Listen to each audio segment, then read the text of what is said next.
victims on our 8th action. We are about to enter a very large dairy farm here in Israel. We are over 100 activists. I'm going to switch the camera and let you see all the wonderful, amazing activists who are doing their best to help the animals. We are here just for the sake of the animals. Just see those beautiful people. We are covered in masks so that we will be able to hide our identity, not because we have something to hide, but it's a big part of our action today. I will explain it to you today. We are just organizing and getting ready in 2 columns to go. I will let you see the activists, see them in this amazing morning. We are very excited and very thrilled, and we are anxious, but we are determined. This is Meet the Victims on our 8th action. Welcome. Please make sure to share this video and drop a question if you have anything you would like to ask or say. We are here in order to answer any kind of questions you have. And as we said, we are a non-violent group of people. Meet the Victims, happening here in Israel for the 8th time. We are not here to cause any troubles nor problems to the workers or the people who make this place work. All we came to do today, you are about to witness what we came to do today. All we came is simply to make the voiceless animals, to help them make. Okay, we got this? We got this? What? Okay, we are just getting ready to go inside. We gotta do it really quick, but also very silently. We go in 2 columns. It's 5 a.m. in the morning here in Israel. A very big dairy farm here in Israel. We are over 100 activists who came here this morning. We are about to enter a very large dairy farm here in Israel. Dairy farm where over so many cows and calves are held here just for the sake of milk and dairy products. And as I started saying earlier, we are here to help the animals to make a voice, just to speak out their voices. We are not here to cause any troubles or problems to the people or to the workers. All we want to do is simply let you guys know what these poor animals are going through. We are about to witness a very industrial place, one of the mega industrial places, and it's kind of dark here and you won't be able to see, but this is the area where they keep the poor babies, small babies, all by themselves, without their moms, with nobody to protect them, nobody to treat them nicely and kind. What we simply ask is treat them kindly, treat them nicely, as you want to be treated by yourself, to yourself and to your families. You won't let anyone hurt your family, you won't let anyone hurt you, and that's what we want to do. We don't want to let anyone hurt these poor animals. We are entering this farm. It's 5 a.m. in Israel, early in the morning.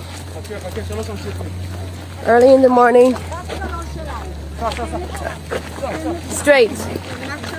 We must go straight, and we are about to witness cows who are just being milked. You will see them briefly and shortly as soon as we enter. We are about 100 activists in this dairy farm here in Israel. Dairy farm called Beta Emek or Bereshit. It is a very large dairy. I'm going to switch the camera and let you guys see all these wonderful people who came to get ready. We need to put our sterile outfits. Sorry for the bad images, but I must do it really quick. We're gonna put our gloves on, and we're gonna put the shield to protect our shoes so that we won't get infected by anything.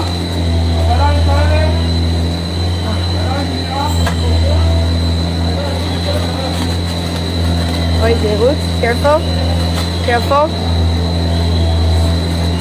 We're gonna put these on our shoes because we don't want our shoes to get any kind of... can you help me, please, and hold this and show the amazing activists who are getting ready?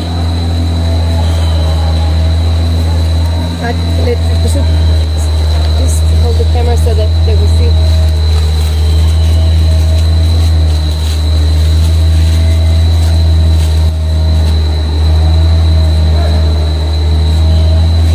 What we are doing now is wearing our sterile outfits.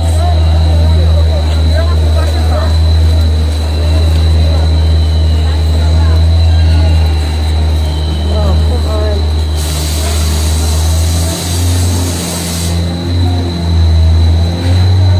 There we go.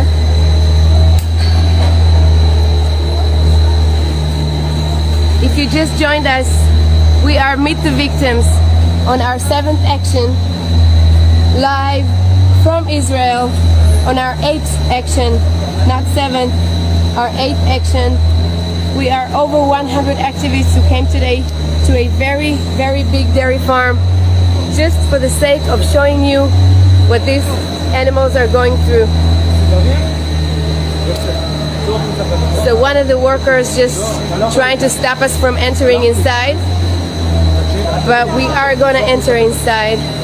All we came to do is simply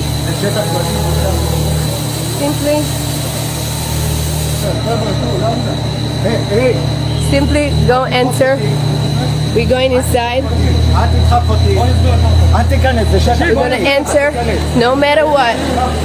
We are inside this dairy farm and nobody will stop us from entering. One after me. What we came to do is simply show these poor animals. Look at them. Look at these poor cows who are being milked like a machine.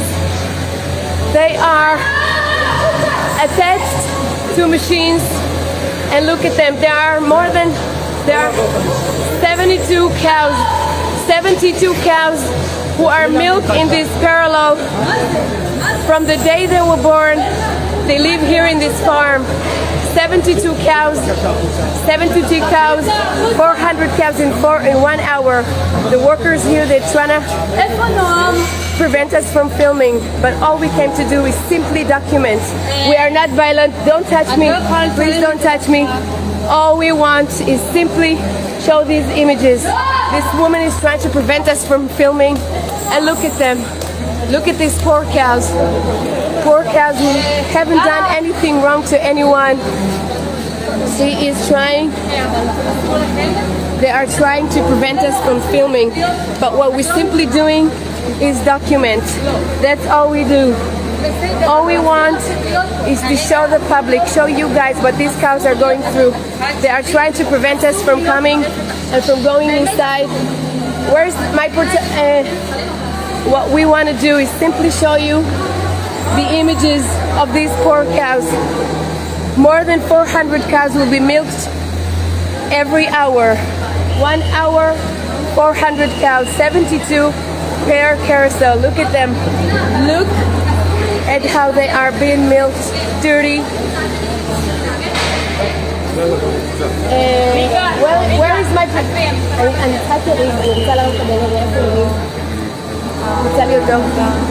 What we want is simply show you people what these poor cows are going through.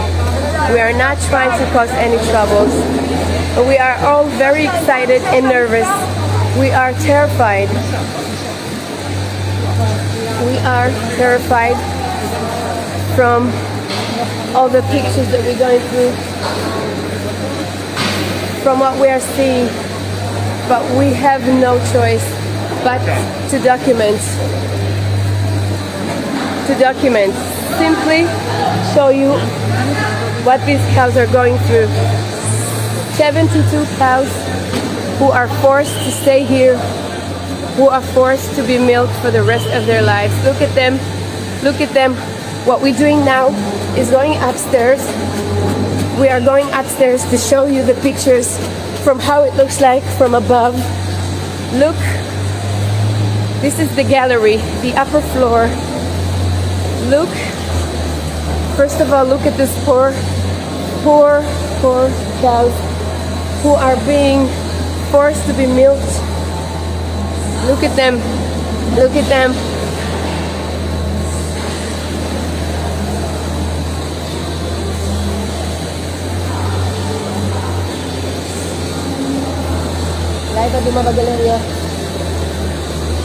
We are simply want you guys to think about these poor animals. Think about them, please.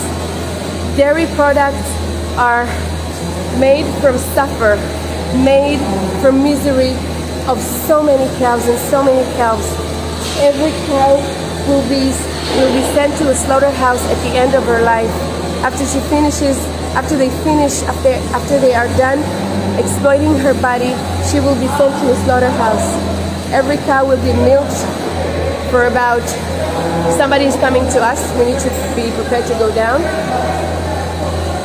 Do you hear me? Okay, we are simply want you guys to think, reconsider, and think about the actions. Think about these poor cows. Look at them just being sent in a carousel. They have no ability to escape this bad destiny that they are forced to be at. They are dirty from mud and from their feces. They are meant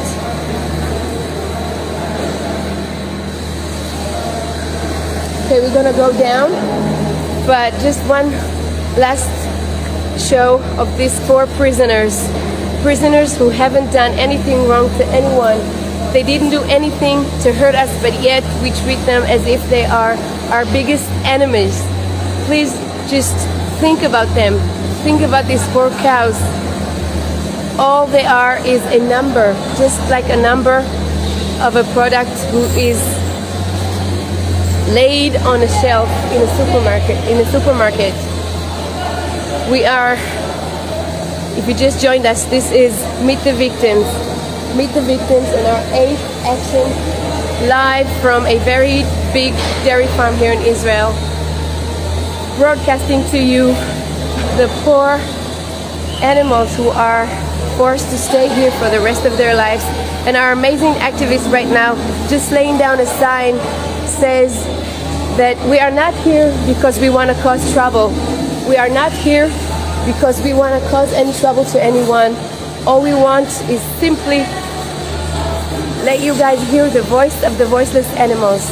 We are not here because we desire to have to cause problems. We are not here because we want to do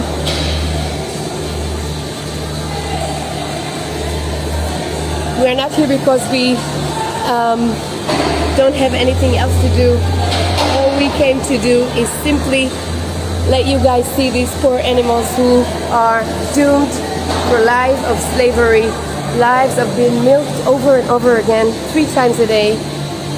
Every cow here will be milked 3 times a day. And in this round carousel that you see, 72 cows can be milked in 12 minutes. 12 minutes, they will be milked, and after they are milked for several years, they will be sent to a slaughterhouse. Sent to a slaughterhouse, not because they are old, but simply because their producers of milk is not good enough, is not high enough. And just see how sophisticated everything is. Like a machine, she's standing here caged. She has no ability to escape, to move, to spread her legs, to sit down if she desires. She is milked like a machine. Just look at her. Look at them. Look at all of them. They haven't done anything wrong. Look, their feces all over the place. We're simply here to document, simply here to let you guys see what the dairy industry looks like from inside. No farmer or no commercial will ever let you see these photos. Please reconsider your habits. Think about these poor animals. All we want for them is freedom. We want them to be able not to be locked for the rest of their lives. And look, they have no ability to move or to do whatever they want. Look at her. They have to sit in their feces all day long. They are producing, every cow here will be milked for about 40 something gallons of milk. You know that a cow in nature will produce around 8 liters a day, but here in the dairy farms they produce over 40 or 60 liters of milk every day. This is not normal. This is due to genetic modification that they had to go through. Look the amount. This is the amount of milk that this cow has been milked. Cow number 19. And the bracelets on their feet, on their legs, is just to, as a supermarket product will have something like a barcode. They are doomed to a life of slavery. And look at this poor one. She has something on her leg. I don't know if it's a big giant feces. Okay, the worker is coming. Okay, the worker is coming. So we have to make sure to get away from him. We are over 100 activists. We are divided into 5 different groups. 5 different groups of activists who came to 5 different areas of the dairy farm here in Israel. This is a very, very big dairy farm here in Israel. What we came to do is simply let you guys hear the voice of the voiceless. We haven't done anything to cause trouble, the workers nor the owners of the place. What we simply came to do is let you guys know the truth behind the dairy farm industries here in Israel and all over the world. As a matter of fact, what we want is simply you guys to take a look at these cows and take a good look at them. They are spinning around this carousel. It takes about 12 Good morning minutes. from the Meet the Victims studio. Thank you for joining us during a very special time for Jewish people all over the world, right before our holiday of Shavuot. Our holiday commemorates the end of 40 years of wandering the desert after 400 years of oppression in Egypt with the gift of the Torah, the Jewish Bible, from God to Moses on Mount Sinai. It's also an ancient commemoration of the harvest of the first fruits of Israel. It's traditional to celebrate Shavuot by eating a meal heavily comprised of dairy products. Beit Hamek Dairy Farm, also known as Bereshit Dairy, is one of the biggest dairy farms in Israel, providing dairy to the Strauss Company, one of the largest dairy companies in Israel. If you were picturing farmers lovingly hand-milking the animals as in days of yore, you're in for a shock. The farm operates a rotary milking parlor, the latest in dairy industry technology. Mother cows are hooked up to a cold metal machine that you see here that can milk up to 400 animals per hour. There is no caring, no empathy, just an unfeeling machine sucking the life-giving food meant to be from mother to newborn child. How can we celebrate the end of our oppression by increasing the burden on other sentient, loving, intelligent creatures? We felt that we could not. So today, over 100 activists will enter Beit Hamek Farm to stand up to this cruelty, to throw a metaphorical wrench in the heartless, inhuman machine of the dairy industry. We would like to stress that we're not here working against the people operating this farm, but the industry itself that has become more and more detached from our natural human instincts for love and care for our fellow creatures. We're here on behalf of these animals, to bring an awareness to their suffering, and to build a future of peace and prosperity for all the creatures of the earth. Thank you for joining us in this endeavor. This is not a normal orders.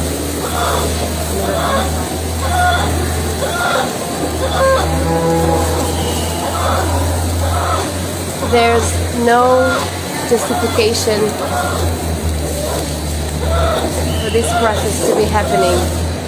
The milk is being sucked from her nipples, and instead of using it to feed her baby, a baby that she just gave birth to.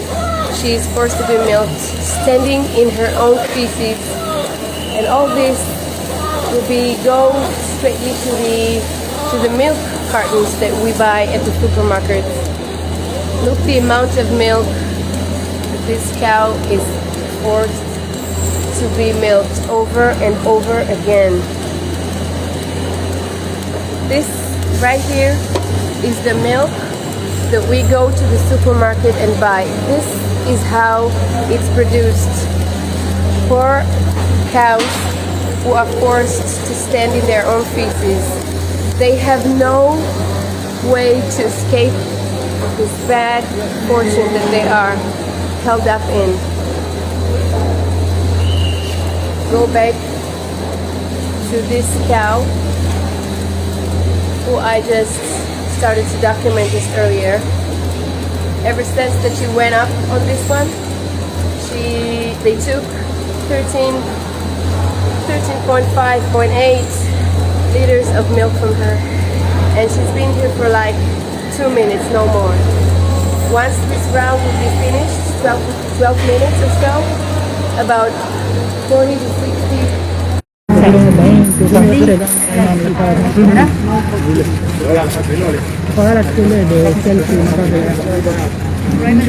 Hi everyone who are watching right now. This is the 8th direct action for Meet the Victims from Meet the Victims Israel. We are here just a couple of hours after this beautiful cow has given birth. This is her newly born calf, and we are here to document this beautiful moment and also not let the industry do what it wants, which is to separate them from one another. This is how they should be right now. They should be together. They should be calm. They should have a good sleep. They shouldn't be stressed. But very soon, the farmers, the workers, the employees of this place will try to come here and separate them from one another.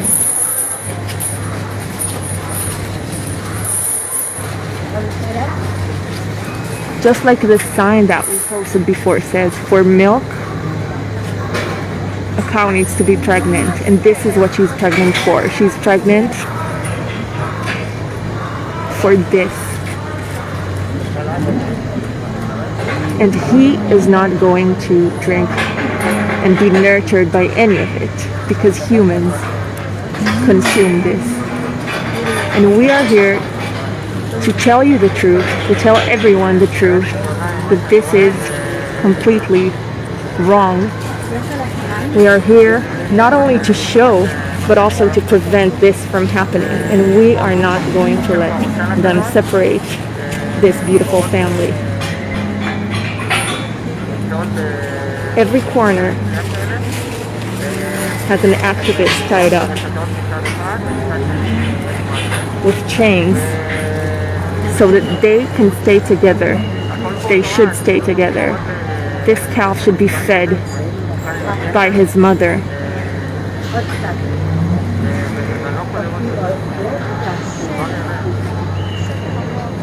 I don't know if any of you have ever evidenced a separation from a cow and her calf, but this is the most heartbreaking moment a person can watch. You want to come and watch all the... we are going to seal this facility from all four places, corners, so you can see from here. You can go ahead from here, and they can very low divide. So this facility has pregnant cows, and this is why we're trying to keep our energies low and not to scare them.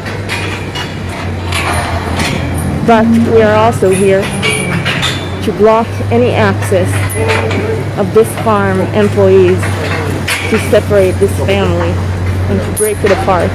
We are not going to let this happen. And we're really doing our best not to scare anyone off here. And the cow...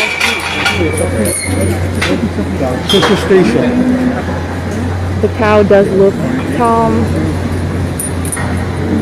And the calf as well. Very, very sweet. Newly born. Very small. Very soft. But really the most important thing to remember is that they are together right now. And they can be with each other and not be exploited. So that you humans consume dairy products and milk. Because this is not for us. What you see here is not meant for us to consume. It's not. It's meant for this little guy over there. This is nature. This is nature. He should be eating and drinking and being nurtured by these others.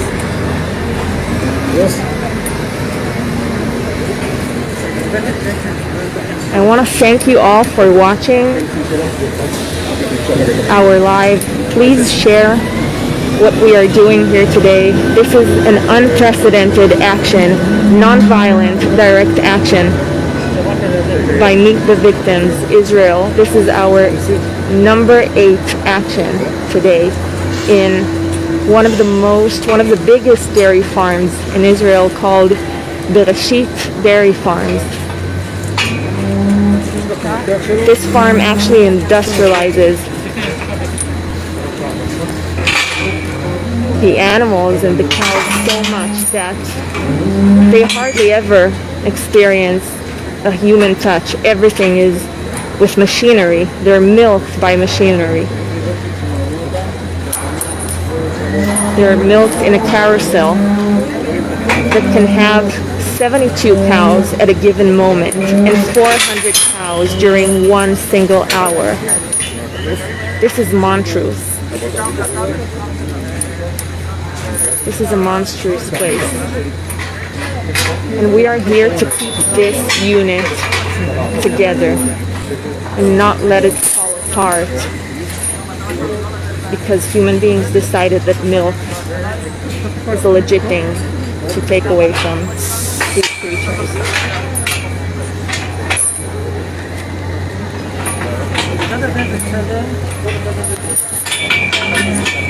Just on a more personal aspect, I want to ask you, the ones who are watching, how is this calf different from the pets that we have at home? From our cats, dogs, hamsters, whatever you have, whatever you've raised, whatever you love, with whoever you love. He is no different. She is no different. And they deserve so much better.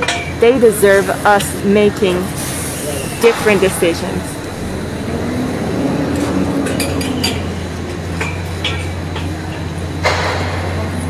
And these brave people are blocking access to this facility, to this cage, from the people who want to later separate this family, separate these cow and calf from one another. Meet the Victims Israel, direct action number 8 today. In the north of Israel, one of the biggest dairy farms Israel has. All production here goes to one of the biggest dairies in Israel called Strauss. And we are here to disrupt this terrible process. Thank you for watching again. And thank you for supporting us from remote. Please share our message. Please share our footage. This is so important. Please help us spread the message. And thank you again for watching. Together, let's stick together as a group. We don't want to be separated from our group members. Come. We must run really, really quick.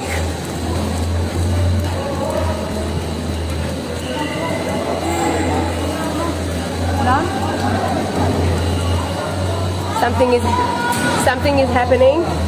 I will try to hear. What's happening? Okay.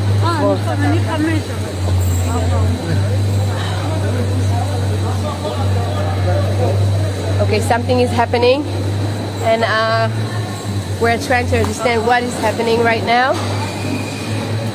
What's going on? Thank you.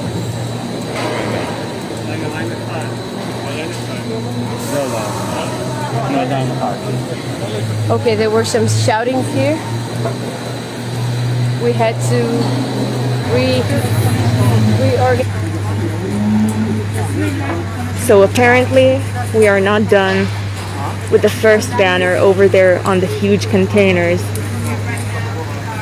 Thank you again for watching. We are here placing yet another banner in this dairy farm.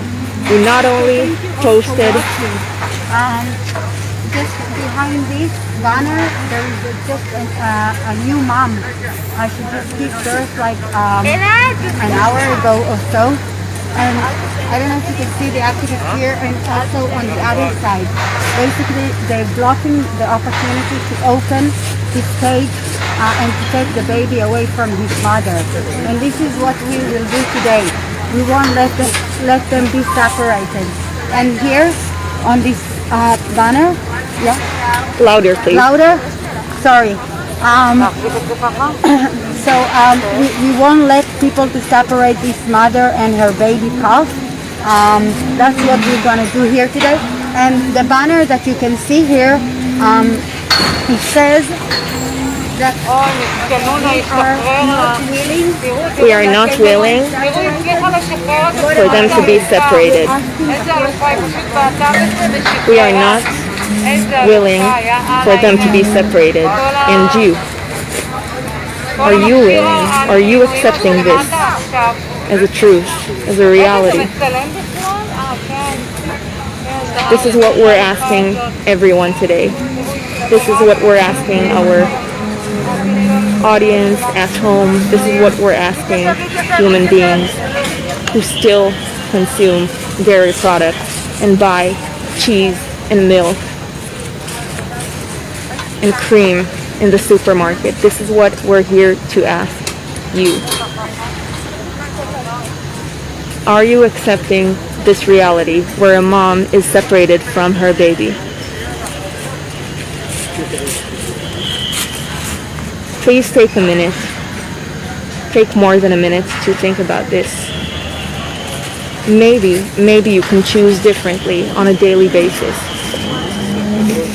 There are such good alternatives today for dairy products that are healthier and that do not cause this amount of suffering. Choose differently. Choose those alternatives that do not separate families, that do not separate a mom from her baby, from her cow.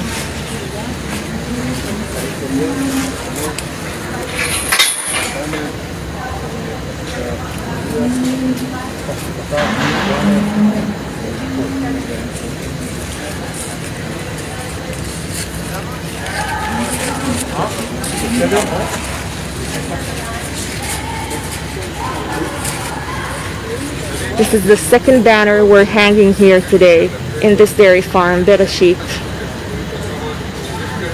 Thank you for watching again, and thank you for supporting us. Please share our message. We don't want to cause.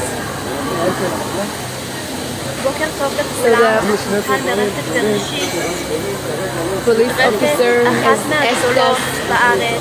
to step out and leave. כאן יש They מתקן are חליבה saying that we are בסגנון putting קרפולה. endanger these יש בו animals, that we are 72 putting in risk ourselves מתקנים and the יש cows. בו 72 מתקני We are חליבה. determined not to leave this dairy farm. We are determined to stay here. המשטרה הגיעה, Even though it is not לא מתכוונים easy, להתפנות. it's hard for every one of us to באנו be לכאן here. הבוקר, See קצת poor פעילים beings, לא אלימה, poor במטרה innocent לתעד את beings שגרת חייהם של בעלי who are החיים. treated in such a horrific way. I just want to show you.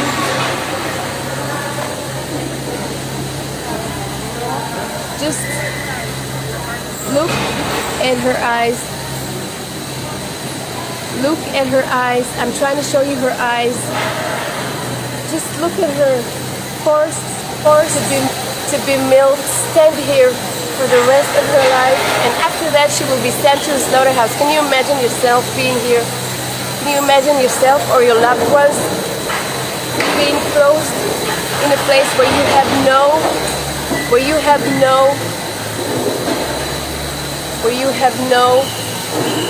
oh, this is just way too much. There's no chance that this cow could ever escape. We are her only hope. We are their only hope. All we came to do is simply document these poor animals. We don't want to cause any trouble. The officers here, they are trying to force us to leave this place. But as I said, we are determined. We are not going to leave this place because we have a mission to do. Our mission is simply show you the faces of these poor animals. Just look at her. Look deeply into her eyes.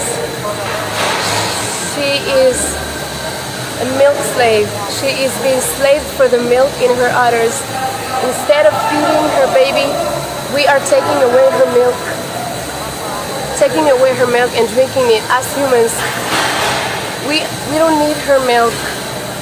We can have soy milk and plenty of non-dairy milk. We have so many options. Look at her.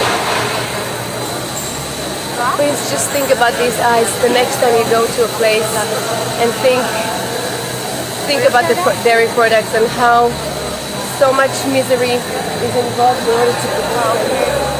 So the owners, the workers, and the police officer. Okay, there's more officers coming, so I'm going to sit down. We must stick as a group. We don't want to be separated because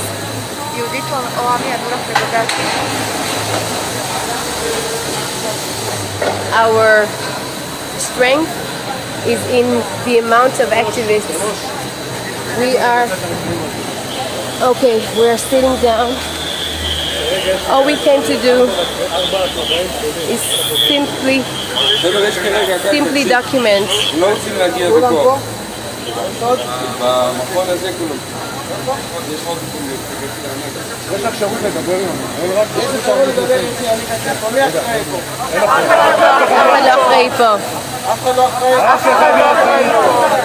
So the officer is asking who is in charge here, and what we're saying is that nobody's in charge.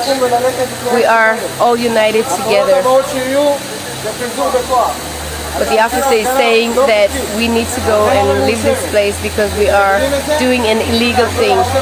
But what we say is that when something illegal is happening, our moral responsibility is to disobey the illegal workers, the illegal laws.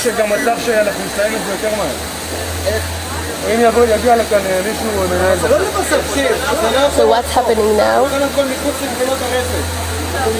is one of the activists is asking from the officer to speak to one of the managers from this dairy farm.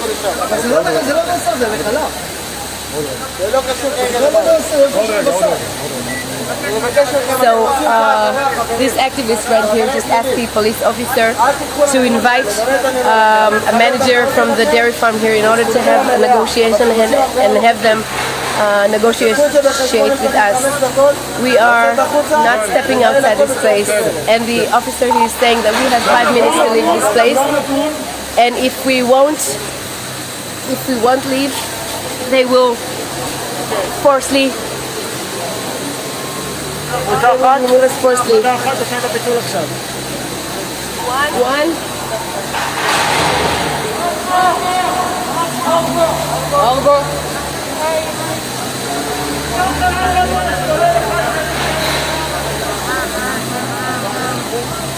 Five. Okay, so we are stepping outside. Five. Let's go. It's okay. Five. Five.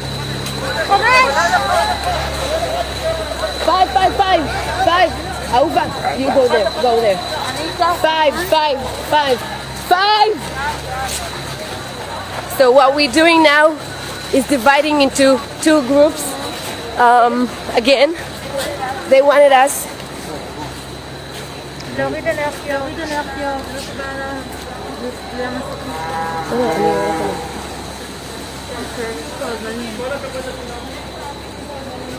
עכשיו עשינו את הפיצול, אנחנו במקום נוסף שאנחנו יכולים לתעד גם. מצד ימין, עגלים, ומצד שמאל גם.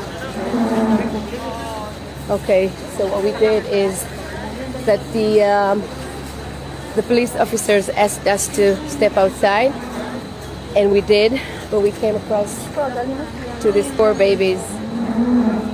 I don't know if you guys can hear it, but we hear cows crying right now.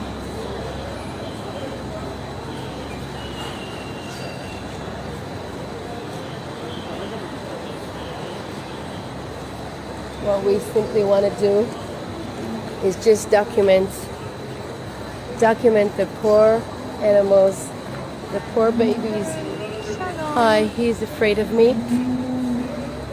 Why wouldn't he be afraid of me?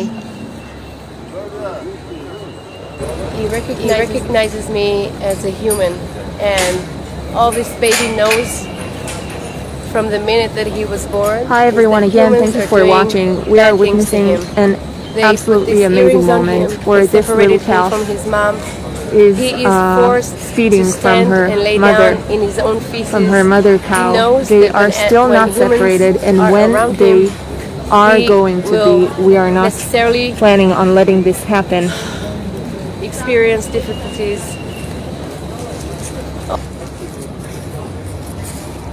And what we're asking you is just watch this, watch how beautiful this is. Look how natural it is. And imagine, what would it look like if a human being was instead of this calf? What would it look like?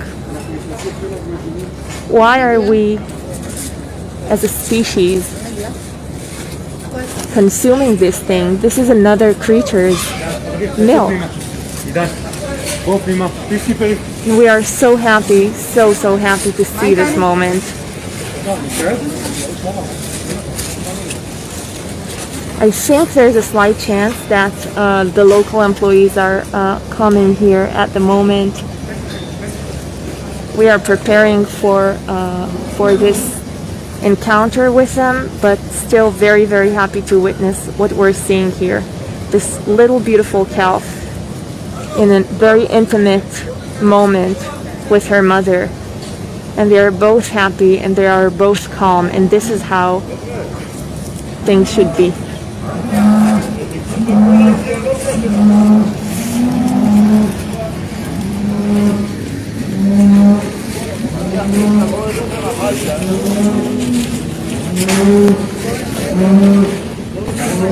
Seems like one of the owners is now here.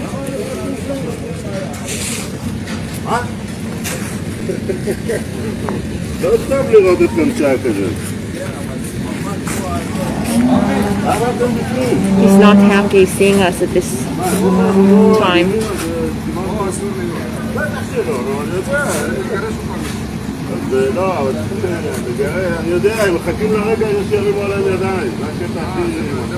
What he's saying is that we are waiting for the moment where we experience violence.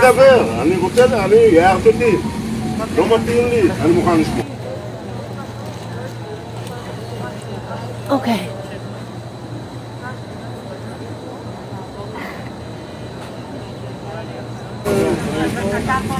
This farmer, this owner is not very happy being here at this time in the morning. Not happy seeing what we're doing here, what we're exposing here, what we're telling the world.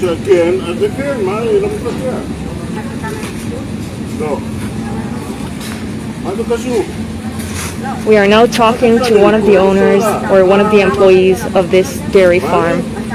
Obviously, he is not happy.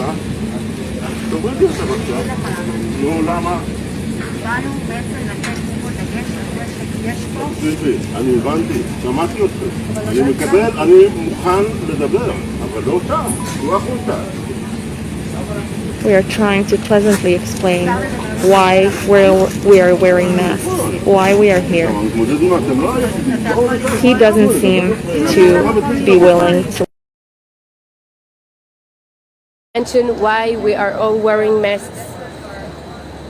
As what happening in the dairy farms or in industrial farms is that animals, they have no identities.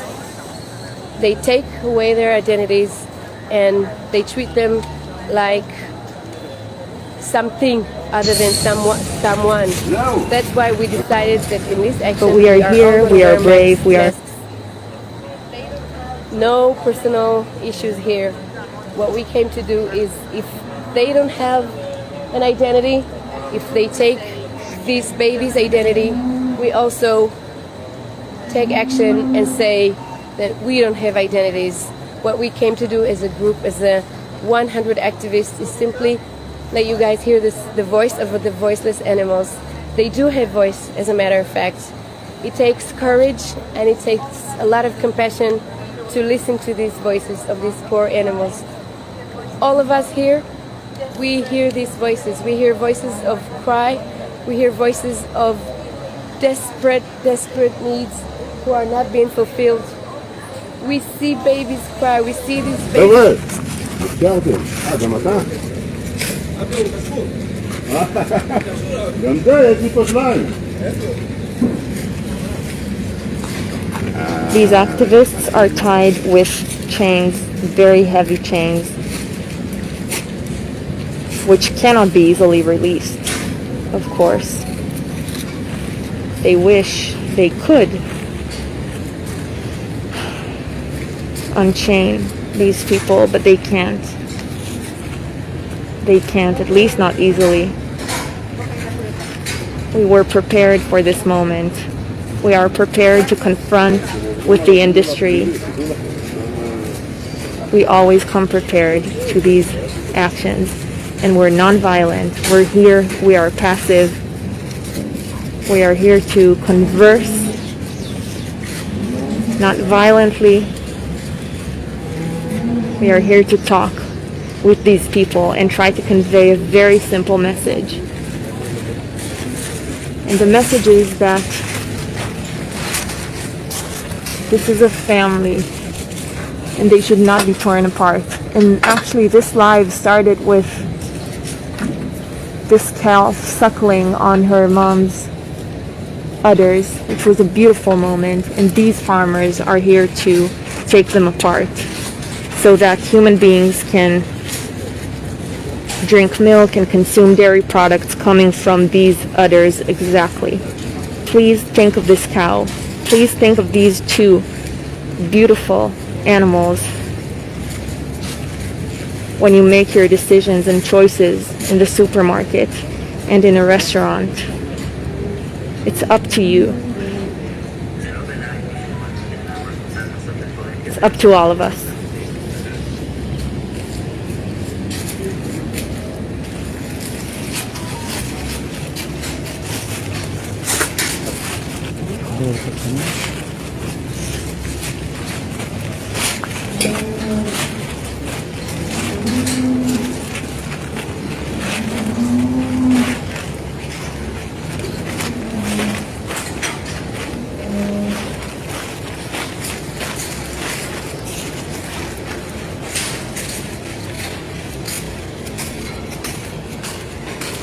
All these cows are pregnant.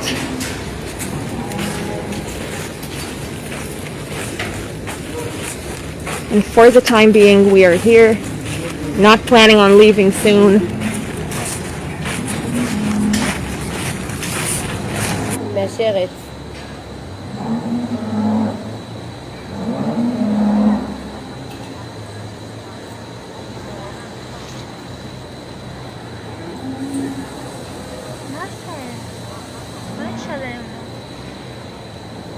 Good morning. It is 5, almost 6 a.m. here in Israel. We are almost an hour into our 8th action. This is Meet the Victims on our 8th action here in Israel. This is the 8th time that we go step inside a dairy farm, to a farm. This is the 8th time that we do so much effort and take so much energy to let you guys hear the sound, the voices of the voiceless animals. Simply, we came to do today not to cause any troubles to animals or to the people who own this place. We simply came to help you guys rethink about habits that are involved in caging animals, habits that causes animals to be in such terrible conditions of lives. These poor babies who are, instead of being with their moms, they are separated and all by themselves. We hear cows crying. I'm gonna approach a little bit closer. I'm gonna have to do it very carefully because we already have police officers who arrived, and also I see 2-3 cars of police officers. I don't know why. Hi, baby. Hi, I'm so sorry that you are here. If you just joined us, this is Meet the Victims. Meet the Victims Israel on our 8th action here in a very big dairy farm. I just noticed that this cow is not able to stand properly on her right front leg. This is actually where they keep all the... Oh God. She cannot stand. Oh, she's limping. She wants to be touched. But since... Oh God. I have to go further back because I see people approaching me. You see how curious this one is. Hi. Hi. Just look deeply into their eyes. Eyes that tell so much about the conditions that they are forced to live in. Eyes that are suffering. And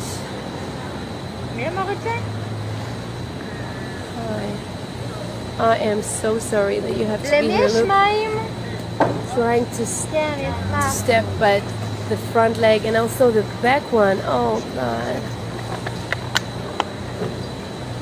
The front right leg is hurt, or I don't know why, but she's not able to step on it. This is how the dairy industry looks from inside. These images you won't see anywhere else. No commercial or no dairy farm will ever present to you these photos. Will ever voluntarily show you these photos. Okay, the one that is crying is the one that has something bad with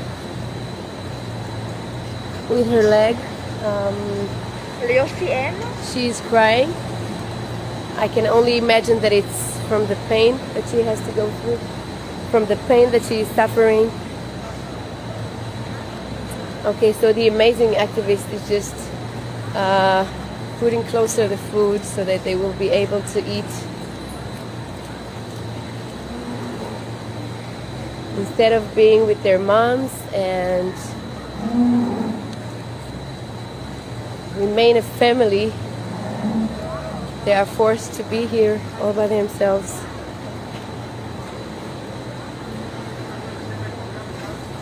Okay, so they are approaching. Let's sit down, please. No? Okay. Okay, sit down. Whenever people are approaching, all we do is sit down. Also, in order to say that we are not violent. What we simply came to do is document poor animals who are forced to be locked in cage for the rest of their lives, and somehow people are so okay.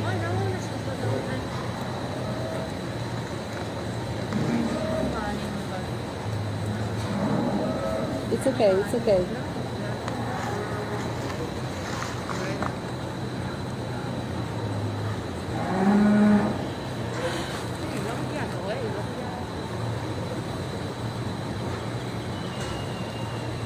Okay, Meet the Victims on our 8th action.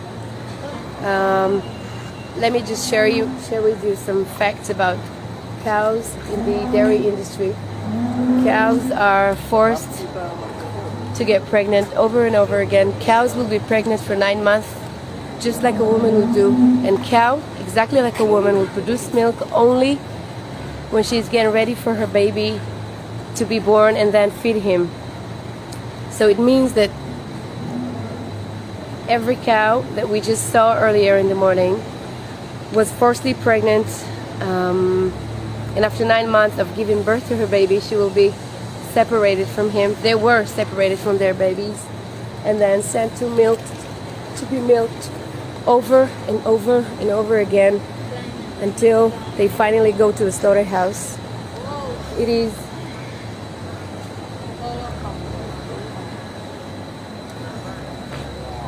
is these conditions. No being will ever be willing to live in these kind of conditions, to be caged, to be treated as if you were only number, something rather than someone. And they are someones.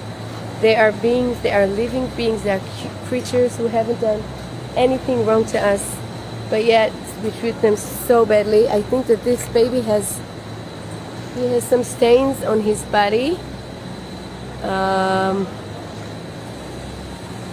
It looks like some skin disease, but I'm not sure.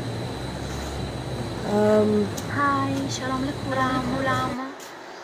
אנחנו באנו לכאן היום, קבוצת פעילים לא אלימה, לרפת בראשית בצפון הארץ. לא באנו לכאן כדי להפריע או להזיק למישהו, באנו לכאן בשביל בעלי החיים. בעלי החיים בכל המשקים המתועשים עוברים סבל בל יתואר. אנחנו ממש מתייחסים אליהם כאילו הם האויב הכי גדול שלנו, כשלמעשה הם לא עשו לנו שום דבר רע. הם כמו תינוקות. תראו אותם. אני אתקרב.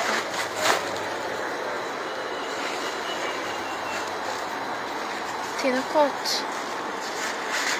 זה נראה למישהו כמו סטייק, זה נראה למישהו בכלל כמו אוכל. צורים מתוקים.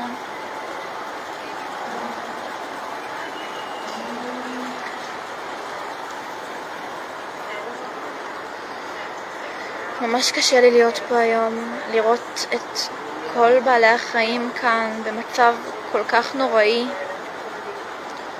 זה פשוט שובר לי את הלב.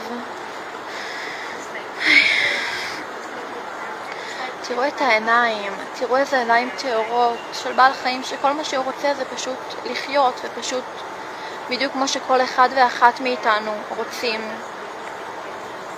לא עשו לאף אחד שום דבר רע. כל החיי גיהנום האלה כל כך לא מגיעים להם. אנחנו כאן כמה עשרות פעילים במתחמים שונים. משטרה הגיעה.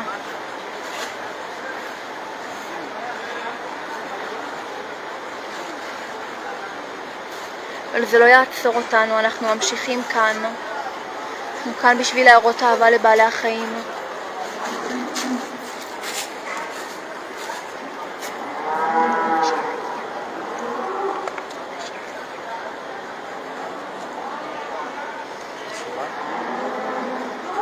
בואו נראה מה קורה כאן. אפשר לשמוע את הצעקות של בעלי החיים. אנחנו לא חושבים שיש פציעות. בעלי החיים כאן נמצאים במצוקה תמידית. אנחנו לא יודעים מה קורה. צוות 4 רץ כרגע לשער שלו, כנראה רצו לעצור את אלעד. אנחנו לא נותנים לעצירות לקרות כרגע. תהיו בכוננות. עוצרים כנראה עכשיו את אחד הפעילים. זה לא מה שיעצור אותנו, אנחנו יותר חזקים מזה. אנחנו כאן בשביל בעלי החיים, בשביל המתוקים האלה שלא עשו שום דבר רע לאף אחד, ונמצאים בתנאים הכי גרועים שיכולים להיות. מהרגע שהם נולדים ועד הרגע שבא הסכין תשסף להם את הגרון.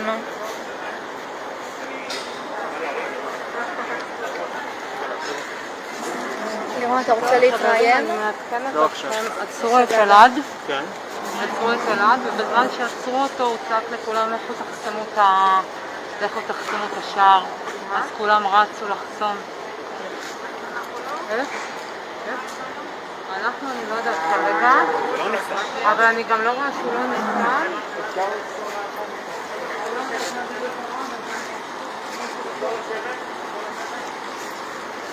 אנחנו חוזרים לשבת. עכשיו פה. תודה לכל מי שצופה, שצופה.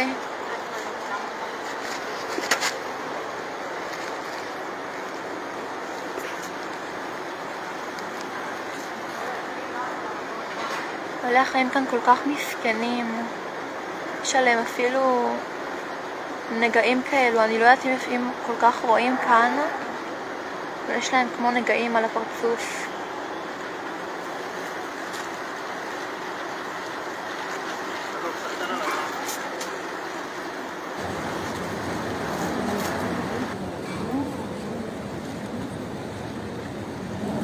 So we are trying to see what the police officers had done to the activists and whether he was arrested or just sent away.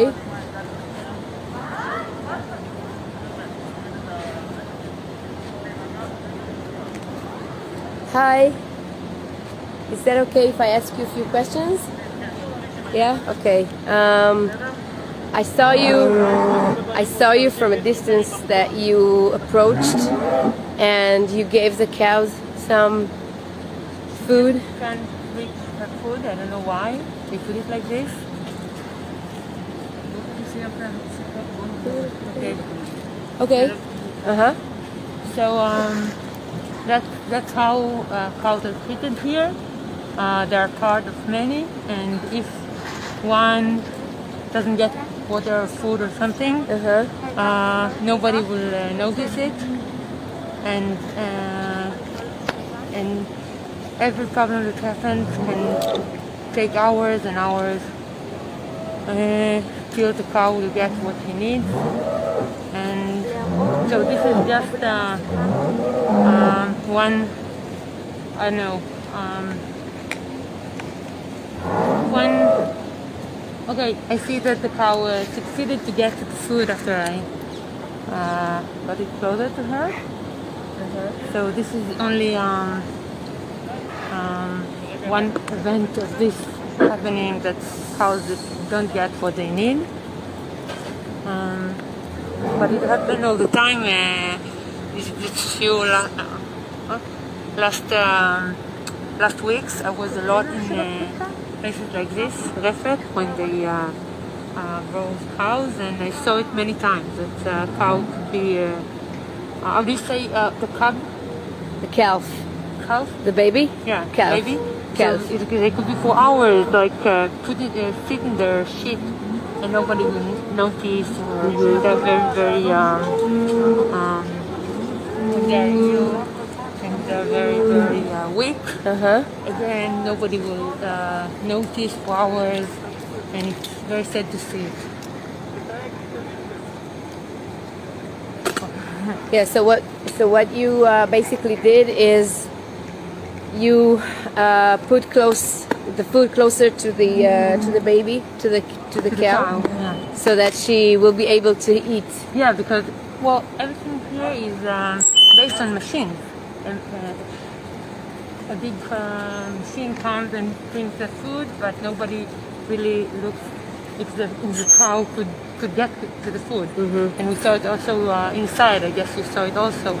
Everything is based on machines and not of really taking care of the animals that are here. Okay, thank you for that.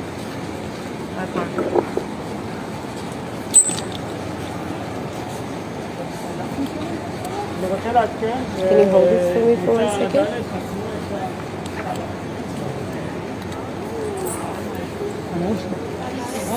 So I want to update you guys. We are having updates.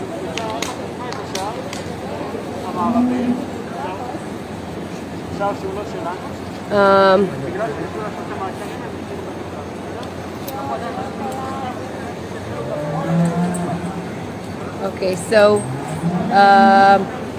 just an update. Sorry, just an update.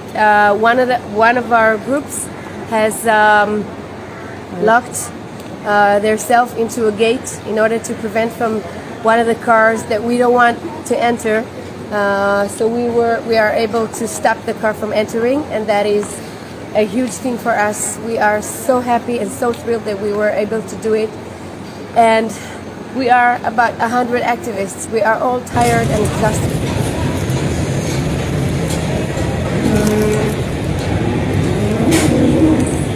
שלום לכל הצופים, תודה שחזרתם אלינו. אנחנו כרגע meet the victims, פעולה שמינית במשק בשם בראשית, רפת בראשית, רפת קיבוצית בבעלות של 3 קיבוצים כאן בצפון. ספציפית אנחנו נמצאים כרגע במתחם של פרה שילדה לפני מספר שעות. פה מאחורה אפשר לראות את העגלה הקטנה שלה מצד ימין. אלה העטינים של אמא פרה. לעת עתה הן אמנם ביחד, אבל תוך זמן קצר אמורים להגיע לכאן עובדי המקום ובעצם להפריד אותן אחת מהשנייה. כי ככה עושים בתעשיית החלב בעצם, כי אם העגלה הזאת תמשיך לינוק מהעטינים האלה, בני אדם לא יוכלו, ובני אדם לא יוכלו לחלוב את הפרה הזו כדי לייצר מוצרי חלב, ולכן הן מופרדות אחת מהשנייה, והן למעשה לא יראו אחת השנייה יותר לשארית חייהן, האמא הזו והבת שלה והעגלה הקטנה. קודם היה פה רגע מקסים שבו היינו עדים לעגלה הקטנה יונקת, ובעצם זה היה מאוד מרגש, כי הנה אולי אפילו זה יקרה שוב. זה היה כל כך מרגש כי ראינו איך דברים אמורים באמת לקרות בטבע, איך דברים אמורים להתנהל, את הביחד הזה שלהם, את הקרבה האינטימית, את ההזנה הזאת של האמא, של הפרה והתינוקת שלה.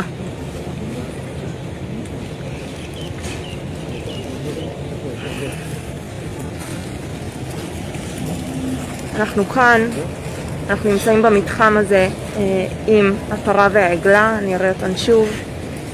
וכמו שהזכרתי לפני רגע, העובדים של המקום יגיעו עוד זמן קצר, יכול להיות שזה כמה שעות, אולי פחות, יגיעו בעצם להפריד את האמא והעגלה אחת מהשנייה. ואנחנו לא ממש מתכוונות ומתכוונים לתת לזה לקרות.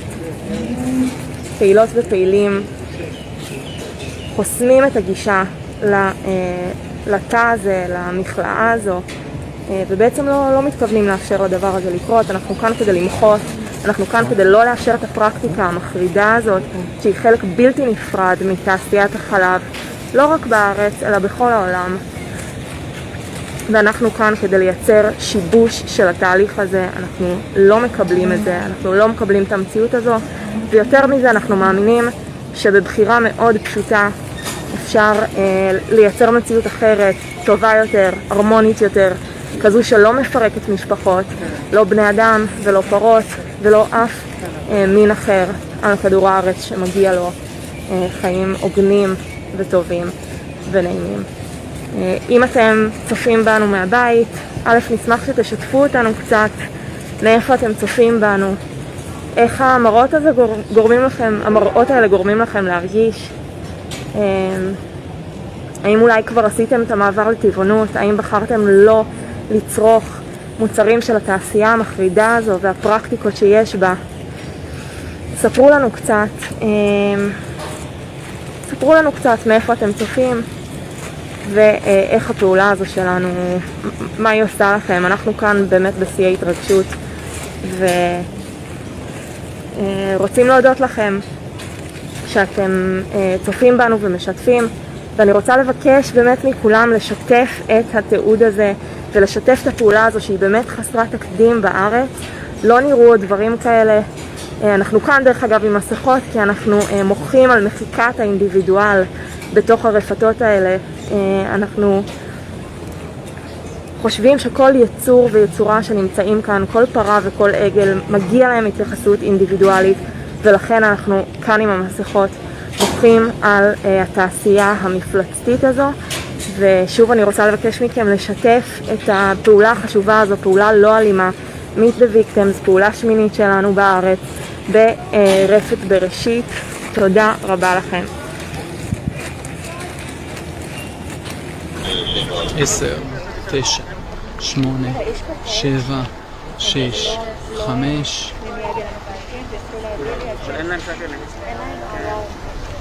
שלום לכל הצופות והצופים שלנו, אנחנו כאן מחוץ לרפת בראשית, הרפת של קיבוץ בית העמק ועוד קיבוצים נוספים בו בסביבה. אנחנו פעילים ופעילות של קבוצת Meet the Victims ישראל. אנחנו פעילים למען זכויות בעלי חיים, פעילים לא אלימים, ואנחנו הגענו לכאן הבוקר בעצם כדי לתעד את המציאות הקשה של פרות בתעשיית החלב. פעילים ופעילות שלנו נכנסו הבוקר פנימה לתוך הרפת הזאתי, רפת מאוד יוצאת דופן ומיוחדת מפני שהיא מכילה מערכת טכנולוגית מאוד מתוחכמת שמאפשרת חליבה יעילה, ויחד עם זה גם מגבירה קצת את האכזריות שבאוטומציה שבחליבה, מהבחינה שאין צורך במגע יד אדם במסגרת של החליבה. מה שאנחנו עכשיו מתפקסים עליו מאחורי השוטרים שהגיעו לכאן כדי לתפוס כדי להתמודד בעצם עם הפלישה הזאת של הפעילים שלנו וההתמקמות שלהם בפנים לצורך תיעוד וחשיפה של המציאות הקשה הזאת. אז מאחוריהם אנחנו רואים את המחלבה החדישה, מחלבה מסוג קרוסלה, מחלבה רוטרית, שמסוגלת לחלוב ללא מגע יד אדם כ-400 פרות בשעה, להחזיק בעצם 72 פרות במקביל ברגע נתון בחליבה. זה חלק מאיזשהו מעגל בלתי נגמר של מה שעובר בעצם על הפרות מהרגע שהן נולדות ועד הרגע שהן חולבות ולאחר מכן נשחטות. לפני כמה דקות היה פה שלט ענק שנאמר בו שאין חלב בלי הריון, כל פרה היא אימא. עכשיו אנחנו רואים שני פעילים צועדים אל עבר המחלבה הזאתי, ומאחוריהם את אחד מהבעלים או אחד מעובדי הרפת, קצת עובדי עצות. המשטרה הגיעה לכאן. בינתיים יש לנו פעיל אחד שנמצא בתוך הניידת הזאתי, ונראה שממתינים לחישוב של אסטרטגיה להמשך, אבל הפעילים והפעילות שלנו לא יוותרו בקלות. אנחנו שומעים ומקשיבים לגאייה של הפרות, פרות שמהרגע שבו הן נולדות בעצם נגזרים עליהן חיים של סבל ושל ניצול, וכל הדבר הזה אנחנו יכולים למנוע אותו בעצם אם אנחנו נבחר קצת אחרת. קודם, לפני כמה דקות, הייתה שיחה מעניינת בין אחד מהעובדים של הרפת לבין אחד הפעילים שלנו, שהעובד הזה בעצם אמר, למה אתם הגעתם לכאן בלי לתאם? יכולתם לתאם, יכולתם לברר מראש על המערכת החדישה שלנו, יכולנו לעשות לכם איזשהו סיור בפנים, ואנחנו בדיוק בדבר הזה, זה הדבר שאנחנו באנו לראות ולא רצינו לתאם אותו מראש, כי אנחנו לא מאמינים שהמערכת החדישה הזאת נועדה לרווחתן של הפרות, היא נועדה נטו לייעול של התהליך הזה, כשבעצם שוכחים שבקצה של המערכת הזאת זה לא נמצא איזשהו תפוח אדמה בשדה, אלא נמצאים בעלי חיים שמסוגלים להרגיש ומסוגלים לסבול ממש כמונו. אלה הפרות כאן שמגיל צעיר בעצם הן חיות בתוך הצואה והשתן של עצמן, שלמרות מאוד קשים. אנחנו אולי מכירים את זה, ואולי העדפנו לדמיין שהפרות חיות באחו, אבל למעשה הן חיות במצב הזה. כל פרה שמביאה חלב נאלצת להיכנס להיריון בצורה מלאכותית ואלימה לפני כן. היא נושאת את העובר ברחמה כ9 חודשים, ממש כמו עובר אנושי. I wish to apologize.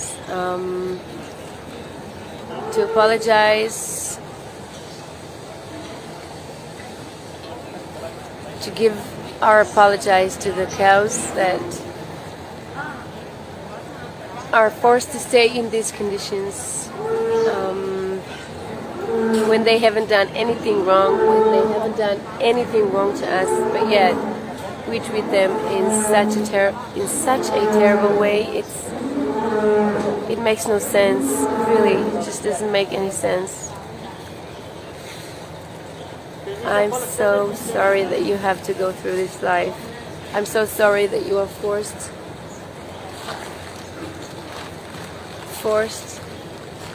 to live in these conditions.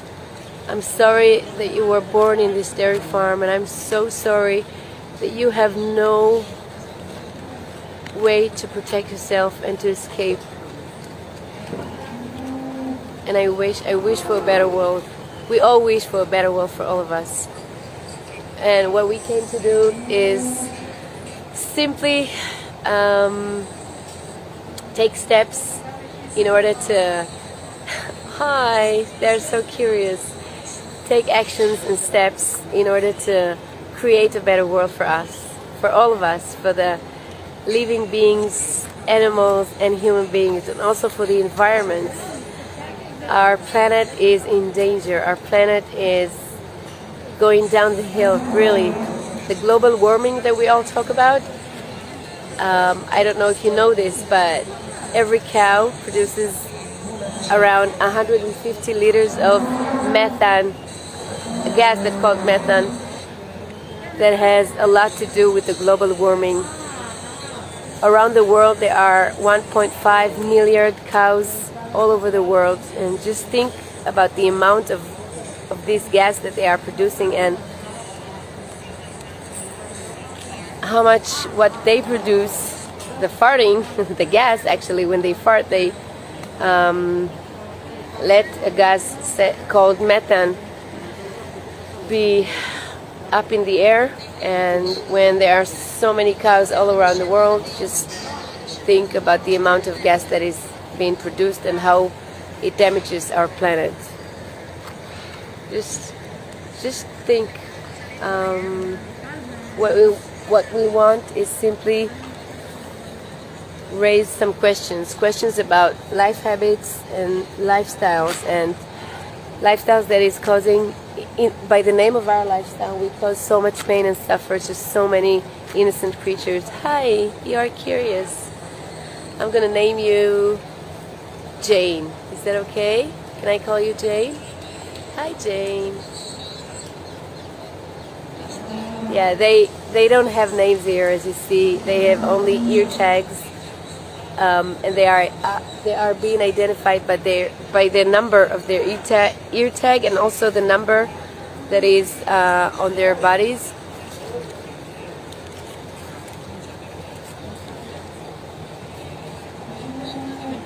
Hi, you are shy. She's at the back. Jane. She's shy. She's looking directly at me, but she's either shy or scared. Probably scared because she knows that when human beings are around, something bad is happening to their bodies.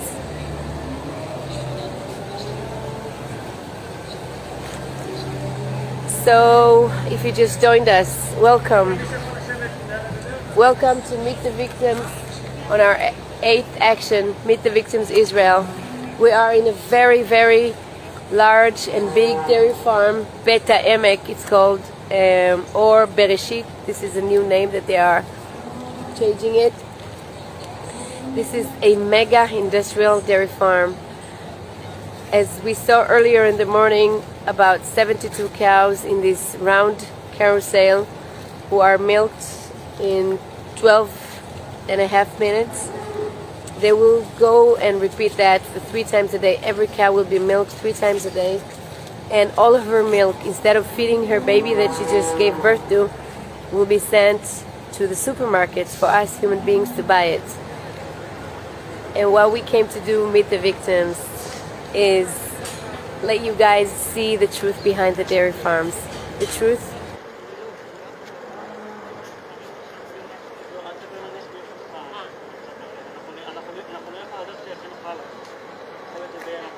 You know something about us here in the Jewish, the Israeli community. We celebrate holiday tomorrow evening, actually, called Shavuot. Shavuot is originally holiday. בעלי חיים פנימיים שבסך הכל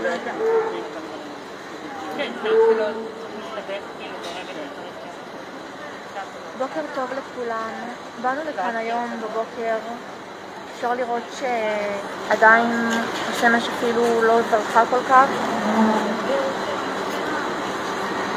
היי, בוקר טוב. באנו לכאן הבוקר קבוצה של עשרות פעילות ופעילים לרפת בראשית בצפון הארץ, להראות לציבור את המחיר הכבד של החלב. בעלי החיים בתעשיות החלב, בכל תעשיות המזון מהחי, סובלים סבל נוראי. בעלי חיים תמימים. This is a holiday that celebrates what the land can grow, what we can grow from the land. We can grow anything we need to eat. There are many, many wonderful, delicious, healthy dishes that we can make from on a plant-based diet. So Shavuot is not a dairy holiday. It is not a dairy holiday. You can find many substitutes instead of eating dairy products, substitutes that are from soy or rice or so many wonderful products that you can consume without hurting no animal, without hurting no animal being, no creature.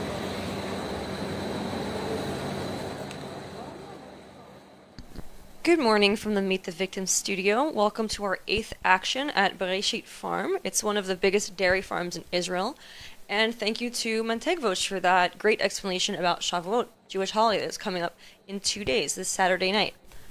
So an interesting thing about what she mentioned about the first fruits of the holiday, which was originally what this holiday was about the harvest and what this land could grow, is a beautiful point. So it's true that the holiday is about the harvest of the land and the bounty of it. And it is also about the Jews receiving the Torah, the Bible, from Moses on Mount Sinai. So the reason that people don't eat, the reason they usually do eat dairy on Shavuot is because the original holiday when the Jews got the Torah was on Saturday, was on Shabbat, Sabbath, or day of rest, so they weren't actually able to do the slaughter, which meant that they weren't allowed to have meat. And so for this reason, the ancient Jews kind of switched to dairy, because at the time, animal agriculture was the main industry that was feeding people. And so nowadays, though, we do have a lot of other options. I mean, we're not living in ancient times anymore. We're not herders in the desert. This is not the only option that we have to sustain ourselves. So why does it make sense that we still automatically default to, if we're not eating meat, we should have dairy instead? As you guys have seen today, there's a lot of cruelty in this industry. It's not, the loving, beautiful green field, green pastures industry that a lot of us are raised to believe. And knowing that, and knowing that there are so many other options, so many other plants to eat, our supermarkets are full of fresh vegetables that are healthy. It doesn't make sense to continue to support this cruelty and to take milk that is destined for a child and to take that child away from the mother so that we can have the milk. There are a lot of other tasty options, so I hope you guys agree with me, and if not, no problem, let us know in the comments what you think. I also want to go ahead and thank Direct Action Everywhere, Animal Save Movement, and Bishvil Chalav Tzarich Harayon. For milk, we need pregnancy, which is the name of that page, the translation of it, for sharing our feed. And thank you for joining us. Back to the field. No dairy farm will ever, or any commercial will ever let you see the truth, will let you see these photos of these poor animals.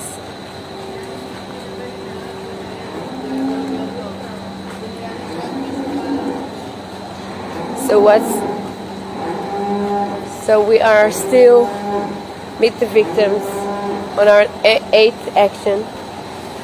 Meet the Victims here in Israel, taking our 8th action. We are in a very, very big dairy farm here in Israel.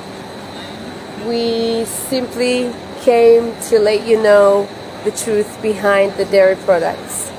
We don't mean to cause any trouble to the workers or the owners, or probably obviously not the animals. We are a non-violent group of activists. We trained over and over again to act in a non-violent direct actions. We're not going to hurt anyone. We simply want to set free this poor baby. So many babies. These are actually the females. The females, they are not pregnant yet. They are still young, but soon enough they will be pregnant over and over again. Every cow, this cow will be pregnant for 9 months, and after 9 months she will be separated from her baby so that us humans can drink her milk. Instead of her baby drinking her milk, we humans drink their milk.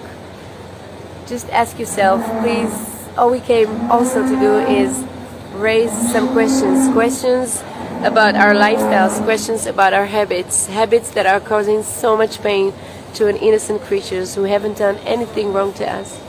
Creatures who are, oh, you are so beautiful. Look at her.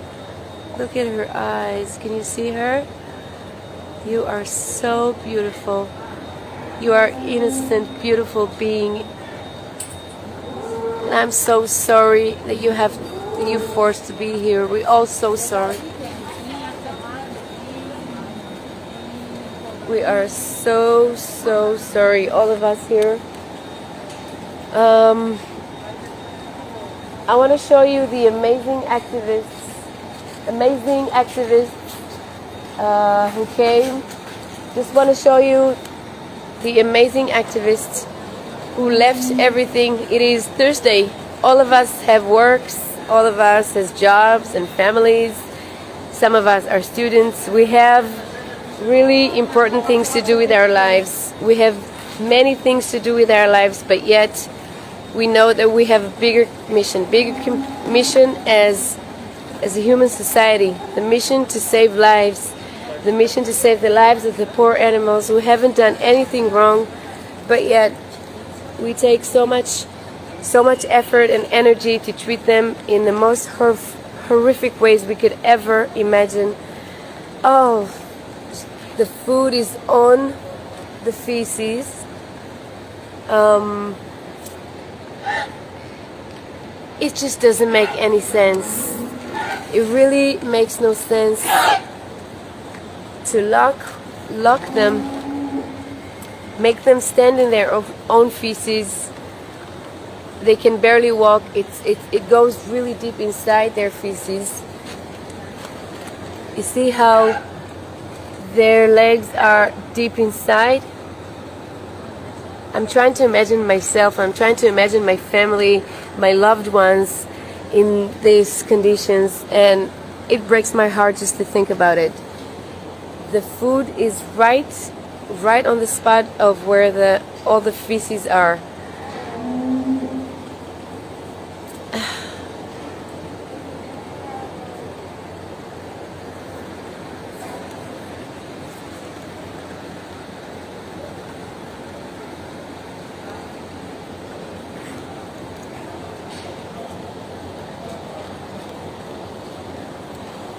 Dairy products are are made from misery. It's not milk, it's not calcium, it's misery, it's suffer. To so many lives, so many beautiful lives, beautiful beings.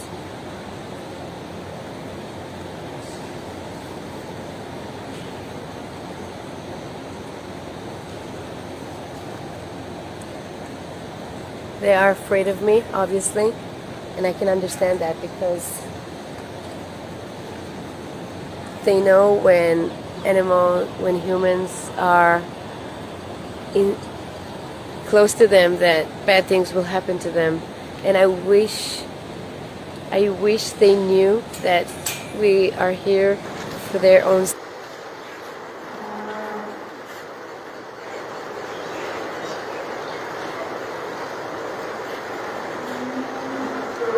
אנחנו כאן בפעולה השמינית של מי דוידתם. הגענו לרפת בראשית. בעלי החיים כאן בעלי החיים במשק בהתחלה מאוד פחדו מאיתנו. הם רגילים כנראה שכל אדם שמתקרב אליהם זה כדי להכאיב. אבל בהמשך אפשר לראות שהם כן התחילו לתת בנו אמון. כן התחילו להתקרב לפעילים. כנראה הם סומכים עליהם ויודעים שלא נפגע בהם.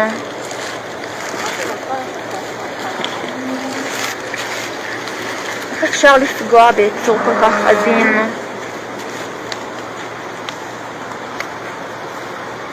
יצורים מתוקים ומסכנים.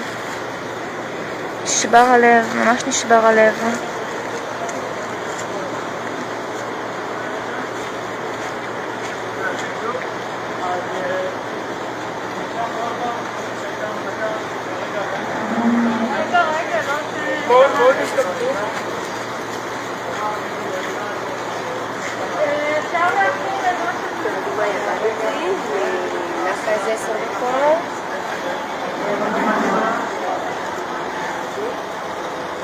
תראו את העיניים שלהם. אלה עיניים טהורות של בעל חיים שלא עשה שום דבר רע לאף אחד. תראו אותם, איזה סקרנים הם. איזה מתיקות. איך אפשר לחשוב על משהו כזה בתור אוכל? אני לא מבינה.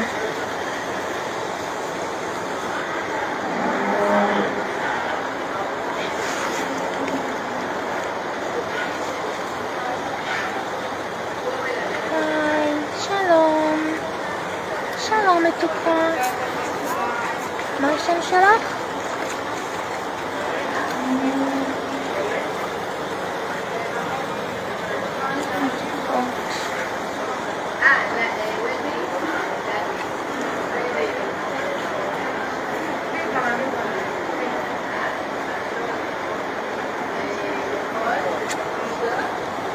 בעלי חיים יפהפיים.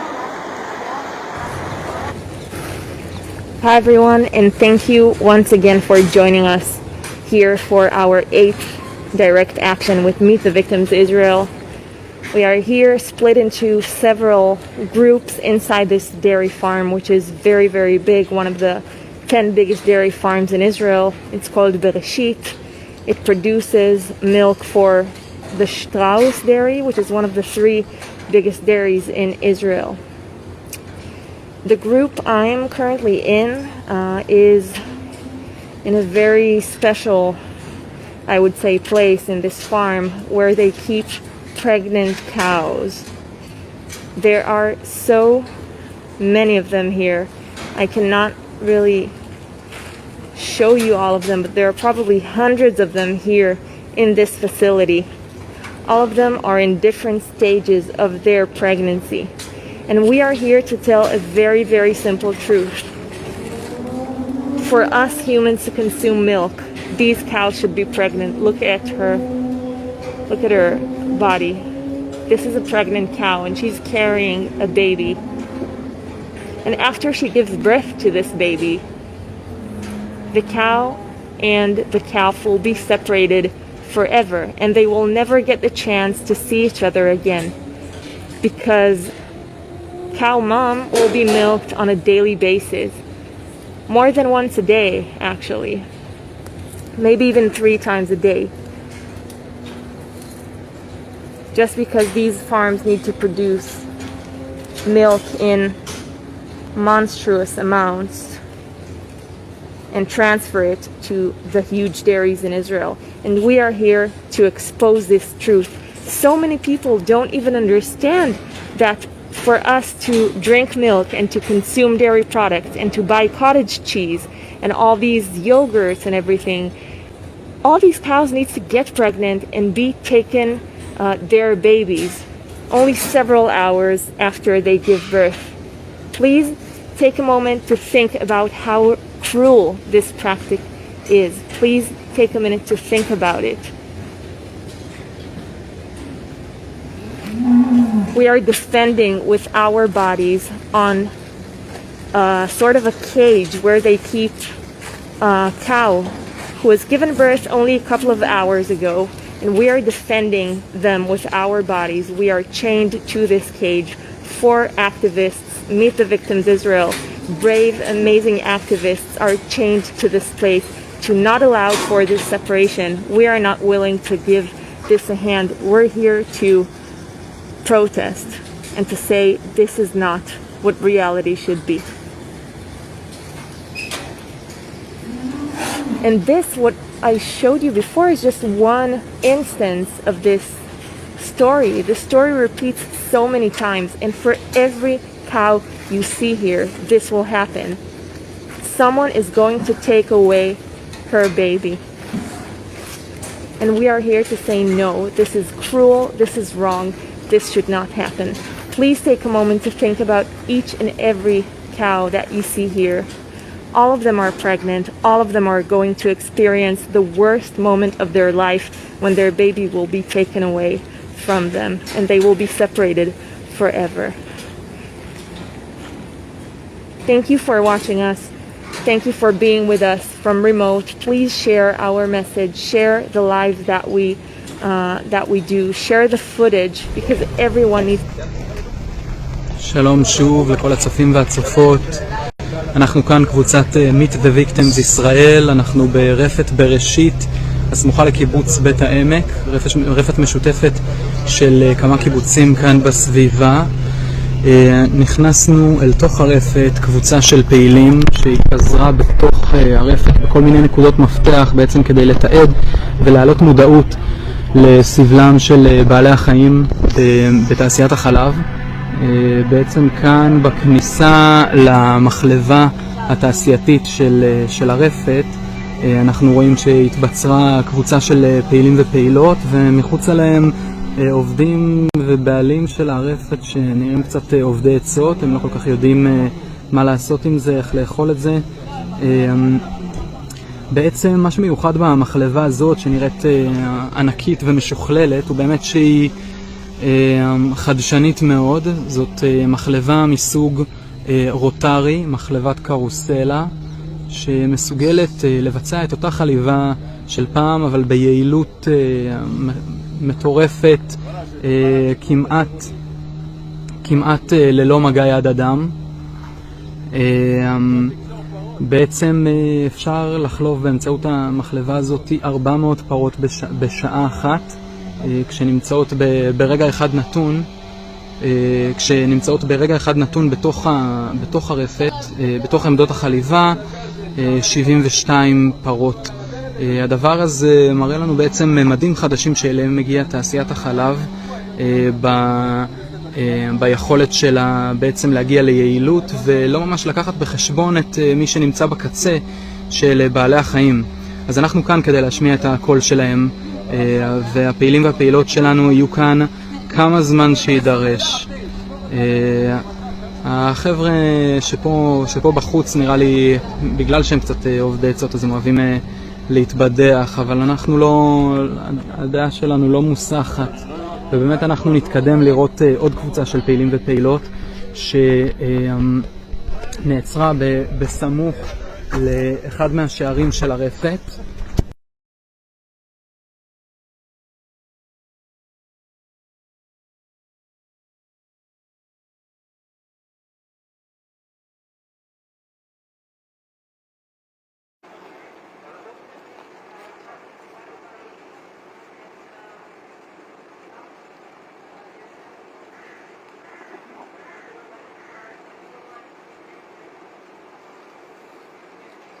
ועכשיו אנחנו מתקרבים בעצם אל השער לראות את הפעילים והפעילות האחרים שלנו שמתבצרים כאן כבר שעה ארוכה וחוסמים את הגישה.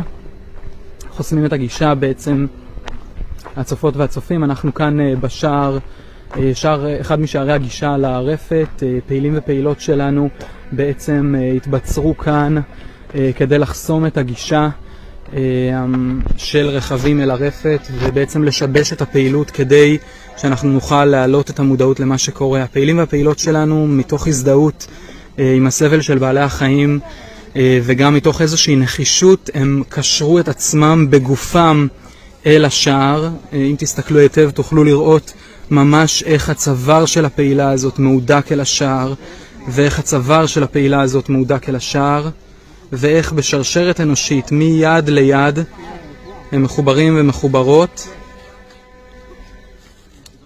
ככה שהדבר הזה בעצם יהיה בלתי ניתן להפרדה. ליאור, אפשר אולי לראיין, לשאול כמה שאלות? כן, בטח, סליחה. בינתיים אני אמשיך להתקדם כדי שאנחנו נעשה איזשהו סיבוב מסביב לרפת ואנחנו נקבל איזשהו מבט גם על הפעילים והפעילות שלנו כאן שישבו כמה זמן שידרש בשביל להעלות את המודעות לנושא ואנחנו נמשיך את הסיבוב כדי להגיע בעצם אל השער הנוסף של הרפת שמשם אנחנו נוכל לראות את הפרות עצמן שאנחנו מבקשים מכם לחשוב על זה רגע לקראת שבועות הקרוב, לחשוב על מי נמצא בקצה מי בעצם נמצא בקצה של המוצר שאנחנו קונים בסופר, של החלב. תחשבו על הפרות האלה שסובלות בעצם כל החיים שלהן בשביל לאפשר לנו את הדבר הזה שלחלוטין אפשר להסתדר בלעדיו. חיים שלמים בתוך צואה ושתן של עצמן. תודה, בדיוק נתנו לי כאן את ההסבר שכאן נמצאים מעגלים בתוך המתחם הזה ובנפרד מהם נמצאות האימהות שהן אותן הפרות החולבות שמהן אנחנו לוקחים את החלב בשביל הגבינה, בשביל החלב שלנו לקפה וכולי.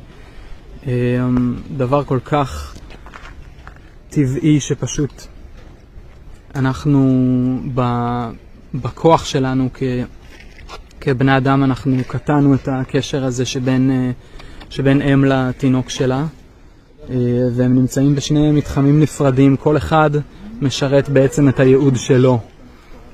הפרות נכנסו להיריון, המליטו ועכשיו הן כאן נטו בשביל לייצר את החלב והעגלים נולדו ושעה קלה אחרי שהם נולדו הם כבר במסלול שלהם אל הייעוד התעשייתי שגזרו עליהם שזה לעגלים הזכרים להישחט או שיגדלו אותם על מנת שהם יישחטו או שיגדלו אותם על מנת שהם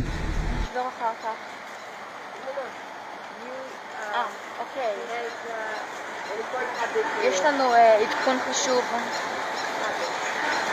בעברית? כן, בעברית. אנחנו כרגע הולכים עובדים במקום ומנהלים במקום כדי להתחיל במשא ומתן.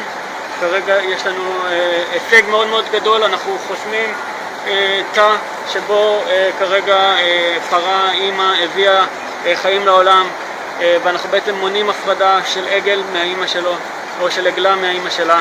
זה הישג מאוד מאוד חשוב, אנחנו לא ניתן שיפרידו אותם, מגיע להם לחיות ביחד, מגיע להם שיהיה להם חיים של חופש ביחד ולא בנפרד. וואו.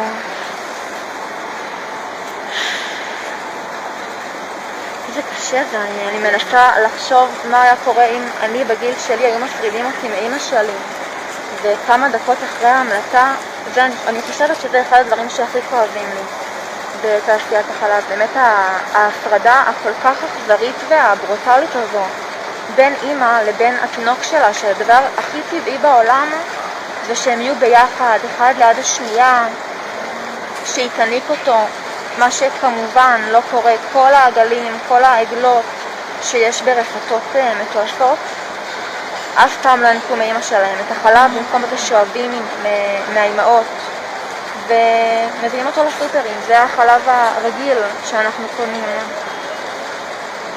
אז הבור הזה נמצא עם אמא שלו כבר בערך שעה נראה לי, בזכות הפעילות. וואו, איזה מרגש. וואי, שזה שעה זה המון. כאילו שצריך בכלל לעשות את זה. כן, כאילו שצריך הכל רוצה להיות עם אמא שלו.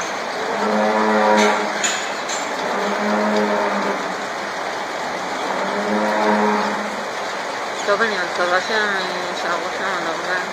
אני מקווה גם, זה זכות כל כך בסיסית לאמא ולתינוק להיות אחד ליד השנייה.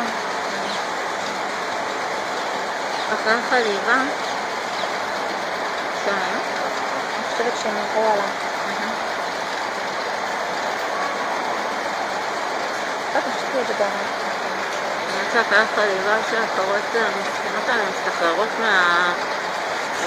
מהוואקום הזה שסופרים להם על התינים, הן פשוט חוזרות, כאילו יש להם מסלול כזה שהן חוזרות מסלול שלהם.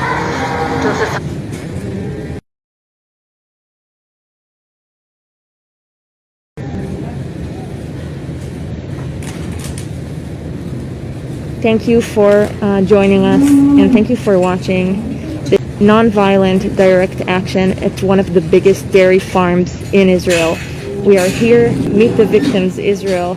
We are protecting this cow and calf with our bodies, with our amazing activists, who are chained to this fence, actually, with heavy chains. We are not going to back off soon. We are going to protect this family from the separation that awaits them. I'm not sure you can see, but this cow is not in a very ideal condition. There is feces all over there, and there's also blood, which is probably some residues from the birth-giving process. And she moves inconveniently. She's sort of drooling, and obviously there are so many flies here attaching to her, not letting her rest for a minute. And this little calf as well sits there on this dirty earth. They should be lying in the meadow instead of in this filthy farm, which all it does is to exploit them and take whatever it can from them for us human beings' profit and favor. They are not being looked at as living creatures. They are looked at as machines that produce milk that we can consume and that we can buy and sell. We are here, dozens of activists today, because these animals don't have anyone besides us.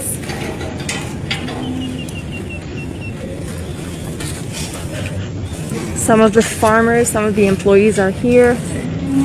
Currently, they're not asking us to go away.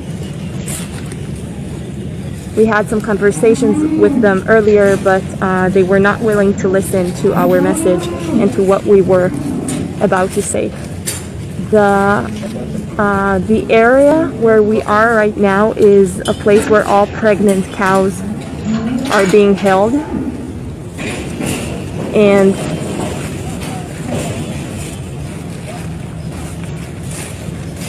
we are protecting the separation of this family, but this is going to happen to every single cow in this area. מביאים לפה פרות, בואו נתעד את זה. בואו נתעד את זה, מביאים פרות,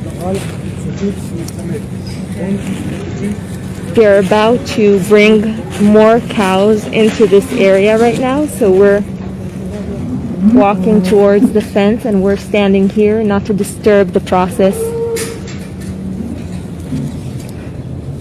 We do not want to disturb this process.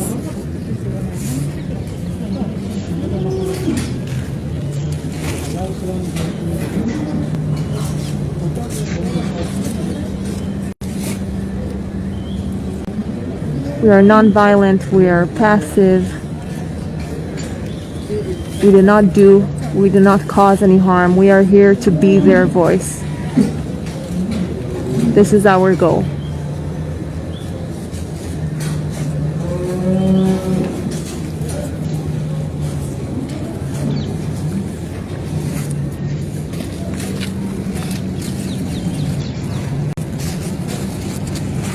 זה בעברית או באנגלית?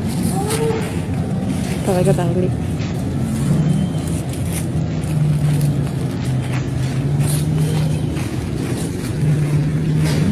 If you haven't yet seen, this is the banner that we hung here right in front of the cow and her calf.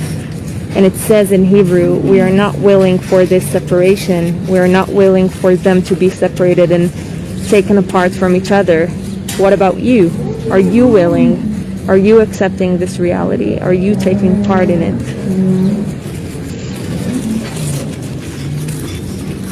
Meet the Victims Israel. This is our 8th action today.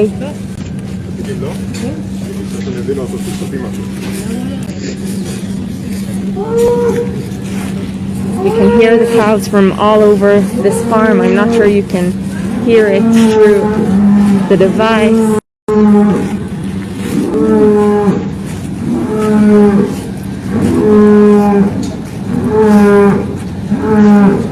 This cow is probably crying because she was also separated from her baby. Like every pregnant cow in this farm, like every cow in the dairy industry, they do not deserve it. Please choose differently. Choose not to be consumers הפרה of... לא כלכלית מספיק. כלומר זה הקריטריון, הקריטריון הכלכלי. אגב לפעמים מנצלים אותה עד הסוף, וכשהיא לא כלכלית יותר אז מנצלים את מה שנשאר. אחרי שניצלנו אותה לחלב ננצל אותה לבשר. עכשיו ההחלטה מתי לשלוח פרה לשחיטה, צריך להבין באיזה קרות זה נעשה. זו החלטה כלכלית גריידר. למשל, לפעמים אחרי שפרה עברה הפלה, היא איבדה את התינוק שלה, ישלחו אותה לשחיטה. וואו. כי יגיעו למסקנה שזה לא שווה עכשיו להמשיך לתחזק אותה עוד ועוד ועוד ועוד, כי הרי בשביל חלב צריך הריון, ואם היא עברה הפלה, יכול להיות שתעבור עוד הפלה. אז לפעמים, לא תמיד, לפעמים בשיקול כלכלי מסוים, בגיל מסוים של הפרה, היא עברה הפלה, היא איבדה את התינוק שלה, עכשיו ייקחו לה גם את החיים. וואו, איזה נורא. זה ההיגיון במקום כזה, במשק מתועש כזה, ברפת. אנחנו כאילו, אני חושב שמגיל צעיר הרבה מאיתנו רגילים להסתכל על רפת וכאילו לא לראות מה יש פה. נכון? אני רואה עד עכשיו בספרי ילדים איך זה יפה, כאילו מצויר שם כזה שהרפת זה הבית של הפרה. אבל מה זה הבית של הפרה?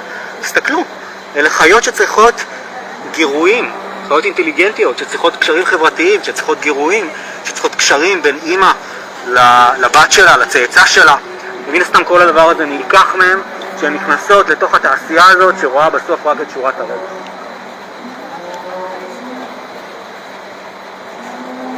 תודה לך רונן. You know in English? כן. Okay. So we are here in this factory farm of a lot of cows and calves, which are being milked in a huge carousel. We saw the footage of the cows inside this huge carousel. And we see here that the animals are living inside a factory line. A line of milking, a line of separation between a mother and her child, a line of slaughter. Of course, a lot of animals are taken from here to the abattoir to be slaughtered. A line of cruelty. And at the end, in this kind of place, the decisions are made. These are economical decisions. The decisions are made here out of an economical perspective. A cow will be sent to slaughter once it's not efficient anymore, once it doesn't produce enough value, economical value to the place. So, by the way, it can be after a miscarriage. A cow had a miscarriage, she lost her baby, and sometimes they will say, oh, so it's not worth now to continue and raise her for milk, because maybe she's old and she doesn't give a lot of milk, so we'll send her to the abattoir.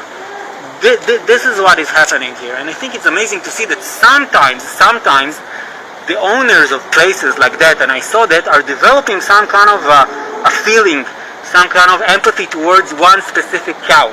And sometimes they don't even take this specific cow to slaughter. You know, they say, oh, we'll save her.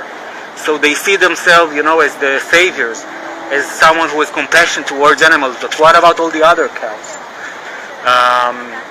So these are hard scenes. These are hard scenes here in Israel in this factory farm. Thank you.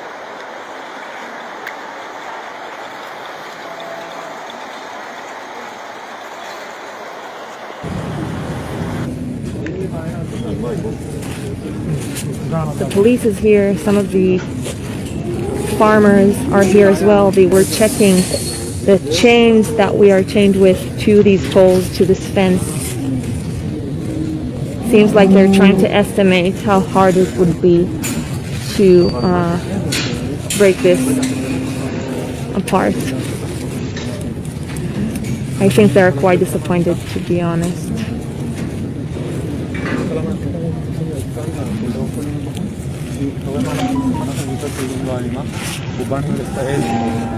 אנחנו לא פוגעים באף אחד, בשום כסף, בשום דבר.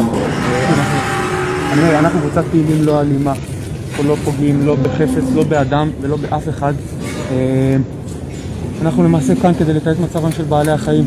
וספציפית פה בקבוצה הזו, אתה רואה מה אנחנו עושים. כרגע אנחנו לא מפריעים לאף אחד, נהפוך הוא. אנחנו נותנים לאמא ולעגל הזדמנות להיות ביחד. אם לא היינו כאן, הם כבר היו נפרדים, ומאיר לא נוכל את השנייה. כל רגע שאנחנו כאן, זה רגע שהם יכולים להיות ביחד. ובגלל זה אנחנו כאן. לא רוצה להכניס את זה כוח, אסור שנכנסתם. זה מה שאני רוצה. אני חושב שאתם כבר קיבלתם את התפקיד שרציתם לקבל, הוצאתם את זה לאיפה שאתם רוצים להוציא. They think we reached our goals. כרגע אתם מפריעים לאנשים, לא קורה סרטים. אני מבין את זה, אדוני, כרגע לא מפריע, אנחנו כרגע לא מפריעים לאף אחד. They want us to leave just the way we entered this place. אנחנו ממשיכים להתקרב, וכרגע, פרטי ברשותך. אל תיתן להפעיל פה לנוצרים. אני לא רוצה את זה, זה לא... אני לא מחפש להיות במקום הזה, אני רוצה להיות במקום אחר, נגד הפשיעה, נגד אלימות לא פה, אני מבין. אבל אתה בסוף זה תביא אותי, כן, אם אתה תמשיך באותו קו. אתם עשיתם את התמונות שלכם, עשיתם את הפואנטה, שמתם את הפואנטה שלכם עכשיו בפייסבוק, הכל טוב ויפה. אדוני, אני מבין אותך ואני באמת מעריך את תעשו את החושבים שלכם עוד כמה דקות. אל תתן, כי בסופו של דבר אני כן אכניס כוח, וכן אני אוציא אתכם, כי אין מה לעשות, זה שטח פרטי, אנשים צריכים להתפרנס, אנשים צריכים להמשיך לשגר את היום שלהם. אתה מכניס את זה לפינה לא טובה, ולא מולכם אני רוצה להפעיל את ה... לא האוכלוסייה הזאת שאני רוצה להפעיל נגדה פה. אנחנו קבוצת פעילים לא אלימה, אין לנו שום כוונה לפגוע באף אחד, אבל זה שלא אנחנו לא כאן בדרך אחרת, זה שאתה לא זז ואתה לא מקשיב להוראות. שלא עושה להוראות, אז זה כבר... יש בעיה? אני מבין את זה, אדוני. תעשו חושבים עם האנשים שלכם. תודה רבה. תודה רבה. תודה. The police officers are asking us to leave this place. They're saying this is the work of other people. This is their way to make a living. And our claim is that this is not a way to make a living. Exploiting individual creatures, sentient beings, this is not a way to make a living. Taking this mom apart from her baby is not a way to make a living. This is what we're trying to say here today to everyone. And we hope that this message manages to enter your hearts.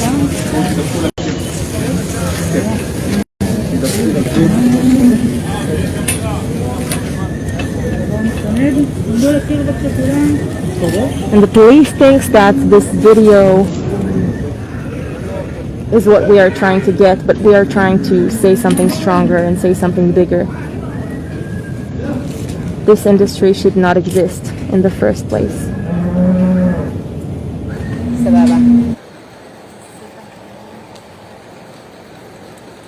Cows again are crossing this corridor. We don't seem to pose any problem for them. We are sticking to the wall, not disturbing anyone.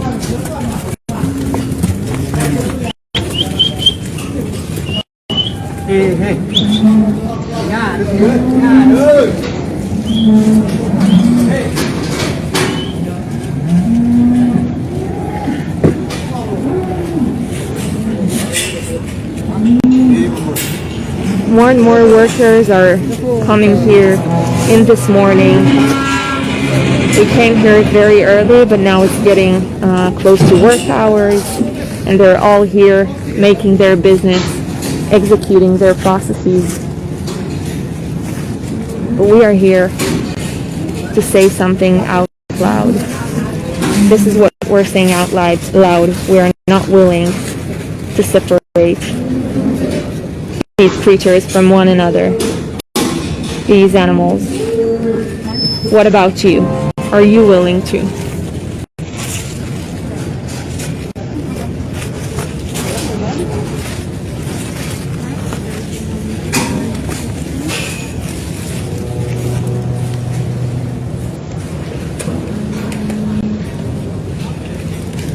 If you're watching us, please share where you are watching us from.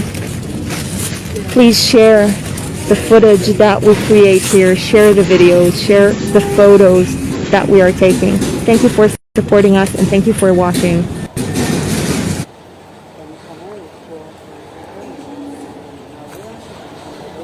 Okay, so right now we are still sitting in our area, and this man showed us his ID card and wanted us to step aside. It is 7 a.m. It is 2 hours since we started our 8th action, Meet the Victims in Israel. And right now there are many officers all around the place. We were managed to block one of the gates that we wanted to block. And we are sitting peacefully, non-violently. None of us will ever treat anyone here with violence, animals, nor workers or police officers. And right now, just this guy approached to us and asked us to leave. Otherwise, we will forcibly taken away from here. We explained that we are a non-violent group of activists, and all we came to do is simply show the situation of the poor animals here in Israel. That's all we want to do. Just help and let everybody know how miserable they are. These poor calves, they are females, those that you are looking at right now. Soon enough they will get pregnant over and over again. They will be milked over and over again. And soon they give birth to their babies. They will be separated. And we explained to this nice gentleman that we want simply to stay here and document. And we have some requests. We will be able to let you know what our requests later on. But we are proudly and determined to stay here as long as it takes. We are 2 hours in this dairy farm. We came around 5 o'clock in the morning. We are all super exhausted.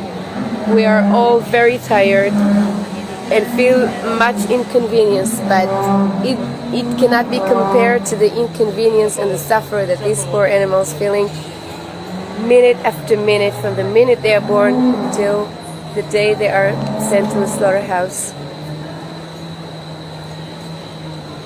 We want these beautiful creatures just to be sent to free, sent to live their lives as they deserve. They do not deserve these terrible conditions. They don't deserve this. They live in such horrible ways that we put them through. We put them through in the name of the milk and the dairy products that we were all used to drink and eat. We ask you to reconsider the lifestyle. If you guys have just joined us, this is Meet the Victims on our 8th action here in Israel. We are in a very big dairy farm called Beta Emek or Bereshit. This is the name of the dairy farm. We've been here for 2 hours. It's getting hot. We are hungry. We are exhausted. We all have so many wonderful things to do with our lives, but we put them aside for the sake of this action, for the sake of the animals. We feel much inconvenience, but it has nothing, we cannot compare it to the inconvenience that these poor creatures are held in dirt, they stand in their own feces. Just look where they stand. I cannot get too much close because they are afraid of me and I don't want them to be scared of me. And you know what? I can understand her. I can understand why she's so afraid of me, because she knows that when human beings are approaching her, something bad is happening to her. She was born in this dairy farm, and the only time that she will be leaving this dairy farm is when she will be sent to a slaughterhouse. Either when she's 5 or 6 years old, because this is the age where all the cow from the milk industry is sent to a slaughterhouse, or if she doesn't produce enough milk, or if she's hurt or injured, she will be soon sent to a slaughterhouse, because it's all about the money. These poor calves, these poor beings are held here in the sake of making money, making profits from their bodies. And it's up to us, the consumers, to change their lives, to help their lives. Because if we won't buy these products, then they will have, the industries won't have a reason to lock and cage these poor innocent cows. I think we have an update. I would like to show our viewers. Nelson, can you please, Nelson, can you share the update please, loudly? Yeah, so from what we know now, we've seen several police cars arriving in the area. One of them is a big one, which is big enough for arrest of the activists. We believe that the police might start arresting the activists soon. We don't know for sure yet, but that's the update. So, in case you haven't heard, we just informed the amazing activists just told us that several cars came. One of them is a pretty big car that normally is used to arrest people. So we are getting ready and prepared for the possibility and option to be arrested. So, but that doesn't make us voluntarily go, even though it's not comfortable and it's not convenient to be arrested and to be here for several hours, and instead of being either at work or at home or resting or doing something for our pleasure, we are here getting ready to the option maybe to be arrested. And I would like to ask you to think about something. We are about to be arrested because we came to a dairy farm that is a prison actually for the cows and calves. We are about to be arrested when all we came to do is spread love and ask everybody just to reconsider about habits and lifestyles that has to do with consuming dairy products. We are not treating anyone with violence. We are not causing any pain to anyone. We came here in order to save lives, to set the cows and the calves free. But yet we are the ones to be arrested, and the owners of this place, not only this specific place, but all the industrial places that that holds cows and calves and sheep and goats, but they do it with the law. I mean, the law protects them. It makes no sense.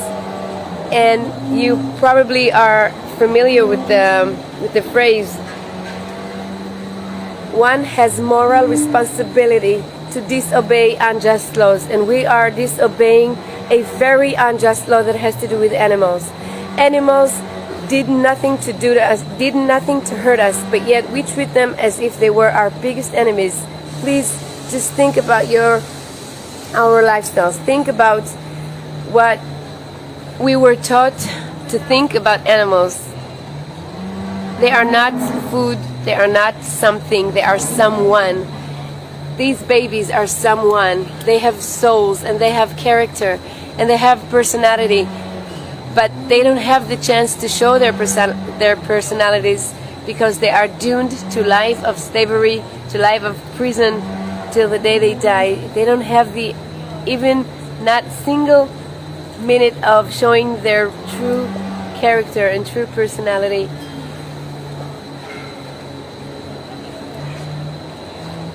These are the females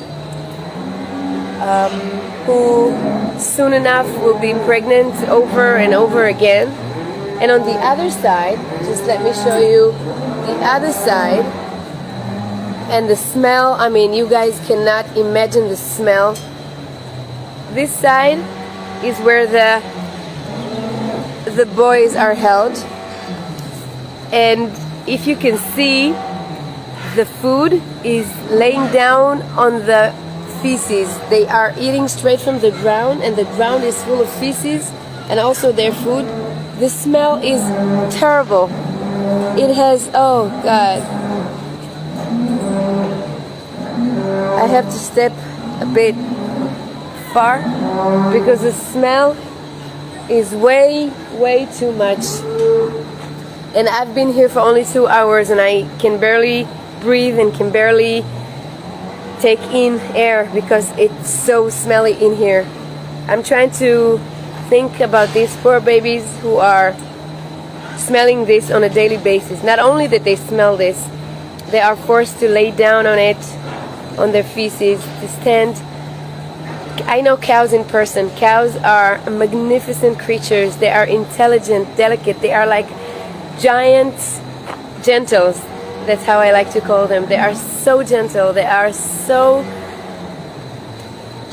full of character and joy and happiness. But yet here, no happiness. This is a place of misery. So many miserable creatures, so many miserable souls who are in this place simply because we, some along the history, thought how wonderful it is to drink a cow milk, but it's not wonderful. And if it has something to do with the taste, then we can teach ourselves to drink other non-dairy milk products. And she... כאן שוב Meet the Victims, ישראל, בפעולה השמינית. אנחנו מחוץ לרפת בראשית, רפת משותפת לקיבוצי של בית אל-עמק. קבוצה של פעילים לא אמין נכנסו פנימה והתבצרו בתוך דבר כאן קבוצה גדולה מאוד של שוטרים, והם נכנסים אל תוך הרפת שלהם להמשך. אפשר לראות את כל השוטרים, קבוצה מאוד מאוד גדולה במספר.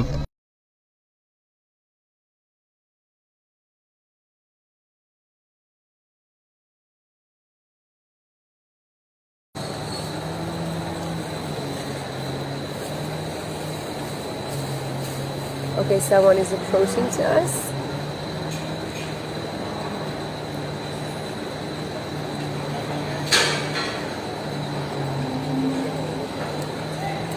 Okay, soon enough we'll be having more updates. Some things are happening. As soon as we can, we will let you know something is happening.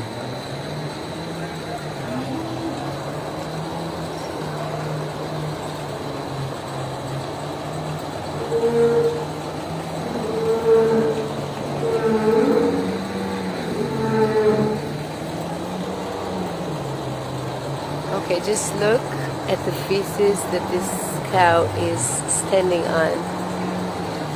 This cow, I would like to name her Abby. החוצה מהמתחם, קבוצה נוספת של שוטרים אוספת פעיל נוסף. כמובן אפשר לראות שהפעיל לא מתנגד בכלל. השוטרים מתקשים להחזיק בו כשהם מוציאים אותו החוצה. הפעילים שלנו הם לא אלימים בהגדרה. אנחנו כאן כדי להשמיע קול למען בעלי החיים, למען הסבל שלהם. פה בחוץ עומדים עם המצלמות שלהם גם כן שלופות, הבעלים והעובדים של הרפת. אפשר לראות את הקאטר הגדול הזה מוכן לחתוך מה שלא יהיה.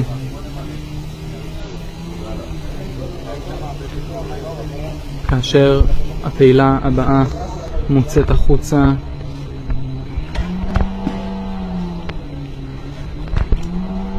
בשלב הזה מחליטים לפתוח את הדלת של המחלבה כדי כנראה לאפשר איזושהי הוצאה יותר נוחה עבורם של הפעיל האחרון שנשאר במתחם, לא הפעיל האחרון, אחד הפעילים שנשאר במתחם,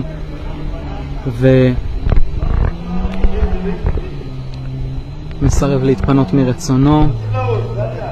השוטרים באים אחד אחרי השני וככל הנראה ירימו גם אותו. אוספים בינתיים פעילים נוספים.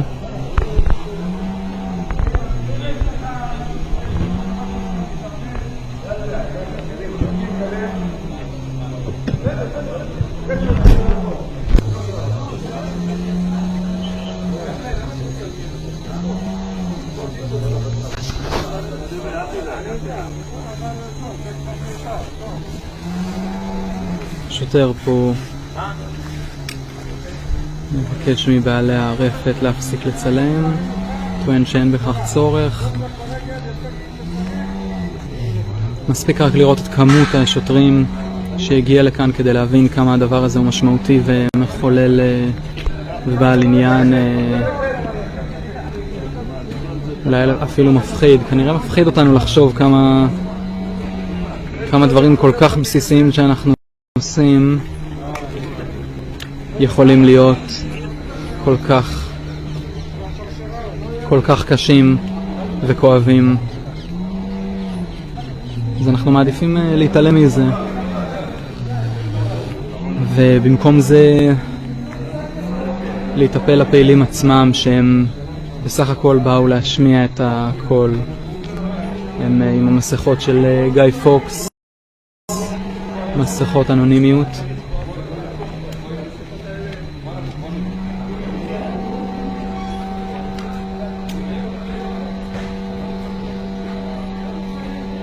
נראה שהם קצת מסתבכים פה באמצע של פינוי של פעילה נוספת מהמחלבה. המחלבה הזאת היא, שנראית כולה מאוד סניטרית וחדישה, היא באמת מאוד מאוד חדישה. יש כאן עוד פעיל שהוצא החוצה על ידי השוטרים. נותרה כאן עוד פעילה. בעצם הרפת הזאת מיוחדת בזה שהיא מייתרת כמעט לחלוטין מגע יד אדם. אפשר היום לבצע את החליבה בצורה מאוד מאוד יעילה, חבל שהיעילות הזאת היא באה על חשבון בעלי החיים עצמם. זאת רפת קרוסלה שמסוגלת לחלוב כ-400 פרות בשעה. 72 פרות יכולות להיות במסוף הזה בזמן נתון.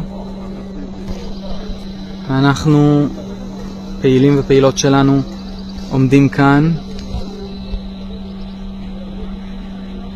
לא מוותרים.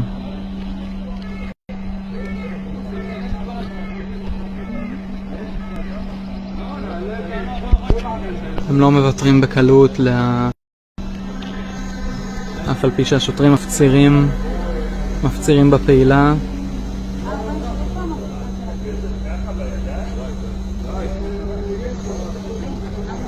הפעילה לא מוותרת והשוטרים בוחרים להרים אותה ולגרור אותה החוצה מהרפת. הצליחו בינתיים לפנות את כל הפעילים מהמחלבה המשוכללת.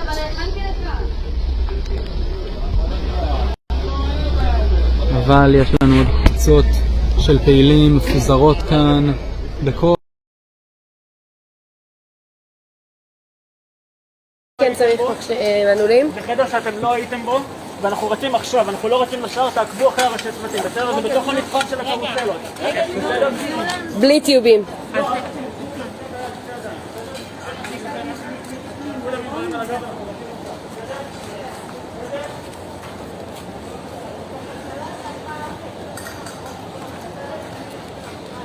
Okay, what's happening now is that we are standing up.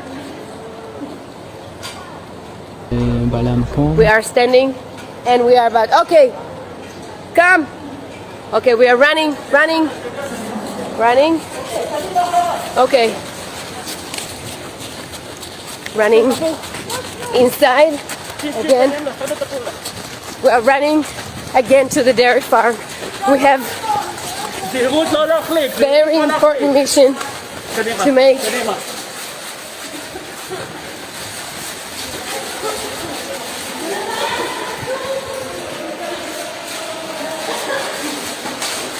We are going down the stairs to a room.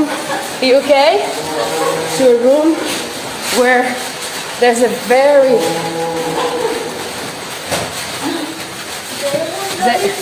Here? Okay, so the reason that we're running... Go. The reason it's not... The reason that we're running is that... Everybody go back. The reason that we're running is that we need to go to a room where they keep...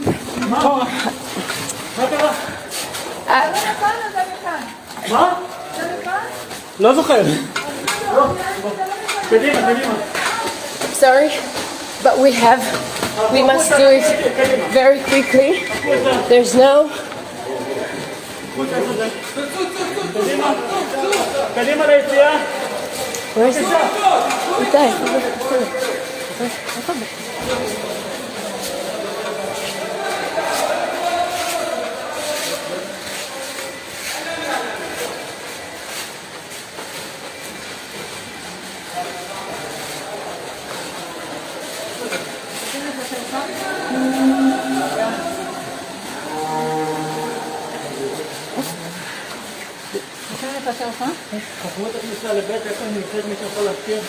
Okay, so what's happening right now is that we're inside the carousel again. We want to go to where they keep the milk, all the milk that they have milked. We wanna go inside and lock ourselves in. Come. תכבד את המקום שלהם, לא לגעת בהם.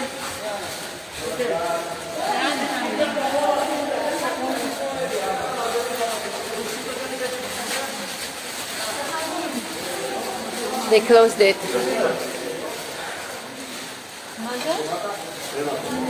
So, and then, so right now,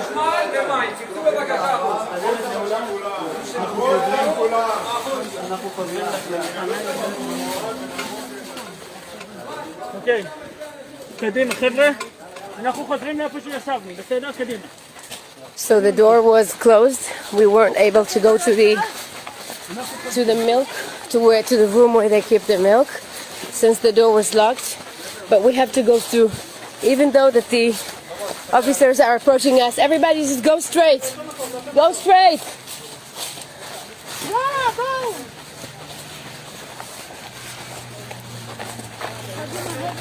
We are going back to where we were. Unfortunately, they closed the room where they keep the milk. We wanted to go inside and lock ourselves inside the room where they keep the milk, but unfortunately it was locked. So we are going back to the place that we were at.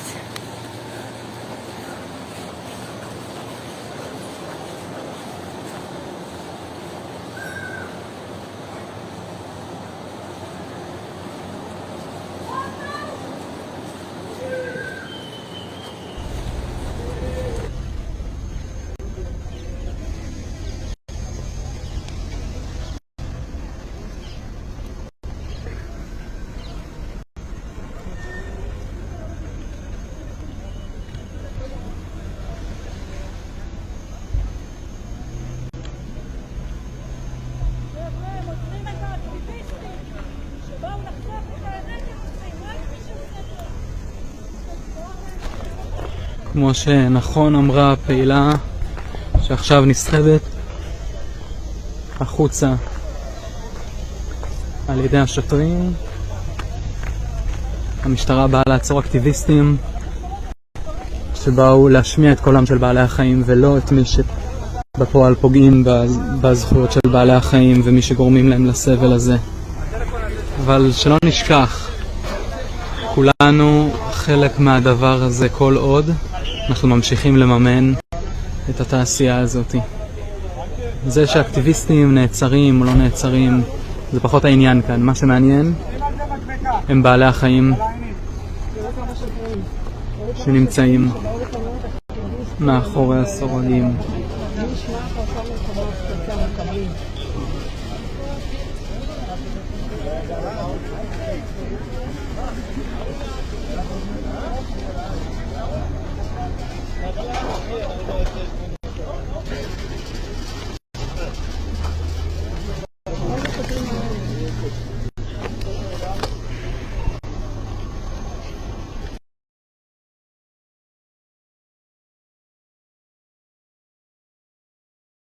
כדי להקשות עליהם מבחינת משך פעולה.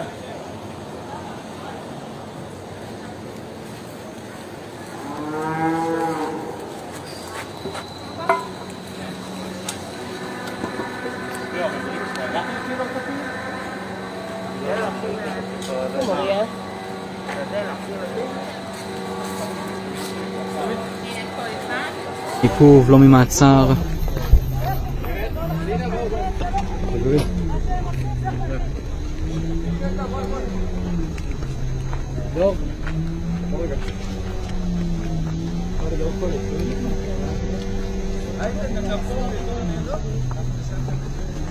הנה האקטיביסטית מובלת בעצם אל תוך הניידת על כך שבסך הכל נכנסה לתוך הרפת כדי להראות את הזוועות שמתחוללות שם. תראו איזו יעילות, איזו יעילות של המשטרה, אבל המטרה כל כך לא נכונה.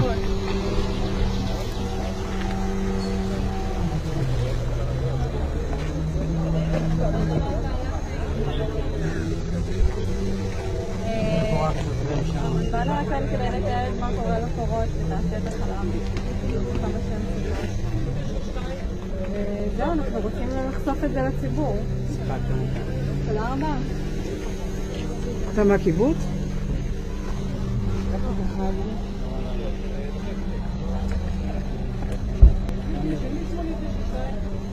מה יש לך לא בתוך? קשורים.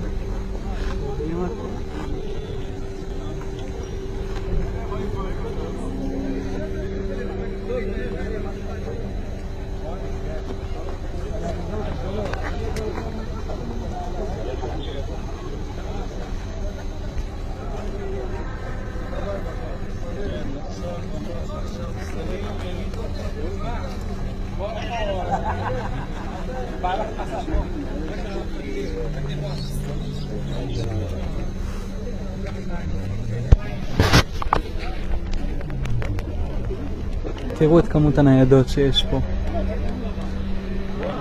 1, 2, 3. 4, ועוד אחת ענקית, ועוד איזה אחד עם צ'קלקה מאחורה.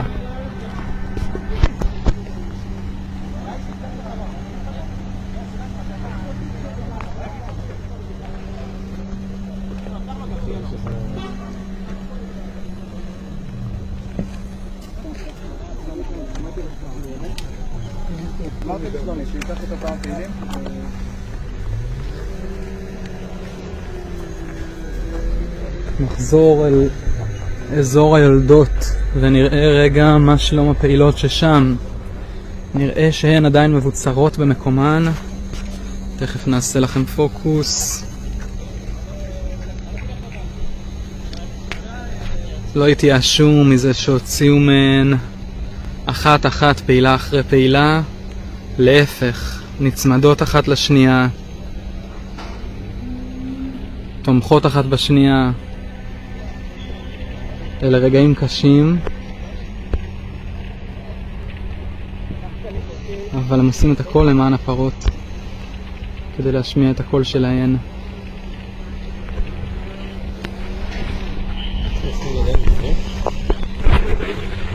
אני חושב שכן.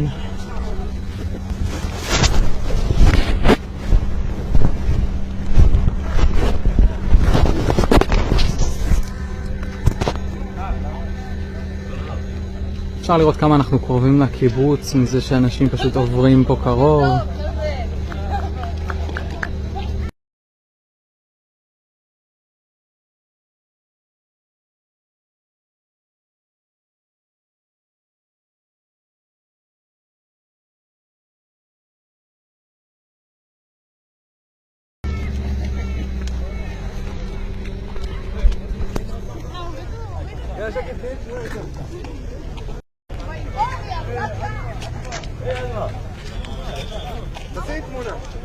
אני על וידאו, אז בסדר, נתלוש מזה אחר כך. בוא, מרן, שמעון, בוא. רגע, תוריד אותי. את רוצה לקום או שניקח אותך? עם כל השרשרה, כל הזה. פעם בלגן.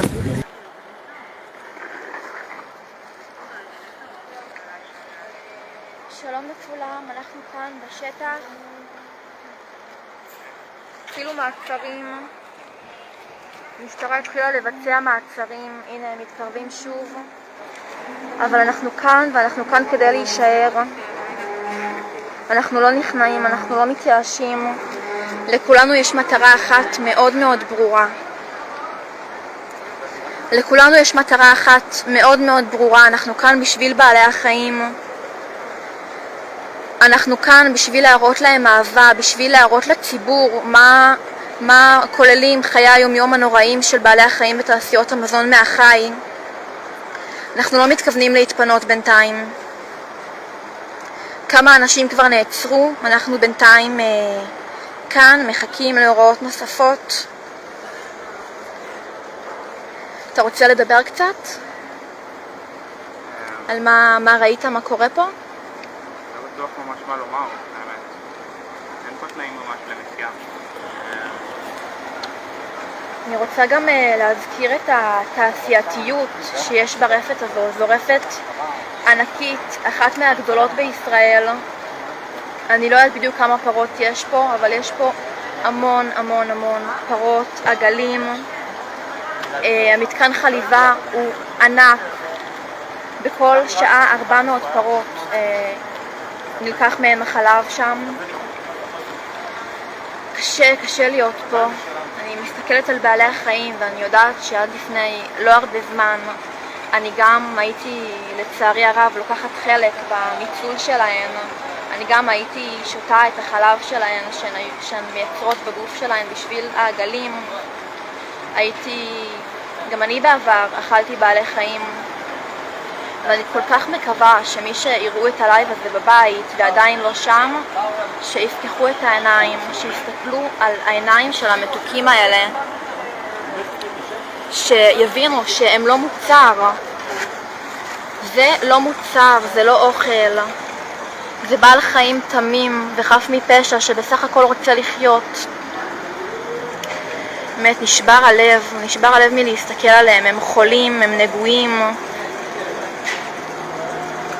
הם קצת חוששים להתקרב, אבל אני מרגישה שהם כאילו יודעים שאני לא אפגע בהם. אני אפילו לא יודעת להסביר את זה.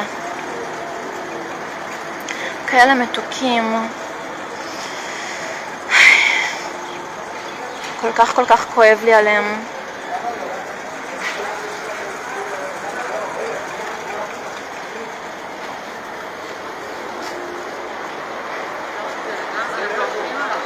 שוטרים פה בשער של המקום עצרו כמה פעילים. למי שהצטרפו עכשיו, אנחנו פה בפעולה השמינית של Meet the Victims. אנחנו ברפת בראשית בצפון הארץ. באנו לכאן כדי למנוע בגופנו הפרדה של עגל מאמא שלו, כי בתעשיית החלב כל העגלים מופרדים מהאמא שלהם כמה דקות, במקרה הטוב כמה שעות אחרי ההמלטה. אנחנו כאן כי התעוררנו, כי פתחנו עיניים והבנו שזו לא מציאות שמגיע לאף אחד לחיות בה. אמא ותינוק אמורים להיות ביחד, זו הזכות הכי בסיסית שקיימת, וכאן, כמו שאפשר לראות, כמעט כל זכות של בעלי החיים נלקחת מהם. זה הקרקע שעליהם הם דורכים. תנסו לדמיין לעצמכם מה זה לחיות על קרקע כזאת, מה זה לחיות בתוך ההפרשות של עצמכם. אני לא מסוגלת אפילו להתחיל לתאר לעצמי מה עובר על המסכנים האלו. הם רק רוצים אהבה.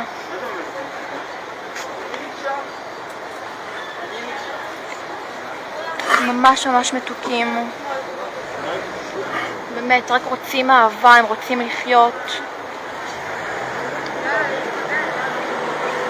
מגיע מישהו.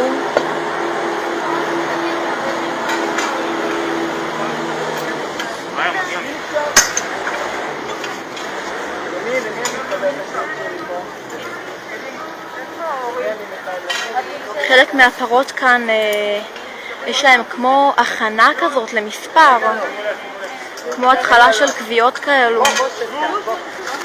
מי עוד צריך? אני צריכה. נתחיל להעביר לפה.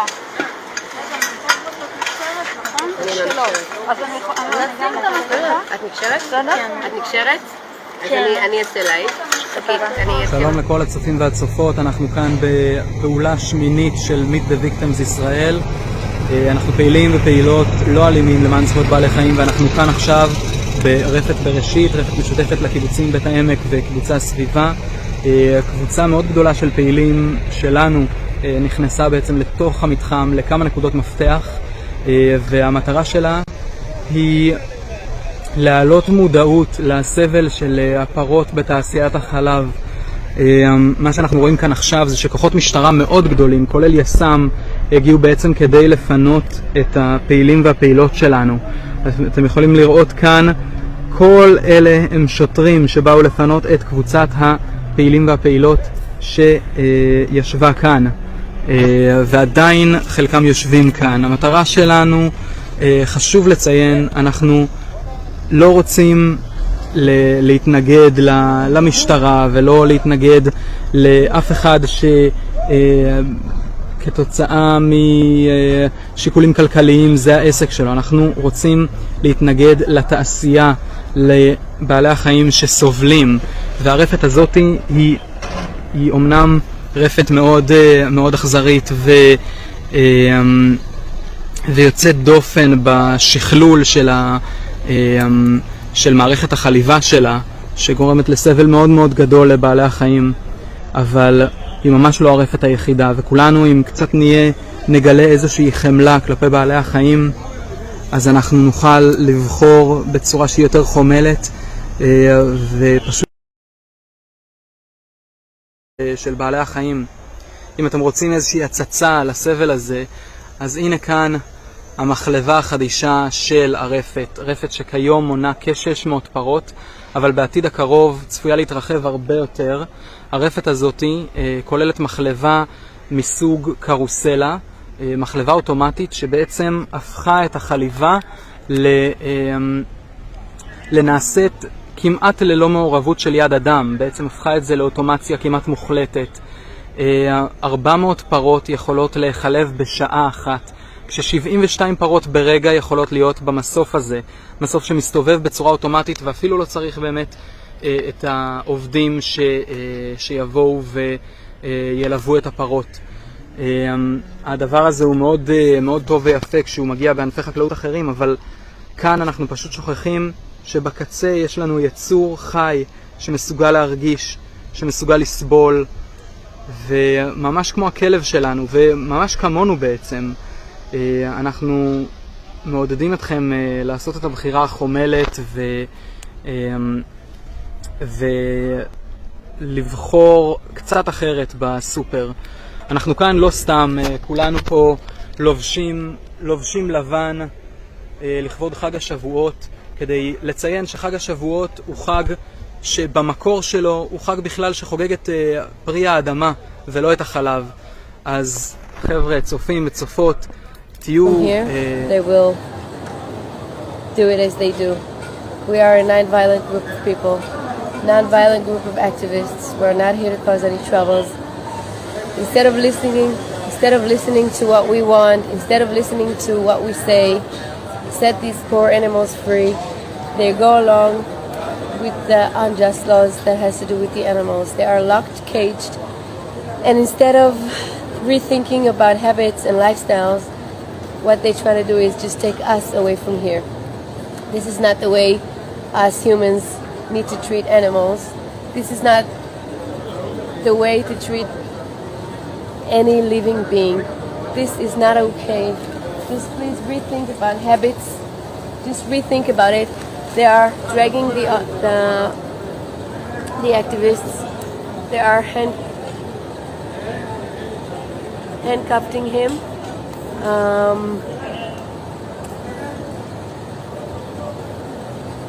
They are about to arrest us, to arrest all the activists here. Right now, what all the officers are doing, you see how he is dragging the activist, and he is hurting her. She told him that he's hurting her hand, and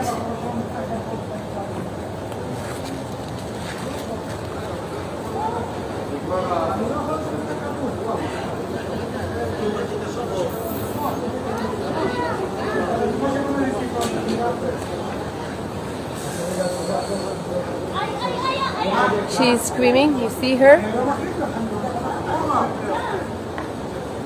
They are hurting her, and she is screaming that they are hurting her arm.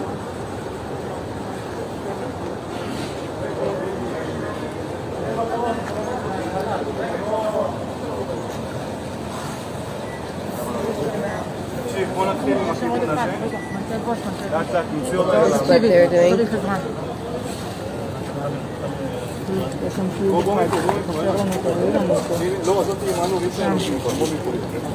What they do? See her?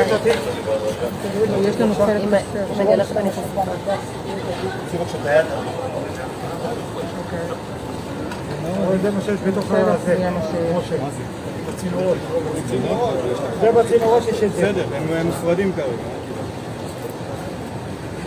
What they're doing is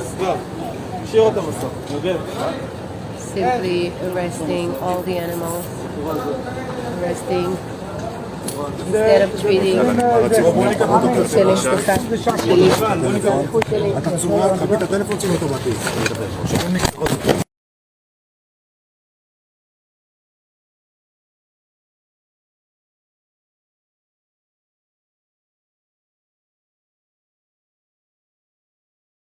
סבל של בעלי חיים. תודה שהקשבתם. אנחנו בינתיים נמשיך ונסתכל. שאתם בסופר לקנות איזשהו תחליף. לא יודע, אני הייתי בסופר השבוע וראיתי שיש מבצע של עד סוף יולי חלב של...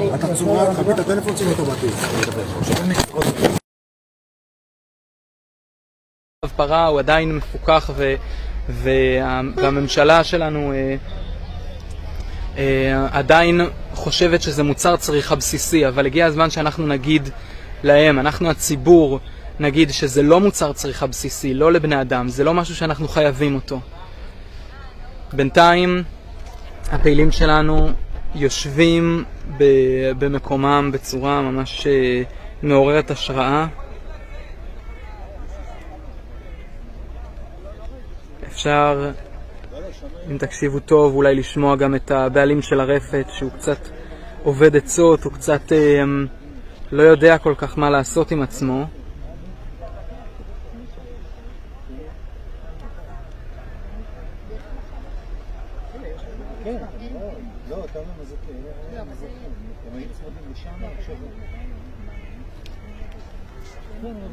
נחזור אל אזור הניידות.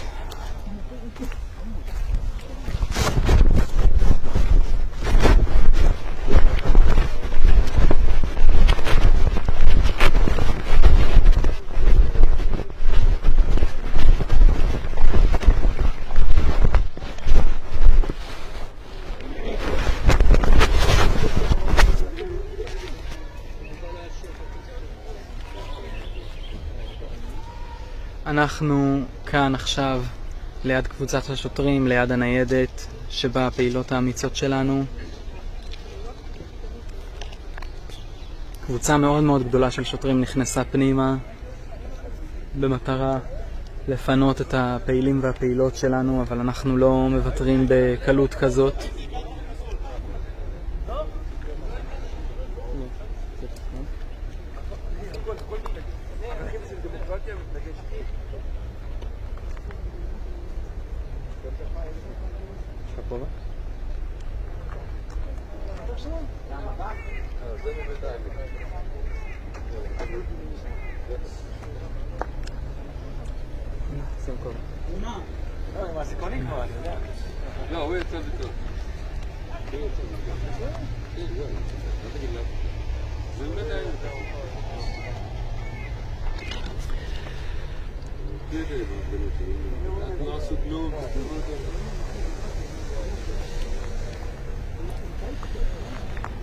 נמצאות כאן...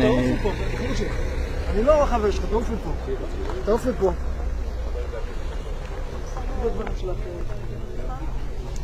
אני אקח את זה. כל הדברים שלכם, תעוף לפה.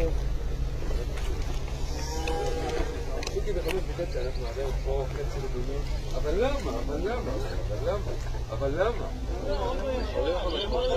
כאן ירוקה, נראה שכרגע לא כל כך אפשרי להתקרב לצורות, הם לא כל כך בעניין שאני אתקרב לניידות.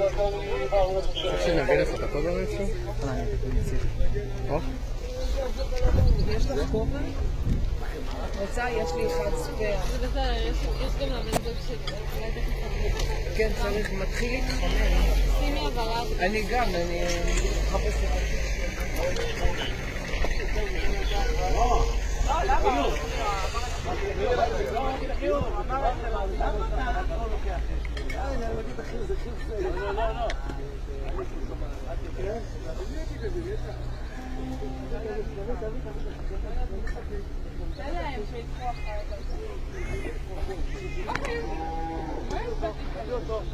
תביא אותו. אולי בגלל... לא שיקחו את זה. מה זה, מוצגים? כן, רק רגע, אני מברר שנייה עוד פרטים על המעצר ואז אני אעלה על זה. דור, הם רוצים שאני אעלה ואני אגיד משהו על המעצר, היה שהוא מעצר? עכשיו לא רואה. היה לאחרונה? כן, מעצרים האלה שהגיעו קודם. לא ממש בדקות האחרונות, לדעתי. Good morning, viewers. Thank you for watching Meet the Victims Israel's 8 Action in Bereshit Farm, which is one of the biggest dairy farms in Israel. It's been a very eventful action so far. As you see, our activists came, over 100 of us came to this farm, and we entered just to film the conditions, to also to chain ourselves to the walls so that the cruelty that goes on here on a regular basis is not able to continue, at least for today. So as you see, the police have arrived, they've arrested several activists, they've even arrested some of the narrators that were there on scene, some of the reporters that were reporting for us today, so our views are actually going to be pretty limited from now on in light of that fact. So, as you know, Meet the Victims, we are a group of nonviolent activists. We do civil disobedience in the footsteps of Reverend Dr. Martin Luther King Jr. and also Gandhi and the civil rights movements that have taken place around the world for social justice through breaking the law only in the ways in which the law is unjust. And today we see the consequences of that as there are arrests. We've also heard from the scene that a lot of the activists have been accused by the police and by the company that owns the place of bringing in diseases to the place. However, we have documented that foot and mouth disease and other diseases were already rampant on scene, as the workers there and the police are not wearing sterile equipment. Our group came in with sterile equipment. We come in as respectfully as possible. We respect the animals. We respect the humans as well, although we don't respect the work that's being done because we think it is unfair and it is cruel and that these animals are suffering on a daily basis. You can see right now one of our main reporters, Mantegvosh, is actually being arrested there on the camera. So unfortunately, she will not be able to report her commentary from the scene anymore. And unfortunately, a lot of our activists are being arrested. But that is a risk that we take with this work that we feel is very important, and we hope that you agree with us. Unfortunately, a lot of people have this image of the dairy industry as just completely fine, normal, whitewashed kind of, cows in green pastures. They don't realize the cruelty that the animals are standing for hours and hours and hours on concrete in their own feces, that parents, that mothers are ripped away from their newborn children. I mean, imagine if any of our viewers out there have children of their own, if any of you are mothers specifically, if you've carried a child yourself for 9 months and you know the bond that you create with your child in those 9 months, you know that child is a part of you and it comes from you. And you create also milk, to feed that child. Whether or not you're able to feed your child with your own milk as a human being is, a different situation. But the fact is that these cows created their milk to feed these children that they were carrying in their bodies for 9 months, that they went through the pain of labor and childbirth to bring into this world to love the same way that you would love your child. And all of this is being done behind these closed doors, these cold steel walls, just so that people like us can drink their milk, the milk that was meant for their children, that we can have cheese out of this milk that was meant for their children. And this is something our species has been doing since ancient times. And it's possible, at one point that we didn't understand what we were doing. We were just animals, or we were naive, or we were living in societies that this kind of thing was required possibly to survive, to eat meat and to consume animal products. But, our species has also been guilty of a lot of other tragedies, and we used to kill each other. We did horrible, horrible things to each other, to other human beings, that now as a society we know those things are unethical and that they're morally wrong. But every time that we change something, every time that we as a species come to this enlightenment and we understand that we're doing something wrong, we do have these questions, like we have this cognitive dissonance within ourselves, where we've been growing up doing a certain thing our entire lives, maybe even participating in these things, in these industries ourselves. And we feel a need to hold on to that and to defend our past actions, because otherwise maybe we have guilt, or maybe we're just used to doing things a certain way and we can't let go of that past. But I believe we have to, as a species, as human beings, as creatures on this earth that are compassionate, that are merciful, to be able to show that mercy to other creatures, because now we do understand what we're doing wrong. We didn't always in the past. We didn't always have this option. We didn't have vegetables and produce so readily available for everyone to eat, to feed the whole world, but now we do. And now instead of growing those vegetables for ourselves, those crops for ourselves, we're growing dozens of times more of those same crops and cutting them down. Instead of feeding the hungry people in the world, these go to feeding animals. Animals that are grown for their meat, animals that are grown for their fur, animals that are grown for their milk, that are grown to be used and abused, to be treated as slaves for our own enjoyment, for our own unnecessary enjoyment. I mean, there's a ton of research as well on the health benefits of a plant-based diet and the fact that animal products cause a lot of chronic diseases, heart disease, and cancer. There's a lot of scientific research on this, academic research. And if you are listening today and you feel like you're wanting to make the change and you don't know how, there's a lot of resources out there. We've all been there, definitely. I mean, I personally, for years, I heard about veganism and I started to think about it, but I didn't really know where to go from there. And there are a lot of resources online. There's a lot of great vegan recipes. Personally, I just started Googling, vegan recipes for whatever, and I discovered this amazing world out there of cuisine. But I know there are also a lot of other groups. There's a group on Facebook called Challenge 22, which actually started in Israel, but it's international. So apparently they give a lot of support for people who are trying to go vegan, so you might want to check that out as well. And back to what we see on the scene right now, Mantegvosh is off the floor, and one of our activists is offering her a drink of water. She is still in handcuffs. It looks like she is going to be arrested. Several other activists have been arrested, and we're unable to get their perspective from the scene because of this fact, unfortunately. And it looks like there are going to be legal consequences for today. That's okay. If you're just joining us, my apologies if I'm, repeating anything. We like to make sure that all our viewers are caught up with the current events of what's happening. So we came here to Bereshit Farm a couple of days before Shavuot, a Jewish holiday, which is usually celebrated by custom, not by law, of having a dairy meal before the holiday.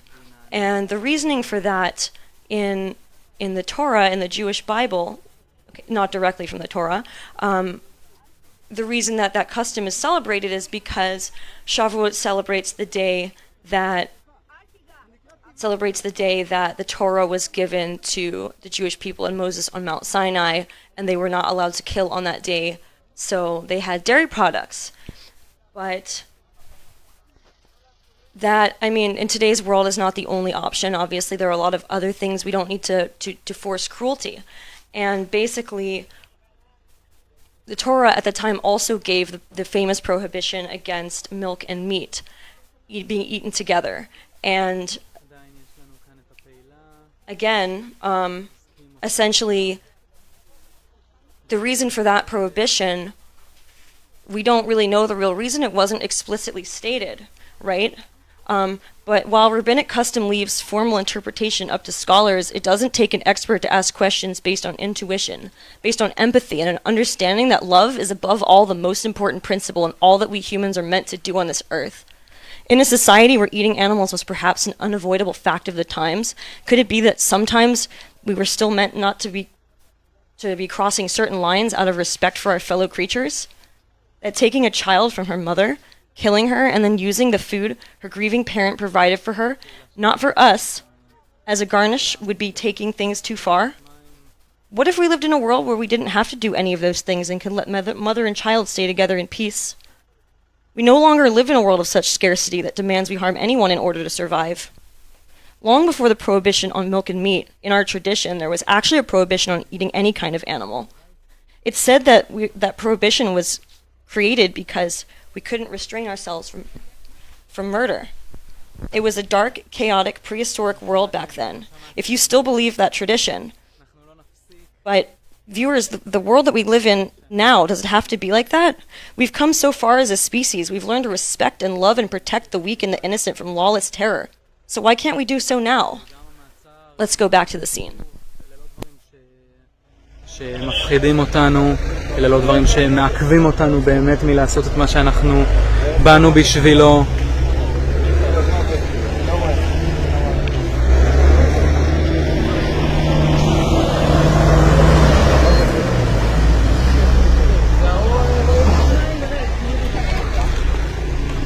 יש כמה ניידות שכבר עוזבות את השטח עם פעילים שלנו בתוכן.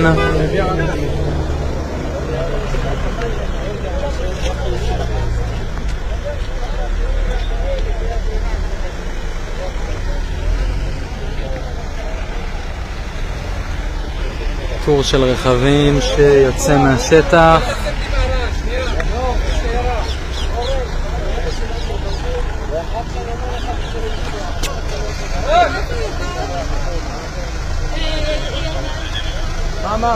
הפעילה שלנו עושה לנו לב מבעד לחלון, שתי הפעילות, להראות לנו שלא קל לשבור את הרוח שלהן.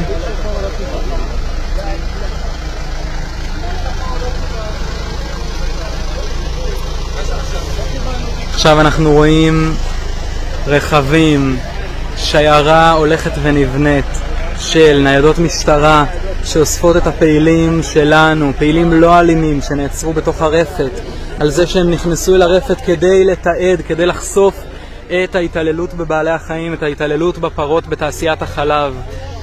הביאו לפה כוחות גדולים של משטרה, הביאו לפה כוחות של יס"מ, מאובזרים בכל הציוד שלהם, כדי להוציא חבורה של פעילים לא אלימים שאפילו לא התנגדו ולו בנקיפת אצבע.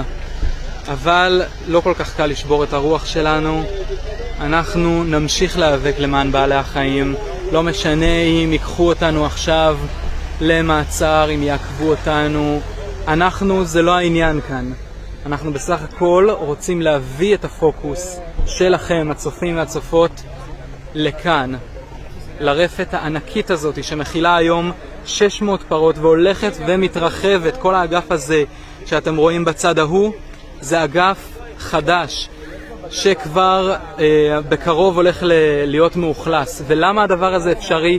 בזכות מחלבה חדישה שאנחנו רואים כאן במרכז התמונה, מחלבה אוטומטית שמאפשרת לחלוב 400 פרות בשעה ללא מגע יד אדם.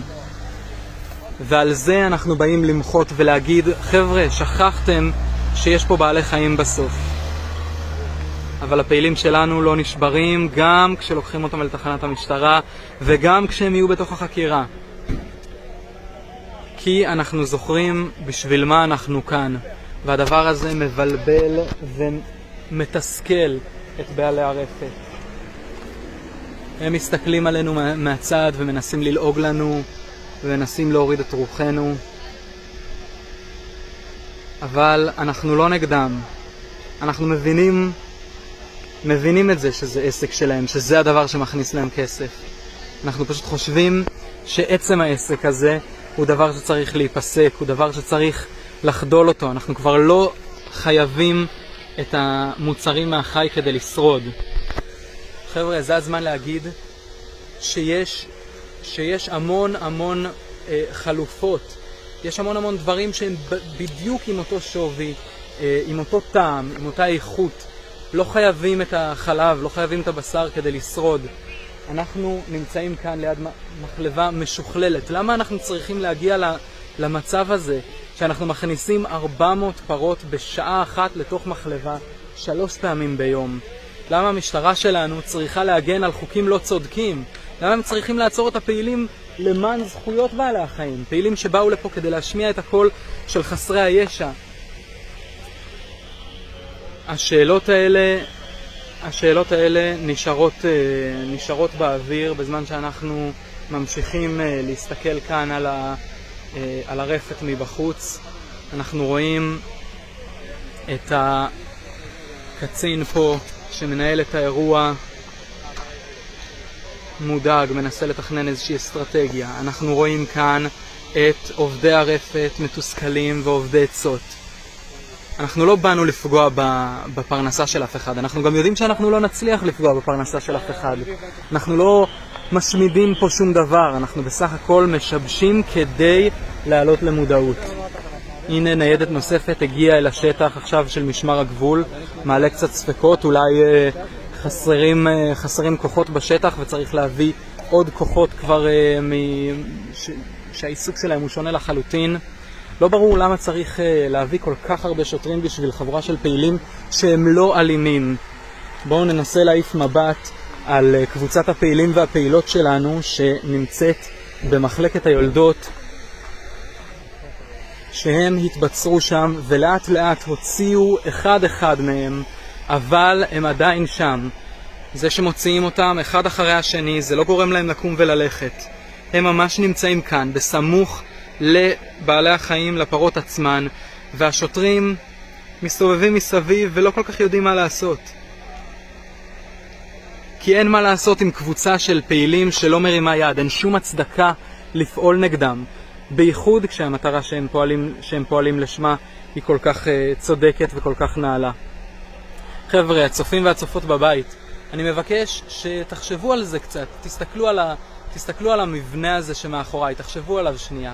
תחשבו שיש את כל המתחם הענק הזה שנועד רק לחלוב פרות ולנצל אותן, כשהן חיות שמסוגלות לחוש, שמסוגלות להרגיש אהבה, שמסוגלות להרגיש כאב, שההיריון שלהן עורך בדיוק אותו דבר כמו ההיריון שלנו, הריון של עגל או שני עגלים, 9 חודשים, ומיד בתום ההיריון מפרידים אותן.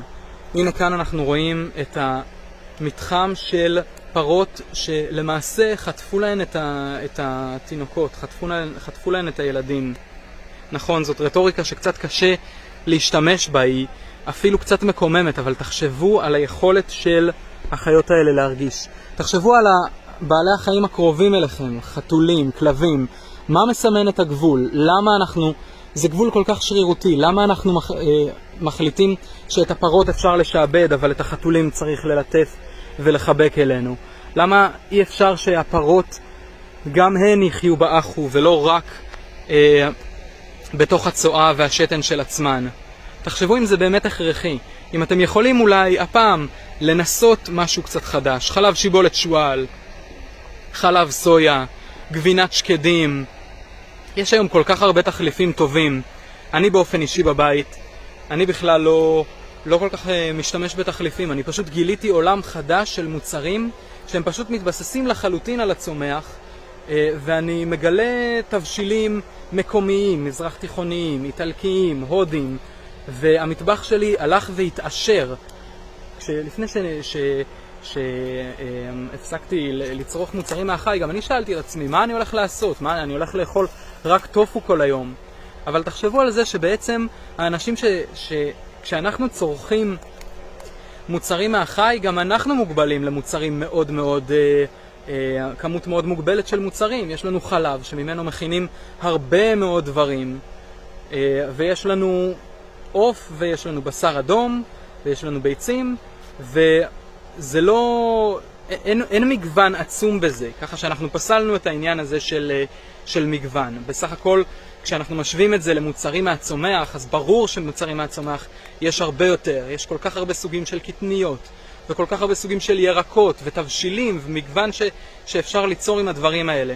חבר'ה, זה ממש קל, זה ממש מעבר לפינה. תחפשו בפייסבוק אתגר 22 ותרשמו בסך הכל 22 יום לנסות לאכול בתזונה שמתבססת על מוצרים מהצומח. אני הופתעתי מכמה שזה קל. בואו נסתכל בחזרה על הפעילים שלנו, שנראה שהם בינתיים מצליחים לעמוד על שלהם, להישאר בשטח, והשוטרים החליטו בינתיים, כך נראה, לעזוב אותם. הם פשוט עומדים ומסתכלים עליהם מהצד. פה השוטר, וכאן הפעילים והפעילות שלנו. בסמוך לגדר, בלב הרפת. בואו נצא לאיזשהו סיבוב, נראה מה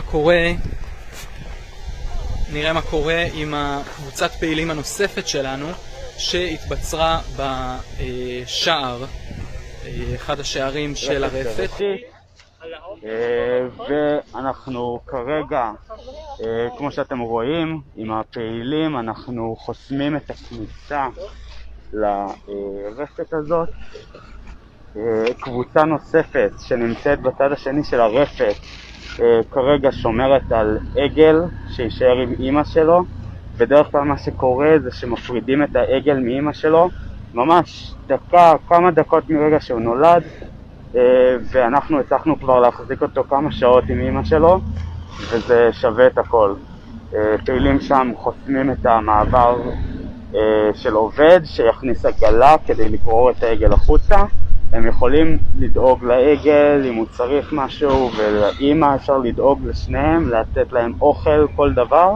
הם רק לא יכולים להיכנס עם עגלה כדי להוציא את העגל. וזה אומר שהעגל יזכה לעוד את הזמן עם אמא שלו, וזה מה שחשוב לנו לעשות פה בין היתר, לתת את ההזדמנות הזאת. אנחנו כרגע כאן בקבוצה שלנו חוסמים את הכניסה לרפת, וזהו, אנחנו נשמח לעדכן בהמשך עם עדכונים נוספים. את יכולה להראות לצופים בבית את המצלמה.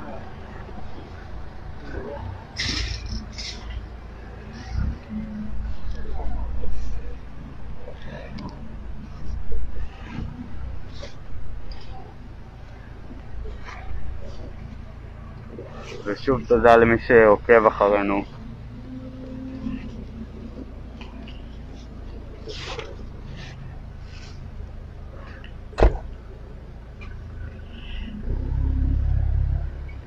אורי, תנסי לרוחב גם?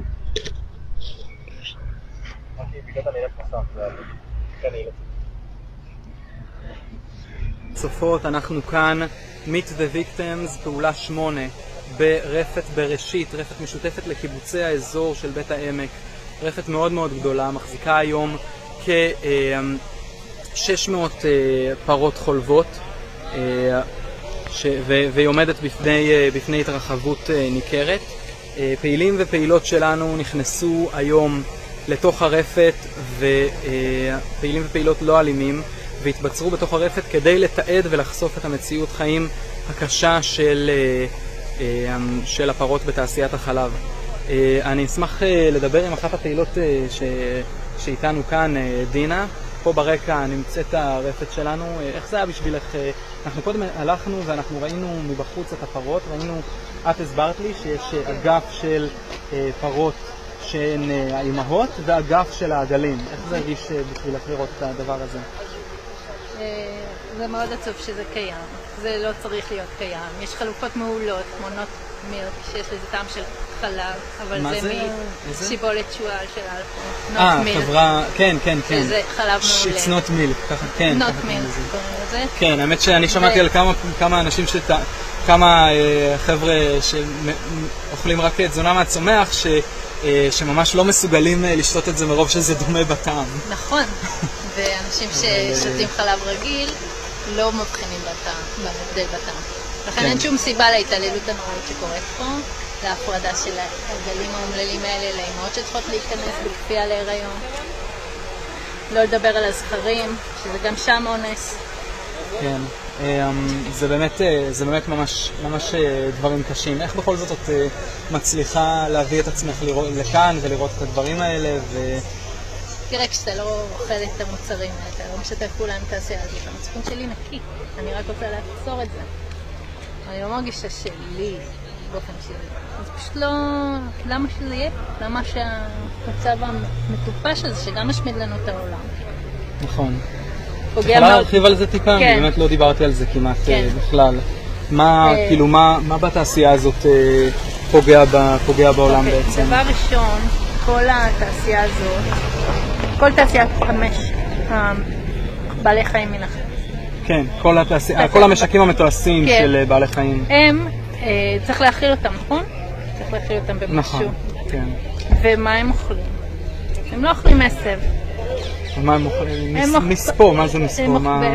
המספור, כל הדגנים, האזורי מחיה שלהם, זה תופס שטח מאוד מאוד גדול מהכדור, אמריקה הצפונית והדרומית. וואו, שטח יבשתי ששווה לאמריקה הצפונית והדרומית, מוקדש כדי להאכיל בעלי חיים בתעשייה. כן. מטורף. ואם נשחרר את העולם מן המשקים, נוכל לשתות. היערות יחזרו, וזה סבבה, ולא יהיה רעב בעולם, כי אנחנו אוכלים את האוכל שלהם. כאילו, אנחנו אוכלים סויה, אנחנו אוכלים תירס, אנחנו אוכלים...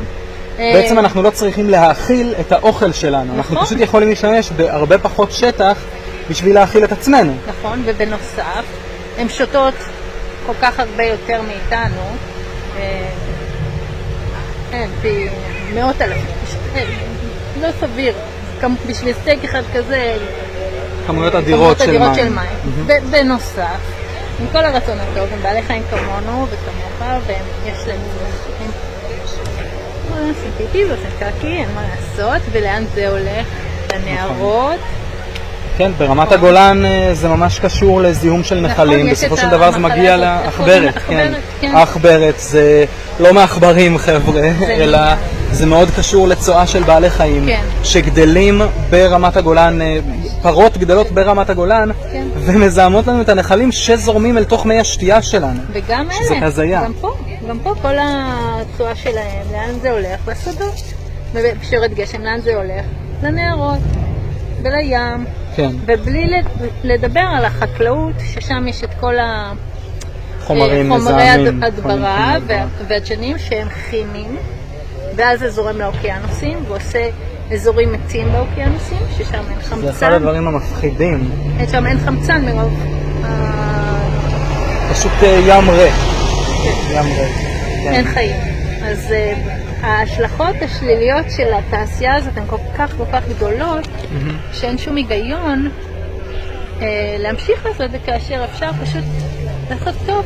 נורא בקלות, כן. לאכול טוב, לאכול מן הצומח, הגוף נהיה בריא יותר. כן. האמת שבאופן אישי אני יכול גם לספר על חוויה מאוד טובה מהמעבר לתזונה מהצומח. והזכרתי קודם באמת את אתגר 22, מי מכן שתחליט להצטרף לאתגר הזה, אז אני מאוד ממליץ להתייעץ שם עם תזונאיות, כי יש ייעוץ איך לעשות את המעבר הזה להמשיך לשמור על אותו אורח חיים שהיה לכם קודם, בין אם זה להיות ספורטאית, בין אם זה לשמור על משקל תקין, בין אם זה לרזות. אפשר באמת לעשות את הכל עם צורת התזונה הזאת, זה לא מגביל בשום צורה, אין לנו את התלות הבריאותית בזה. אפילו רוב אלופי העולם, נכון. הם עוברים לטבעונות, וזה נותן להם עוד לפעמים 10 שנים נוספות בקריירה שלהם, שזה מטורף. כן, מגיעים לגיל 40 במקום גיל 30. ממש. בגלל שהם טבעונים. טוב, דינה, תודה רבה. אנחנו נראה לי נמשיך להעיף מבט קצת על מה קורה כאן. אנחנו נסתכל רגע מה קורה עם הקבוצה של השוטרים כאן. יש כאן קבוצה של שוטרים שמתייעצת מה הם יכולים לעשות. אנחנו במבט ישיר אל תוך רפת בראשית, רפת שמשותפת לקיבוצים בית העמק ועוד כמה קיבוצים נוספים מהאזור. אם תסתכלו עוד כאן לעומק, אז תוכלו לראות את קבוצת הפעילים הנוספת שלנו, שנמצאת כאן ממש בתוך המתחם של הפרות, ואת אחד מבעלי הרפת בחולצות הכתומה והכחולה, שהם קצת עובדי עצות. אנחנו כאן כבר כמה שעות ונראה שזה לא הולך להסתיים בקרוב.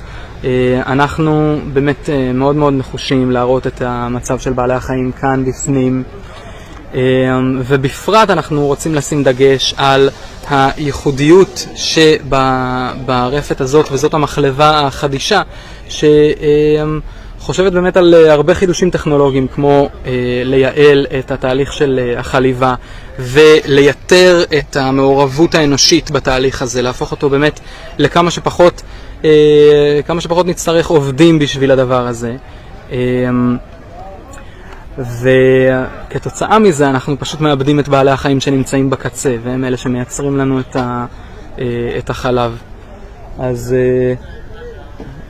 אנחנו עכשיו בלייב ראשי שמנסים שאנחנו מסתכלים.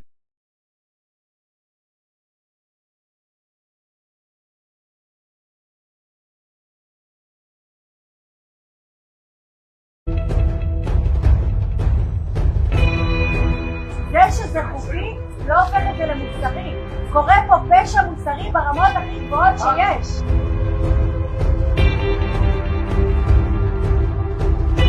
בעלי חיים צריכים אותנו. תן להם אף אחד חוץ מאיתנו.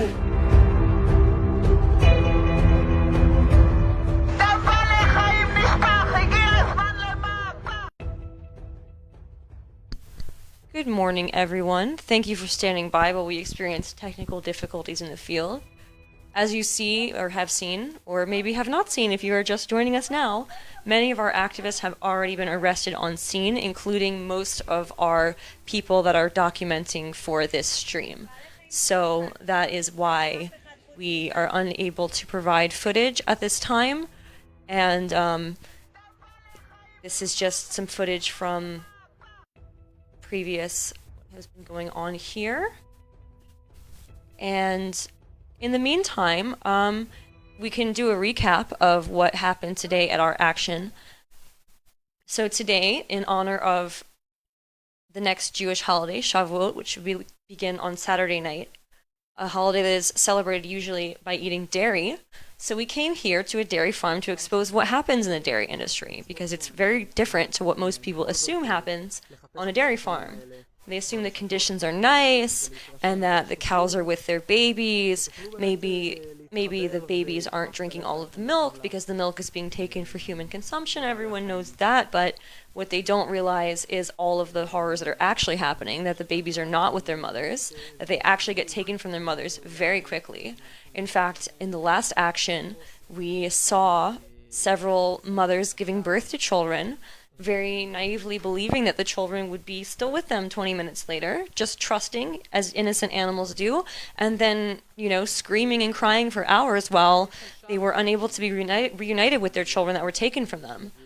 And these babies are taken essentially either to be slaughtered if they're male, or to be subjected to the same cruelty, the same slavery, and being raised for their milk just like their mothers were, and that the cycle of violence perpetuates itself.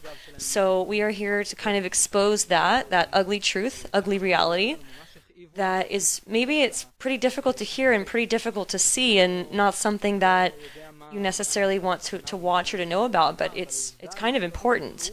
I mean, any kind of injustice that goes on in the world, it's pretty critical, I think, that people know about it.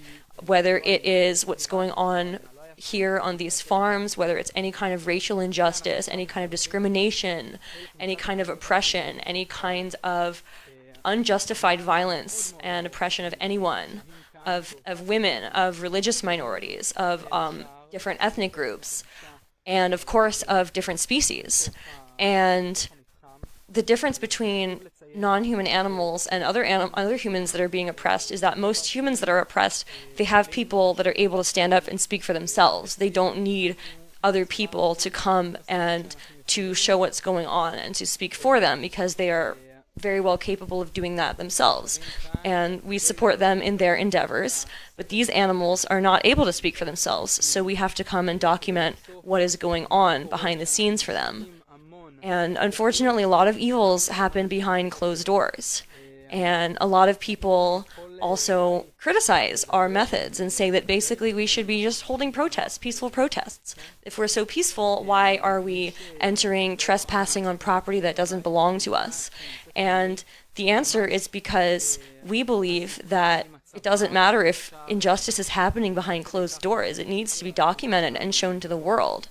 I mean, you wouldn't want, if there was a genocide against humans going on, you wouldn't want that to just be, oh, that's private property, we're not going to go in there, we're not going to show what's happening in the prisons, we're not going to show what's happening, to people who are being forced to work, forced labor, people who are being oppressed and kept from their parents.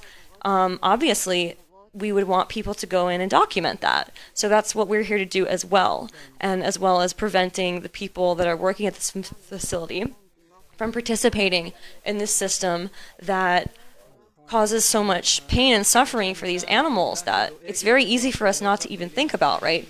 Because we're not these animals. It's very easy for us to have empathy for people, for other beings that are very similar to us. The more similar somebody is to us, the easier it is to step into their shoes and to feel empathy for their situation. So obviously people that share our beliefs and our worldviews and that look like us, that are similar to us, those people are the easiest to empathize with. People who look different, sometimes for some people, can be harder. And animals that look different can also be harder for a lot of people. But it doesn't really change their experience, does it? Whether or not you feel what they're feeling. What changes their experience is, well, their experience, right? How they're being treated. And I mean, you can see the suffering in the eyes of these animals. You can also just look around at their conditions. You don't have to imagine what they're feeling. How would you feel if you were standing in concrete in your own feces all day, every day? How would you feel if you carried a child for 9 months growing out of your body that you created, and that you gave birth to it to give it love, and it was taken from you, and you had no idea where it went, and you were forced to do the whole thing over again, and you weren't even able to conceive naturally, but, basically another species just came in and impregnated you with sharp metal objects, which is, by the way, how these cows do get impregnated. And then you were hooked up to a cold metal machine in order for it to suck all of the milk that you created for that child that you loved that was taken away from you. How would you feel about that?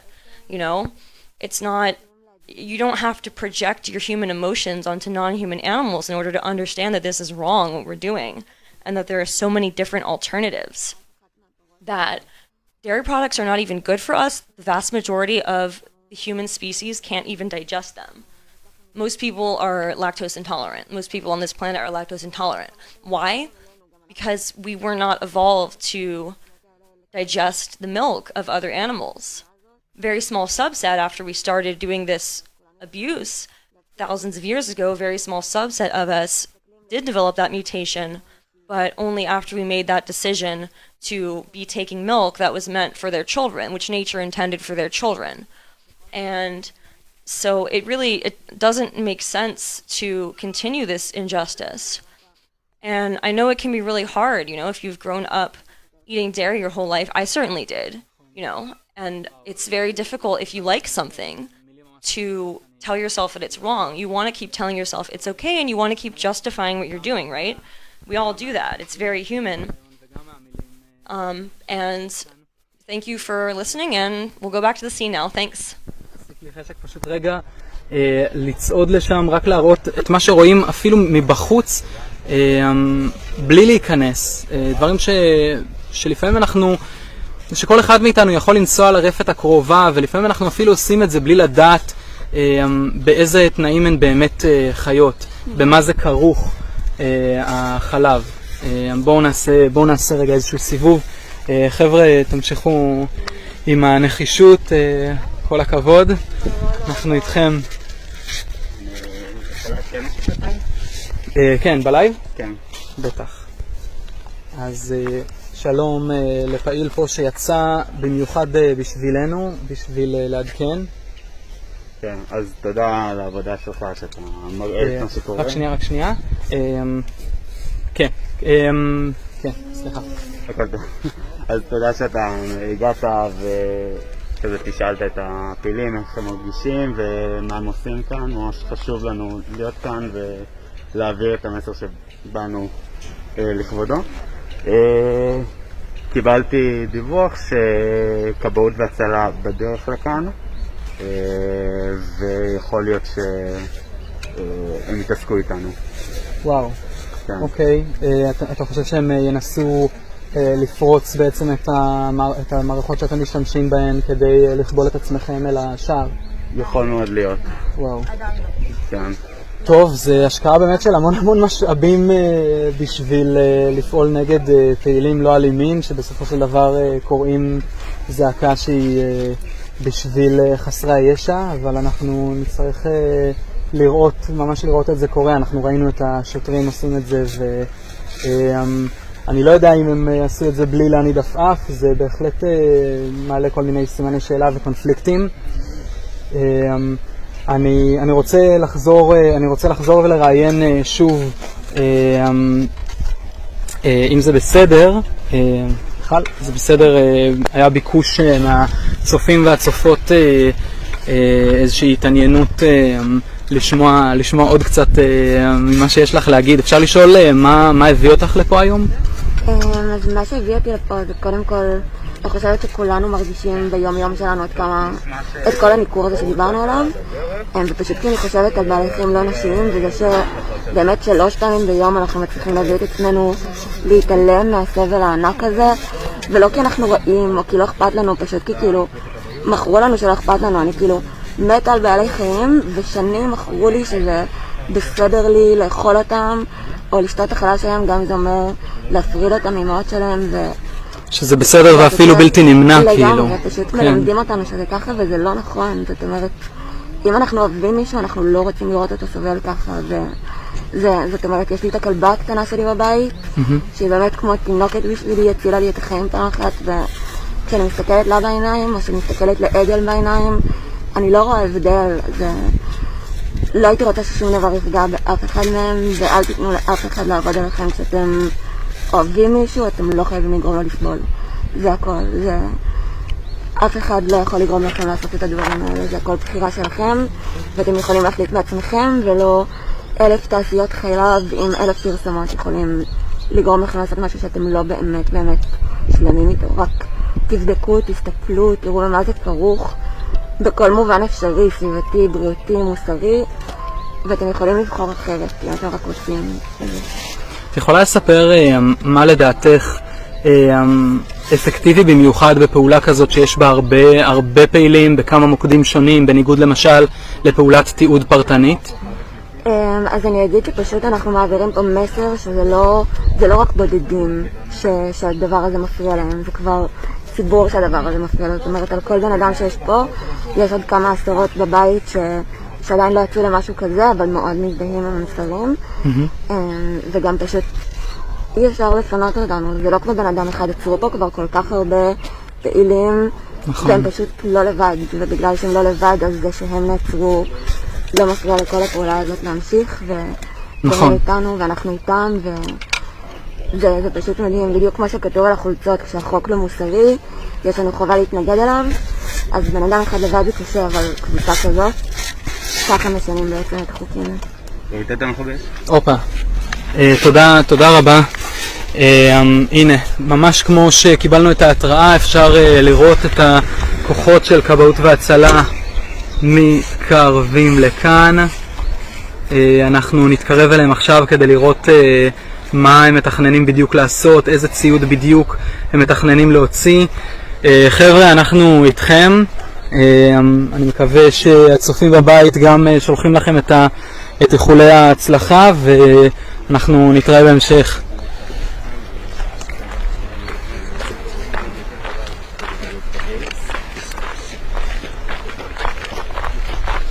אנחנו עכשיו נתקרב לראות מה קורה עם כוחות הכיבוי והצלה. יכול להיות שהם לא ימהרו דווקא למתחם שהיינו בו עכשיו, אלא למתחם השני שצילמנו קודם, אזור של הפרות היולדות, ממה שאני עודכנתי.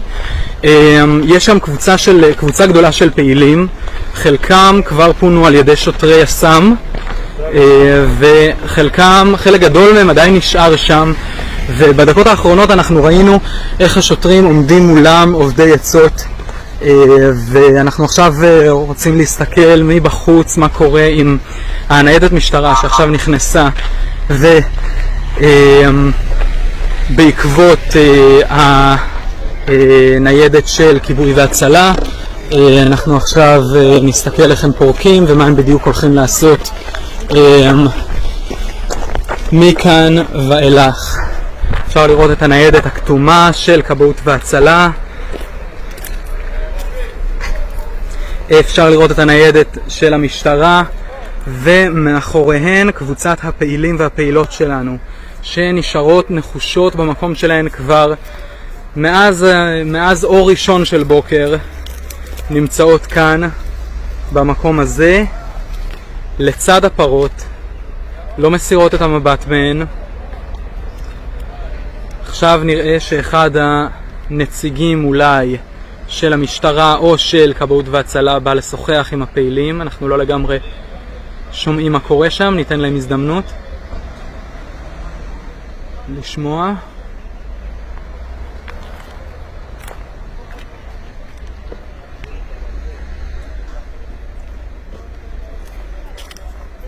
השוטרים בשלהם, שוטרים נוספים באים ומצטרפים אליהם.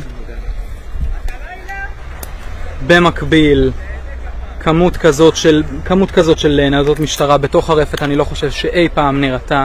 לא כל כך ברור למה חבורה של פעילים לא אלימים גורמת לכזאת תגובה.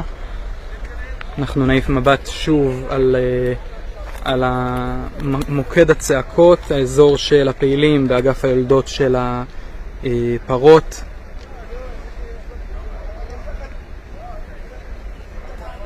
נראה שמתגלעים חילוקי דעות בין השוטרים, אולי בעלי הנכס.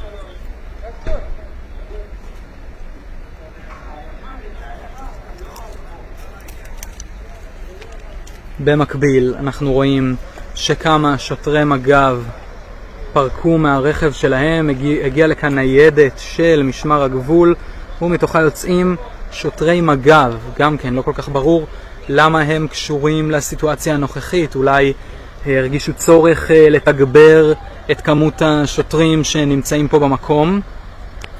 נראה שהם עכשיו מקבלים איזשהו תדרוך ראשוני.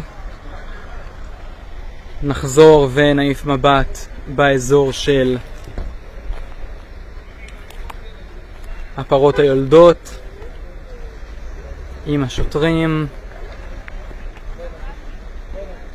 נראה שעדיין אין שם התפתחויות.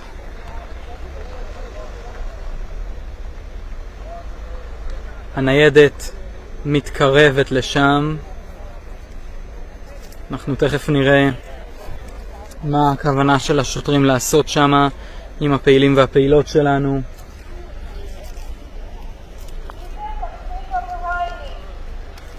רוב השוטרים הנוספים שהגיעו לכאן, חלקם כפי הנראה חזרו מתחנת המשטרה אחרי שהם הובילו לשם חלק מהפעילים שלנו שכבר נעצרו, אבל יש לנו כאן כמות גדולה של פעילים ונראה שזה לא הולך לעבור כל כך במהירות.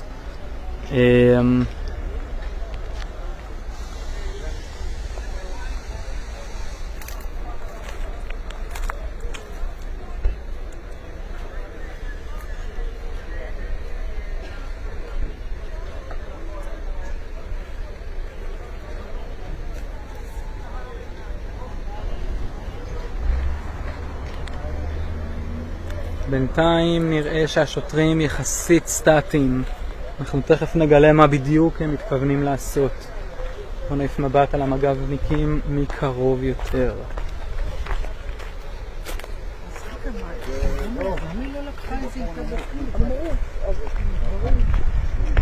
מדים כחולים.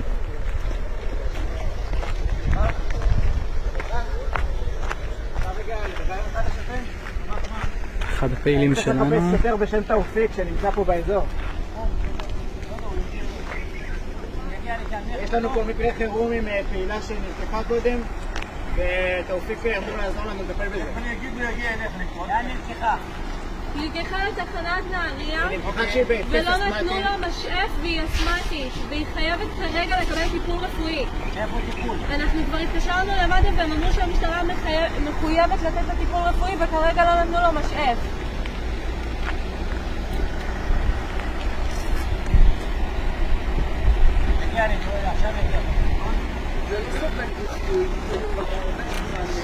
אני באמת מבקש, זה דחוף, היא באמת במצב לא טוב. אבל לא מטפלים בה בתחנה, זה כל הקונספט. היא לא הגיעה לתחנה. תגידו את המספר של הרכב. יש לנו. תגידו להם, היא רוצה להצטרף. אחת הפעילות שלנו, כפי שעכשיו דווח, אחת הפעילות נעצרה, היא בתחנת המשטרה והיא בהתקף אסתמטי לא הביאו לה את המשאף שלה, אז עכשיו אנחנו במצב חירום. הפעילים דורשים שיביאו לה את המשאף שלה. לא, הם לא. לא בסדר. אנחנו בסך הכל רוצים טיפול רפואי בסיסי ודחוף. כן, היא נמצאת בניידת מם 21758.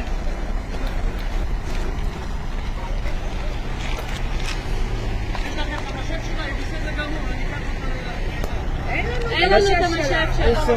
הוא בתיק שלך, אתם לקחתם אותו באחת הניידות.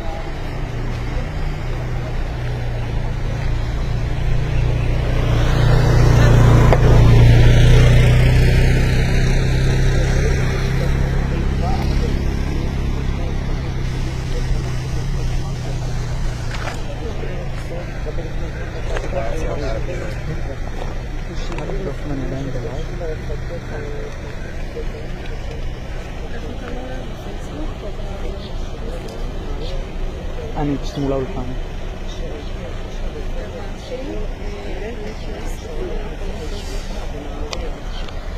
אפשר לראות כאן את קבוצת הפעילים והפעילות שלנו שנמצאת בפנים, עדיין מוקפת בשוטרים ובפרות.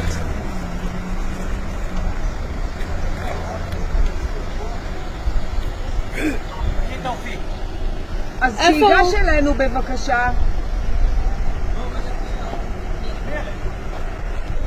איפה דור? אני פה. אז תגיד לתופיק אמור להיות אחרי. אפשר רגע לגשת? אפשר רגע לגשת?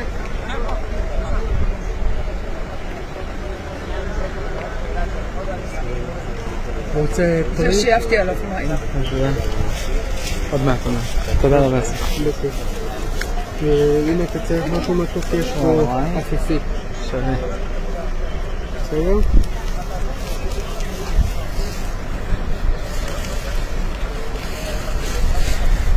אז יש לנו כאן דור מדבר עם השוטר, עם הקצין פה שמנהל את האירוע, בגלל שאחת הפעילות שלנו נעצרה לפני כמה דקות, לפני חצי שעה בערך, ויש לה התקף אסתמטי, אבל המשאף שלה לא בהישג יד, מפני שהמשטרה הפרידה בינה ובין התיק שלה ובין החפצים שלה. אז עכשיו דור מנסה לסדר את זה. אנחנו כולנו מאוד מקווים שזה ייפטר במהרה, כי זה ממש מקרה חירום. בינתיים כבר בתחנות המשטרה מעורב עורך דין מד"א נמצאים בתחנת המשטרה, והם מד"א דורש מהמשטרה לטפל בה, ואנחנו באמת מקווים שהדבר הזה יילקח ברצינות, ממש באותה מידת רצינות שבה השוטרים הגיעו לכאן ועם כמויות גדולות מאוד של אנשים. אנחנו רואים כאן קודם כל כמות אדירה של ניידות משטרה, ככל הנראה כתוצאה ממחסור בכוח אדם או משהו בסגנון, החליטו להביא גם את שוטרי משמר הגבול. לא כל כך ברור למה צריך להביא כל כך הרבה שוטרים נגד פעילים למען זכויות בעלי חיים. וזה הזמן אולי לדבר באמת על הסיבה שאנחנו נמצאים כאן דווקא בחג השבועות. And now I will try to go to explain everything in English, because I want to dedicate a part of this live stream video to our foreign or English speakers audience back at home. So welcome. We're here in live video of the 8th action of Meet the Victims Israel. We are a group of non-violent activists for animal rights, and we are here right now for a few hours at least in one of the biggest dairy farms in Israel, currently hosting 600 cows, milking cows, and expected to grow even bigger.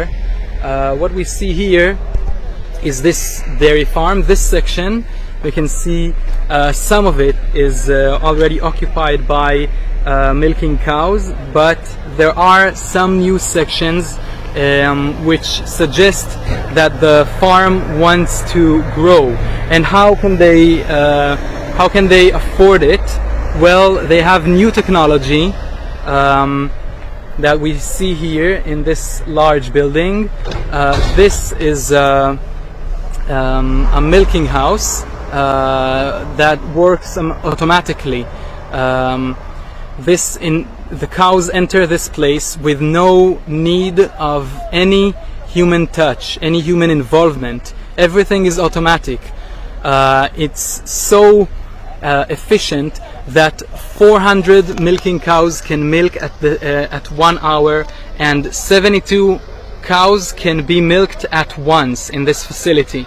And this is amazing, technologically speaking. But if we consider a different point of view, the one that considers what's in the end of this chain, everything becomes horrifying, because now we don't really see the animals, we don't really see the cows. But if we take a closer look, we can remember that all of the milk, all of the dairy products that we consume come from cows that have to be pregnant in order to produce milk.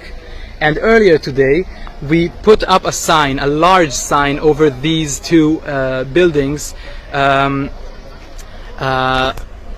the sign we wrote very vividly, white on black, that every cow that is a milking cow is a mother, because every milking process demands pregnancy beforehand. And in fact, I don't know if you know that, but cows in this industry, and cows everywhere basically, like all of the mammals, have to be pregnant in order to produce milk. So all of the milk that we consume is basically meant for the calves, and instead of being consumed by the calves, we consume it ourselves, and make the cow through hormones and genetic distortion to produce much more milk than it naturally has to, almost 10 times more. A cow produces for us between 30 to 50 liters of milk per day, whereas the young calf in the peak of its period of consuming milk, on the peak he consumes only 5 liters per day. So this is just amazing to imagine. But all of this can be changed if we just choose differently, choose to be more compassionate towards these animals that are no different from dogs and cats and whoever we have back at home that we show compassion towards. Every one of us would like to recommend you to consider opening your heart and listening and seeing these animals that are not seen generally. And now a large group of officers of police officers was brought here in order to take care of us, and it's not really clear for us why so many officers are needed here. They even brought the... Good morning, everyone. Thank you so much for joining us for Meet the Victims Israel's 8th action here at Bereshit Farm in northern Israel. And this has been a very interesting morning so far for all of us. You can see even we had several narrators in Hebrew and in English, and our Hebrew narrator actually had to switch to English, as you see, because all of our English narrators got arrested. And although we don't see inside the farm right now, I can tell you that there are still activists inside. There are some that are still chained up to the rotary milking device, that really apocalyptic looking contraption to which up to 72 cows can be connected at one time. Up to 400 cows have their milk stolen per hour at its maximum capacity. And so there are still activists chained up to that machine. Thankfully, that they won't be able to use that to its full capacity today, which means that there are some cows that will be able to rest and not be milked by that today. In addition, we also have activists that are chained up to the pens where the mothers are separated from their calves, their baby newborn calves. And so also the calves will fortunately not be able to be separated from their mothers while our activists are there. So that is what is going on inside. Our activists are only chained up for a couple of hours, chained to these metal fences, not able to leave. Well, not willing to leave in our case, but the animals, it's not just they're not willing, it's that they're not able to. I mean, they're in these conditions 24/7. They don't get a break. They don't come here by choice. They don't come here and subject themselves to these conditions willingly. They are here all the time, and it's not their decision. And as many of our wonderful, beautiful narrators have expressed so far, their intelligence, their sentience, their feeling is very similar to dogs and cats. They're able to learn tricks the same way that dogs are. You can look up, whether you're into more academic research, there are plenty of studies that have been done on cows' intelligence. Whether you are the type of person who connects more to emotional videos of things, you can always go on YouTube and you can look up videos of cows interacting with people and with dogs and showing affection and showing intelligence. And you can see for yourself, whichever way you look at it, that these animals, they are very intelligent and they're very caring and they're very trusting. And that's honestly their downfall, because unfortunately you see what happens when you trust, and you trust somebody else with your baby, with your child. You think they're going to take care of them, and they take them from you and cause harm to them.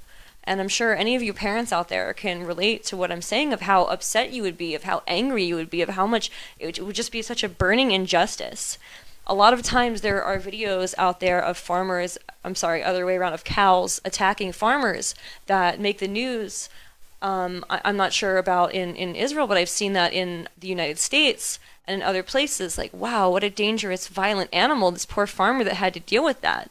And while we don't like to see anybody getting hurt for any reason, I don't think that in that case, I mean, if you have your child taken from you, and then you're made to look out to be the bad guy for defending yourself in that circumstance, I think that is something that any mother would do. And given that these animals, again, I'm not defending, I don't think anybody should be harmed, but I think that because these animals, these very kind, generally by nature nurturing animals, showing signs of violence like that, it shows that they're really in extreme distress.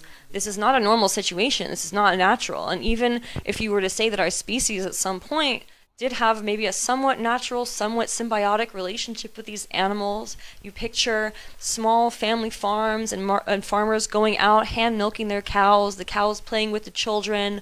Those times are dead and gone, if they ever really existed, if that was never just, the kind of marketing that we have today to show something that is more palatable for people, because human beings are good. We don't want to cause harm to anyone, and we can't deal with this discrepancy in our behavior, that it is not matching up with the vision that we have for the world, that most of us have for the world. And essentially it's something that we really have to reconcile as a species, as we grow and as we evolve.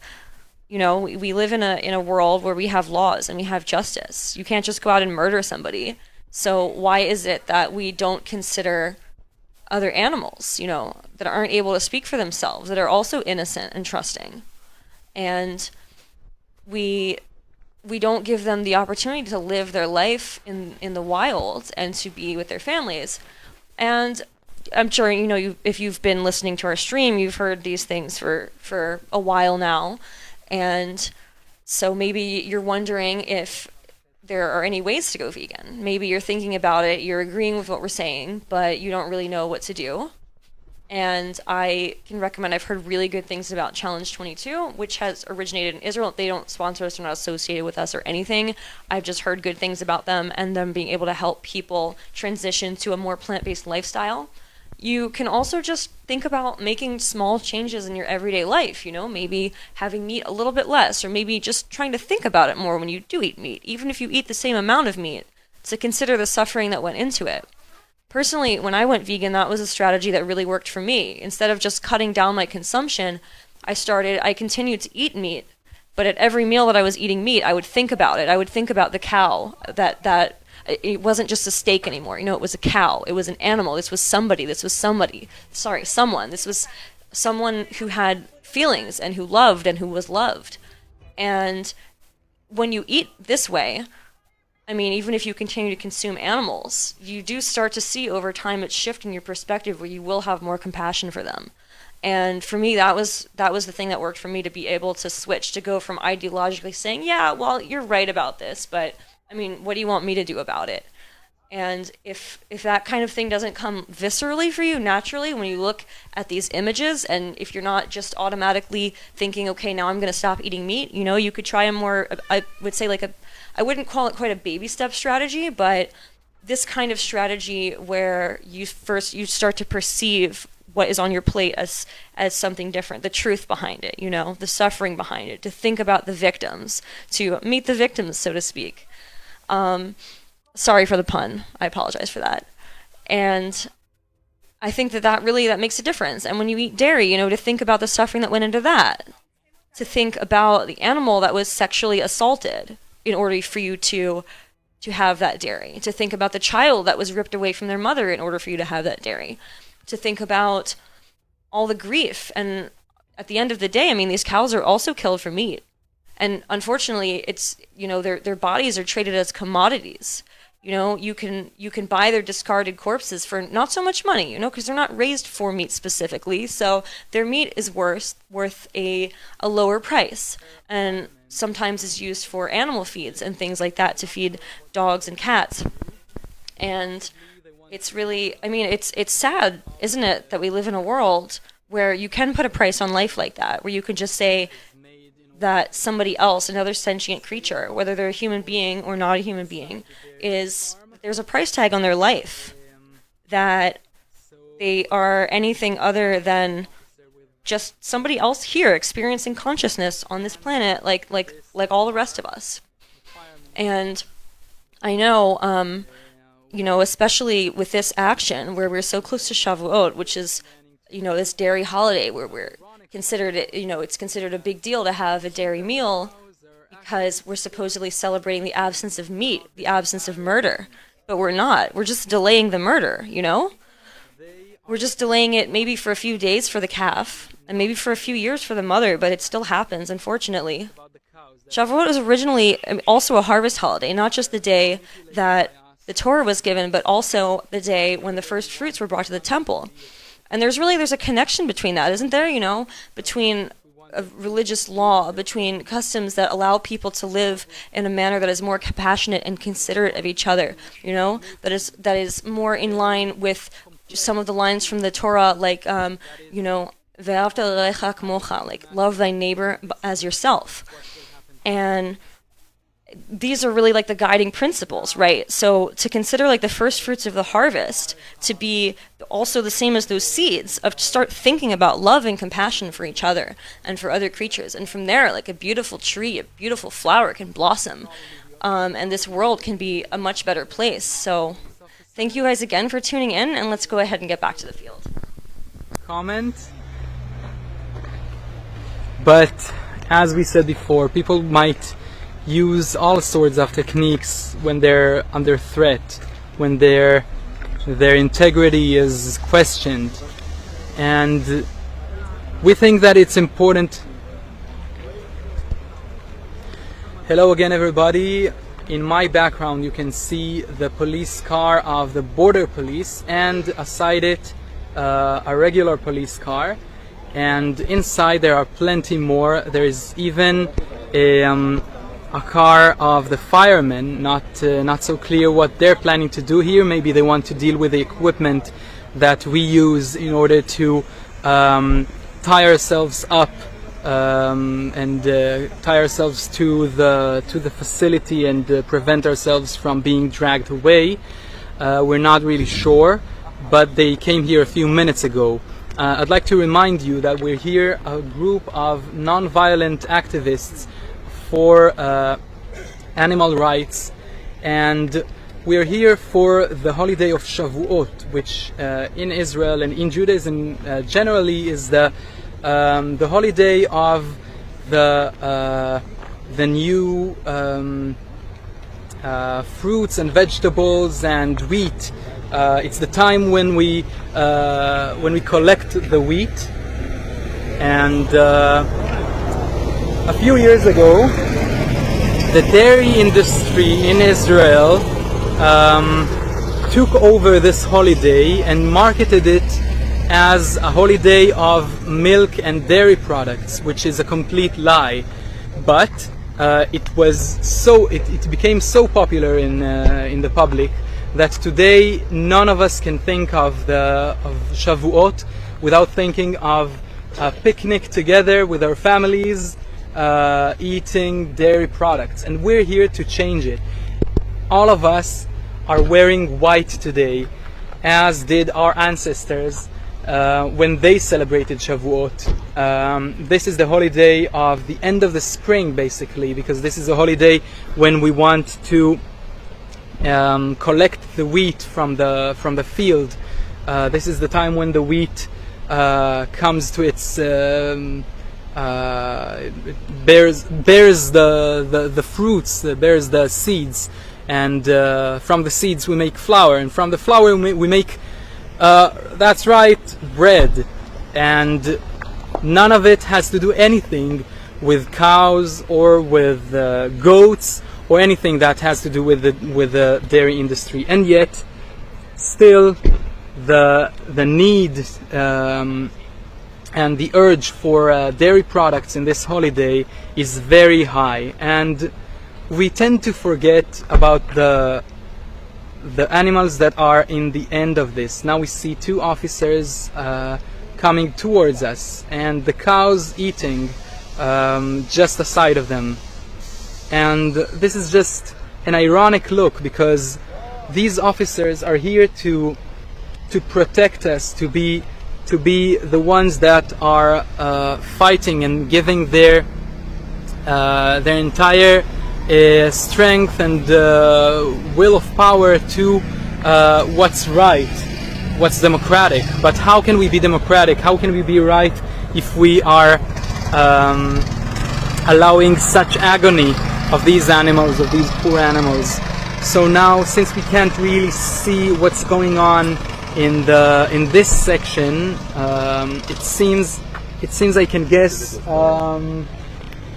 Let's ask someone that really knows. Yarden, do you know what's going on inside now with this fireman truck? So I suggested that they use special equipment, maybe to try to unlock what we use I to think so. tie ourselves I up think to so. that. Yeah. So it's pretty difficult to see right now, but this is our main guess currently. And since the cars of the police cars come and go, we think that they are not through with us yet, and luckily we're not through with them yet either. We are stronger than ever, we are more persistent than ever, we are a big group, which is a big advantage for us, and we all have a strong ideology, we all have a really strong why for which to act, to be here, to wake up so early or have a white night, not sleep at all, and come and sacrifice our time and our freedom of movement for these animals, for doing the least that we can for these animals to be heard.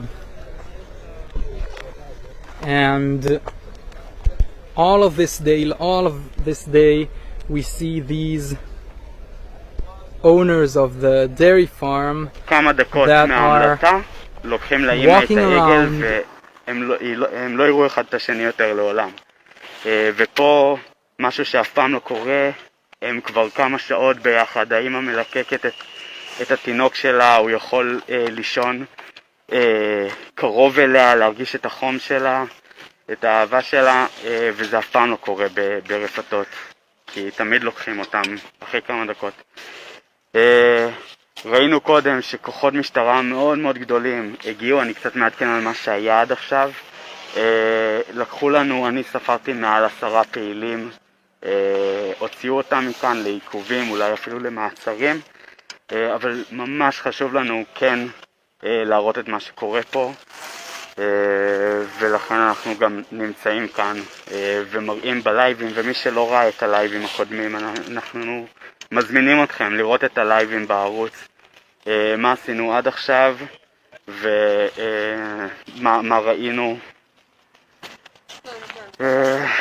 חשוב לנו, זהו, אז אמרתי, ראיתי גם כבאית שנכנסה לכאן, מכבי אש, לוחם אש.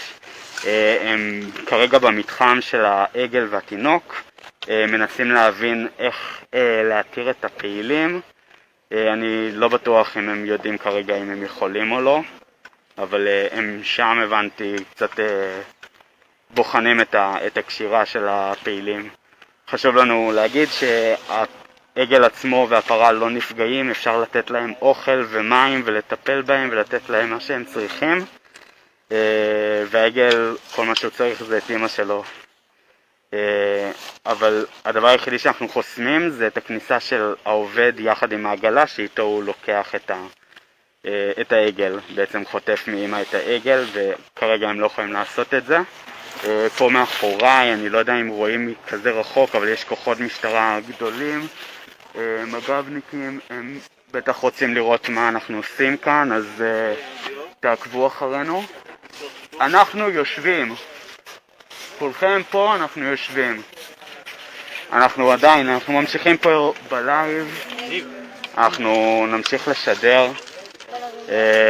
חשוב לנו להיות פה בעיקר בתאריך הזה, חג השבועות, שזה חג שבמקור הוא יום ביקורים, יום של מתנות מהאדמה, הפירות והירקות, ביקורים. אנחנו רוצים להראות דווקא. לא.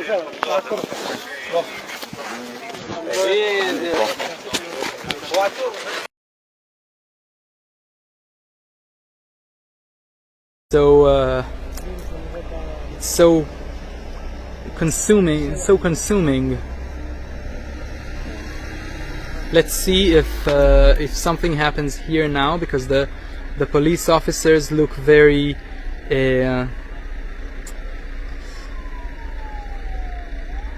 eager to do something.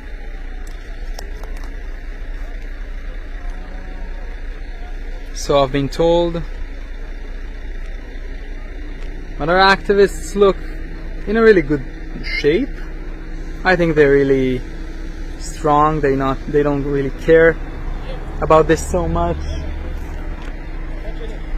Let's take a look at the other section where I've been told that some custody may take place right now. Let's take a look.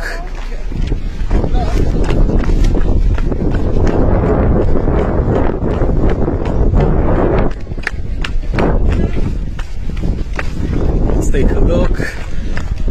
We see a large presence of police officers. Now they're taking one of our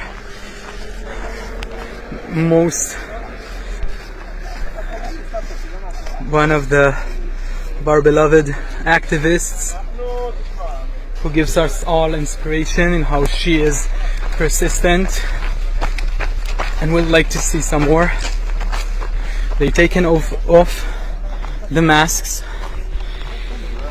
and now they're carrying the activists by hand. Let's hear them. They're offering that the car will enter all the way here.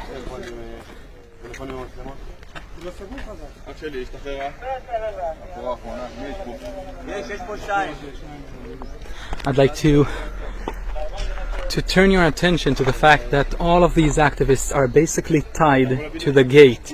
It's impossible for the police forces to take them away unless our activists would like to, or they would have to use very gentle and sophisticated equipment in order to take them to cut loose these tubes, or this lock that is connected to the neck. This person talks about a disc that helps them to cut loose the tube, but this might risk the activists.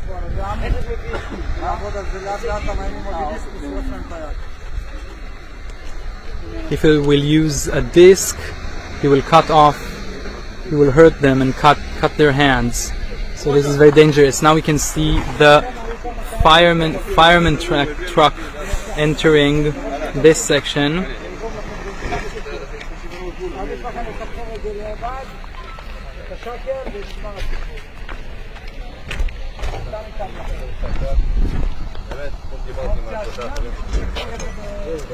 יש פה עכשיו חבר'ה מהמשטרה, רוצים את הסיוע שלי. אני לא אעשה שום דבר כדי לפגוע בך, שום דבר שיסכן אותך. מה שאני רוצה ממך, תבין, כמו ששקד שם הסכימה והבינה את המצב, הדרך הכי בטוחה שתסתכלו, זה לא תשארו פה עד סוף היום. זה סיבה אחי. אלכסנדר. They removed their mask and put on their hat. אלכסנדר. 5 חבר'ה שם השתחררו, דעת עצמם, הבינו את המצב. This person tries to convince them. אני לא אביא עכשיו מספריים הידראוליות בלחץ מטורף שיכולות לקרוא לך בסבא. אתה מסכים איתי? כן, את העבודה שלך תאמין אבל שזה לא הגיוני המצב, כן, כאילו בוא, אתה מסכן את עצמך בצבא, כל פעולה קטנה שאני או הם יעשו זה סכנת חיים.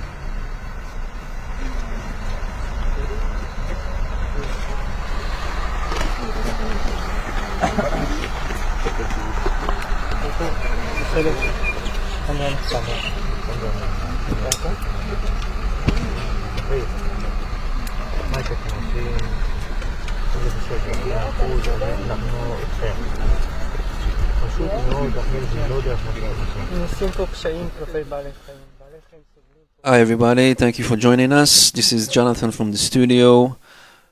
What you see right now is one of our activists who was chained. It looks like the cops are trying to convince him to let go, but it seems like they're missing what we are trying to achieve here today. Not only that, we are trying to block the distribution of this cruelty food, but maybe only for a few hours. This is symbolize what the animals are actually having on a daily basis. They are chained, they are locked up for the rest of their life, just out of a culinary decision. Everything in this factory is nothing that we have to consume. It's something that we could consume if we wish, but it has nothing to do with surviving. In other matter, one of the activists was just arrested, and she asked for an inhaler. She's asthmatic, but it seems like the police doesn't allow her to get this kind of medical help. And I truly hope that soon we could get news that they eventually allowed her to get the inhaler. Thank you.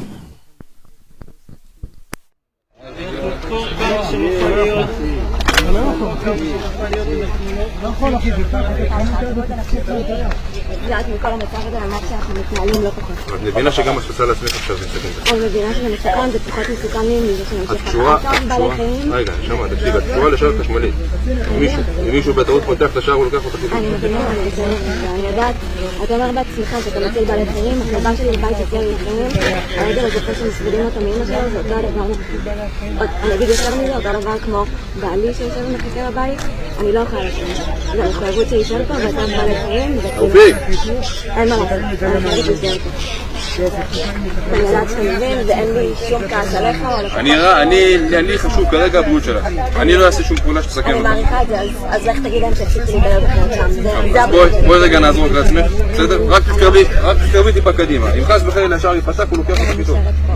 טיפה קדימה, לא ביקשתי. אני פה וזה לא נגדך וזה לא נגדם וזה לא נגד המקום, אני נשארת פה כי אני לא יכולה להתחיל. אני באמת לא יכולה. אומרת לך... אפשר לי לשבת, אני לא אומרת לך פה. אני נשארת עם זה... עם זה, רק תתקרבי טיפה קדימה. אני נשארת ככה.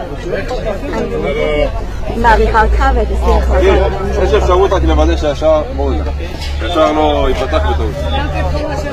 לנשק אותו מכאן. השער הזה? כן, השער הזה נפתח ולוקח אותו.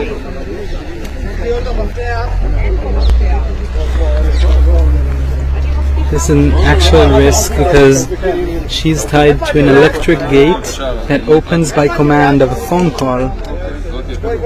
And if this gate moves, then it puts her in real danger.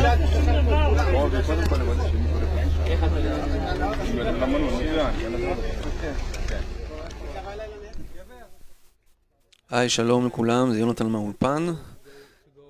מה שאנחנו רואים כרגע זה בעצם רגע שבו המשטרה מנסה לשכנע את הפעילים לעזוב את המקום. הפעילים, כמו שאתם רואים, בעצם קשורים פה לגדר. המעשה של הקשירה של הגדר הוא מבטא שני דברים. הדבר הראשון זה בעצם החסימה של ההפצה של החלב מהמחלבה הנוראית הזאת. והדבר השני הוא בעצם מסמל את המהות של החיות האומללות האלה. הפעילים האלה קשורים ולא רק לכמה שעות.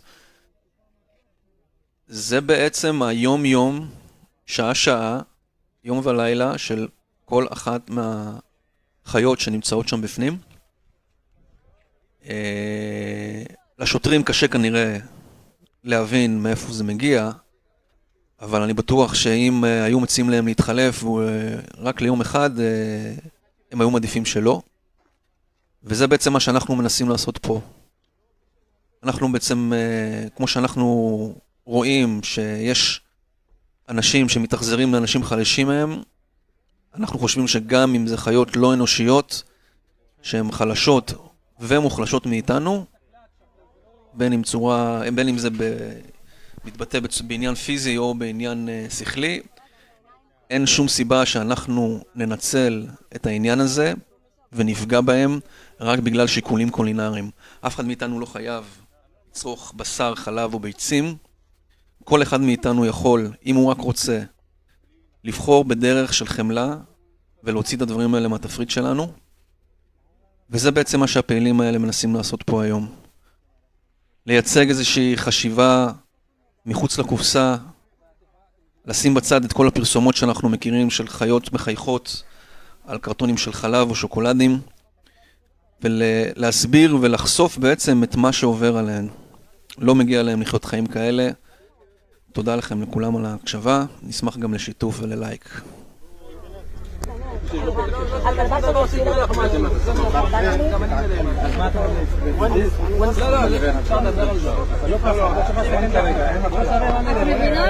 כשאתם באים לפה ויש פה מחלה, אתם מעבירים את זה לרפתות ומקומות אחרים.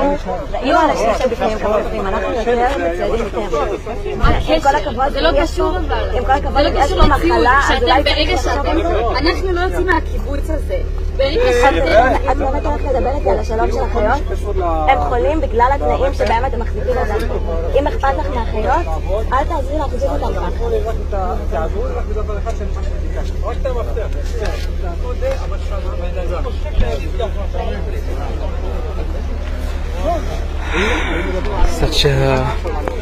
Such a heartbreaking look. It's really difficult to bear. Let's have a look at the other activists under the sun, in the heat.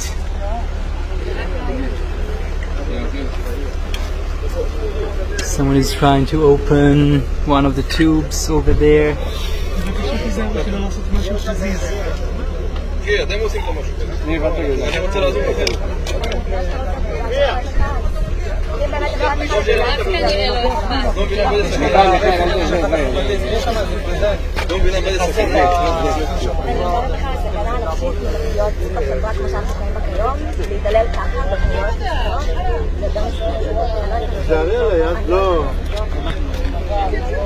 אנחנו נצטרך לתפוס לך את היד הצידה בכוח.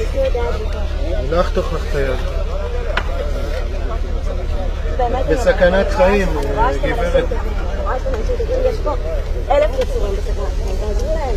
בסדר, אבל את בסכנת חיים אם השער הזה נפתח. אני בסדר עם זה. לא משנה.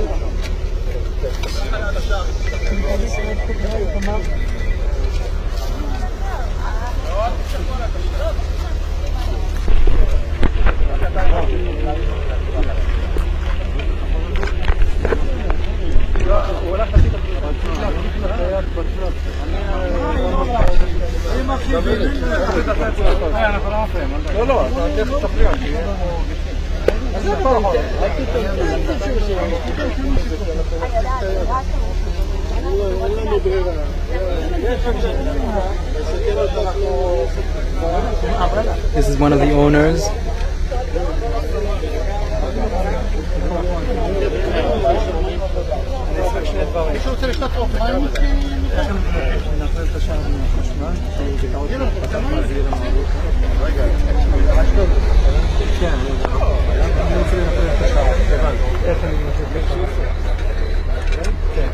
They want to disconnect. They want to disconnect the gate because it's electric or something, and they move things and to open it.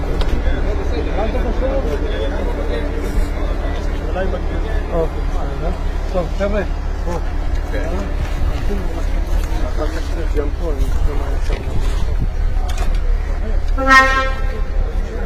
תמיד תשאלו אותם אם צריכים מים כדי שלא יתקפו. אני רוצה, אני מה לשאול את המשהו? הם שוטרים מוכנים לשאלה, נכון? כולם במיקרו. מה עוד תצלם את זה? אבוס ביקר. הוא עכשיו אחראי על הפעם. תבין. אתם מוזבים זובעים. כולכם כאן ירוקה, כניב. אתם יכולים לחזור לבקשה, לשאלה? רונן מה זה? בוא נראה. אני לא ניסיתי שם, לא פתח. אני בשביל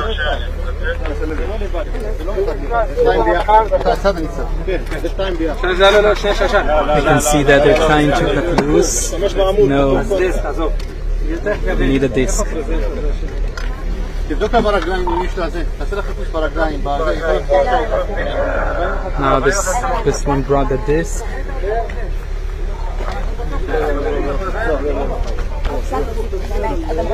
אבל אני רוצה לראות שהדיצים לא נוגעים Trying to cut loose this part, this section.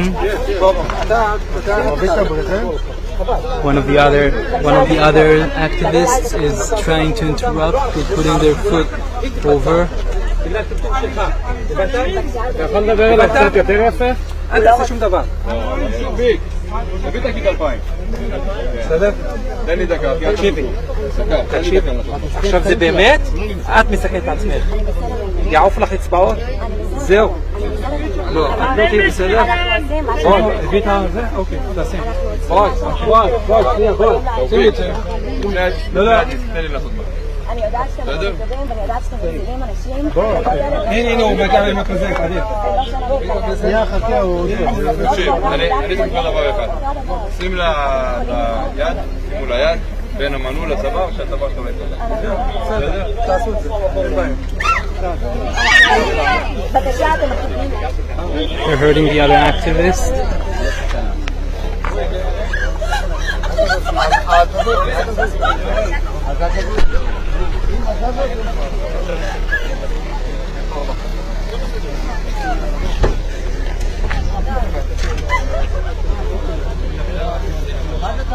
You can barely see her,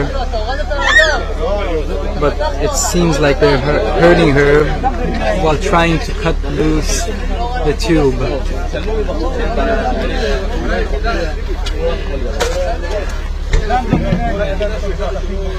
They remove the tube. It seems like they hurt her in the hand, and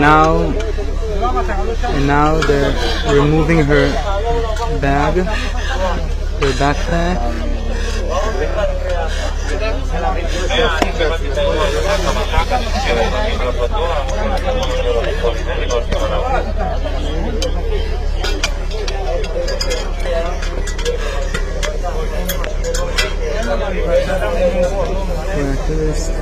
יש החלטה.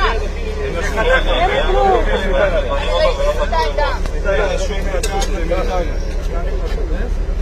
תביא את השקר הזה, אני צריך קצת. תביא את השקר. הלאה. אין לכם מה לעשות, אין לכם מה לעשות. תנו לה כמה דקות לנשום בבקשה.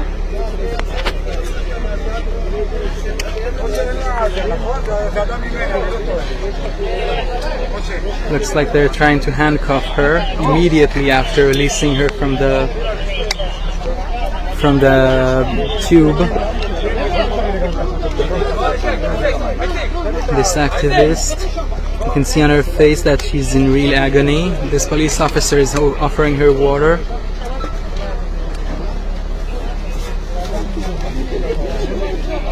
Probably gonna drink the water, but still they see, for some reason they think that it's necessary to handcuff her.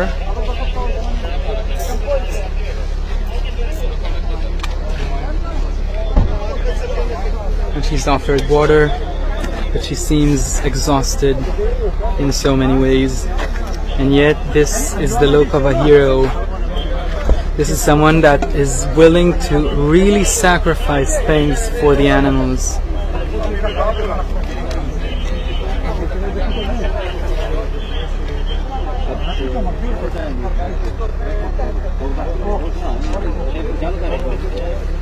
In the meanwhile, other activists are just waiting in the sun, handcuffed. שים לה כובע, כובע.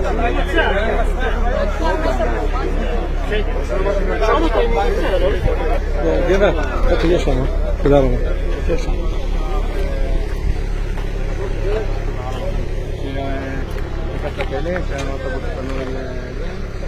We were asked to move away from this area, so we're gonna continue.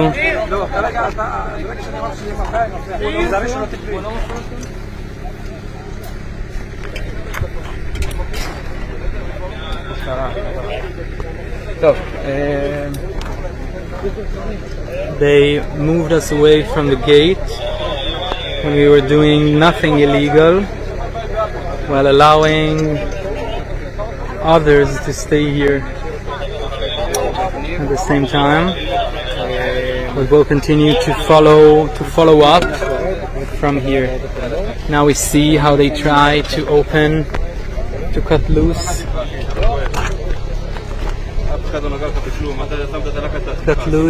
the lock that is tied to their neck.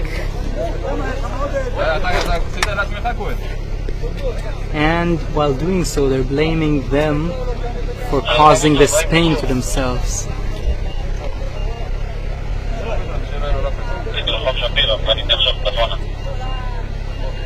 Trying to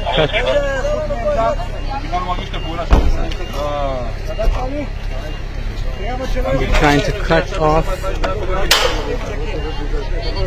Looks like they managed to cut it off, or maybe it didn't work. You have to look.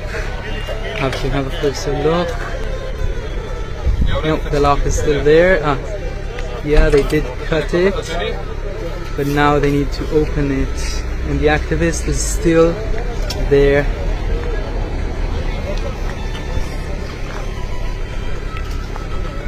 You can barely see them.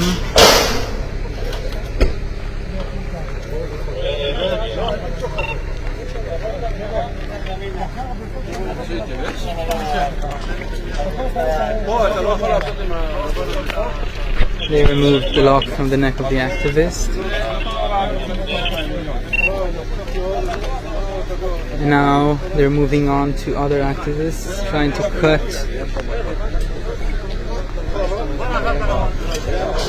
off the tube that holds them, connects them. They moved away the activist that was tied to the gate.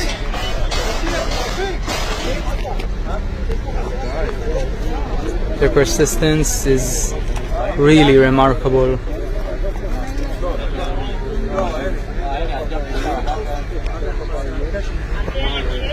And other officers try to cut loose the tube that this activist is tied to.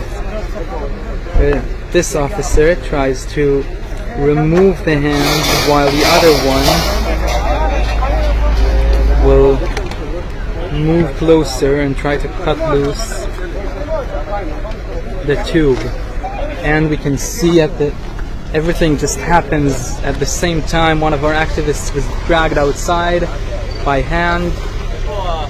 They picked her up by hand, the second one as well, and they intend to load them on the car, on the police car.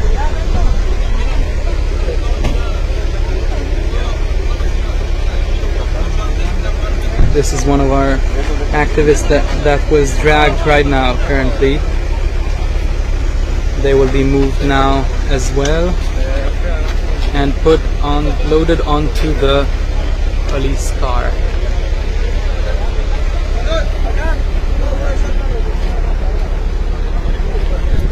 It's not really clear what they're doing here with activists instead of taking care of real things that happen.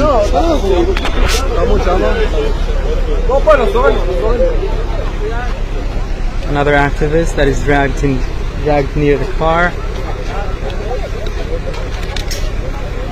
and another one, our hero activist from before.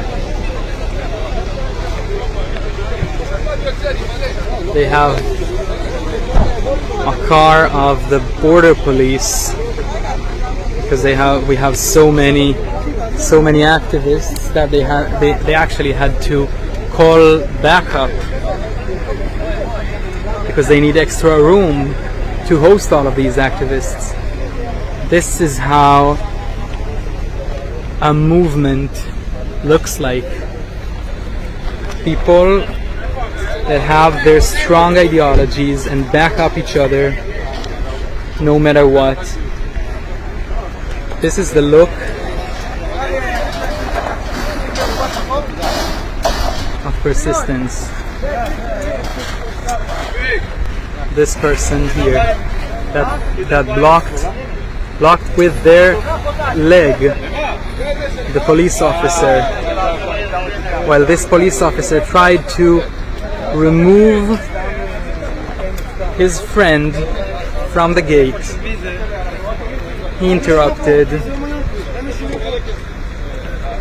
And this is the face of an exhausted activist, but a winner, because she never gave up her principles. And she showed them that this thing really matters. It's not just a hobby. It's not something that we do for fun. This is not fun, you guys.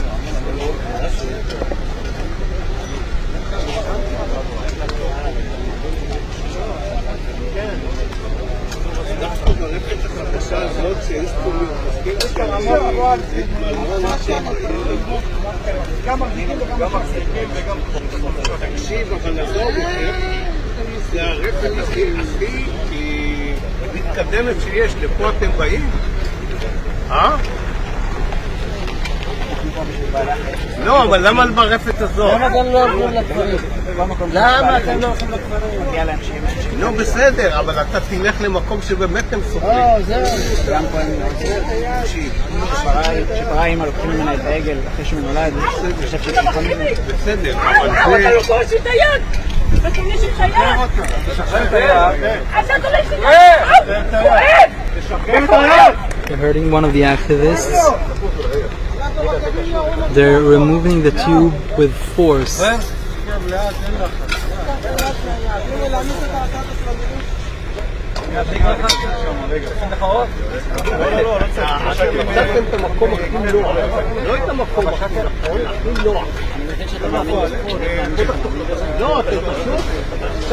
They were trying to remove the tube with force, but the activist is tied to the internal part of the tube, so it really hurt them. They really hurt them. אתה לא היית משאיר אותו, רואים את You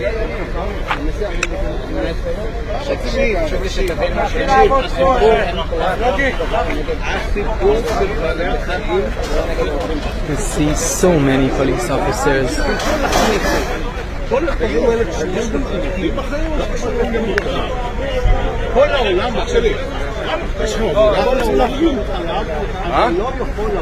אתם עובדים חוץ מלהפגין? בוודאי. אז כאילו מה אתם רוצים איתנו? אנחנו פה בשביל לחשוף את הסבל של הפרות בתעשיית החלב. מה, אתה רוצה להרוג את כל העולם? להרוג, חלילה, אני נגד אלימות. אז מה עכשיו אתם עושים? מה זה השטויות האלה? אנחנו פה כדי להעלות מודעות לזה, כדי לעורר חמלה. אנחנו לא רוצים, אנחנו לא חושבים שאנחנו נפגע פה כלכלית במקום, זה לא המטרה. אתם מנסים לפגוע, הנה עכשיו החברים שלנו לא עובדים בגלל שאתם עושים בלגן. נכון, המטרה היא לייצר תודעה. מודעות. אבל לא בדרך של אלימות. איך זה אלימות? זה לא אלימות? זה לא אלימות. מישהו פה הרים יד? הם סוחבים אותו. מישהו פה הרים יד, מישהו פה עשה משהו, הם סוחבים אותם כמו שקי תפוחי אדמה. אף בן אדם פה לא עשה שום דבר שהוא אקטיבי, שהוא אגרסיבי. עצם שנכנס לשטח שלנו, ב-5-4 בבוקר, זה סוג של אלימות. אלימות זה מה שקורה פה בפנים. אלימות זה להכריח פרות לעלות ולהחלב 3 פעמים ביום. כל החיים שלהן לחיות בתוך הצואה והשתן של עצמן. אלימות זה להפריד בכוח. לפרנסה שלנו. ואתם עושים לנו בלגן, ואתם עוצרים אותנו מהעבודה. אנחנו חייבים לעשות את הבלגן הזה. אנחנו חייבים לעשות את הבלגן הזה. זאת האלימות האמיתית, זה מה שקורה בו בפנים. בוא לא נתבלבל כאילו עם הסטנדרטים, עם הזה. זה שיש הרבה בעיות, זה אומר שהבעיות החמורות והקשות והכואבות באמת צריך להתעלם מהן. הגיעו לנו מגלים פה שפלסטינים הגיעו לתוך הקיבוץ. זה מה שמעניין אותנו. זה שבעולם יש הרבה בעיות, זה לא פותר אותנו מלהתמודד עם הבעיות. זה שבמדינה שלי יש הרבה בעיות, זה לא פותר אותי. זה הבעיות האמיתיות שלנו. למה להסיח את הדעת מבעיה אחת באמצעות אחרת? ככה מתמודדים עם דברים? טוב, תודה. גם בהרבה מקומות, גם בהרבה משקים יש בעלי חיים שסובלים. פה זה פשוט אחד מהמקומות האלה. חשוב לנו להגיע לכל מקום שבו יש בעלי חיים שמנוצלים ומשועבדים ולא מתייחסים אליהם. סליחה, אני לא רוצה צלמו אותי. אם לא רוצה... אני לא רוצה צלמו אותי, תודה. לא נצלם.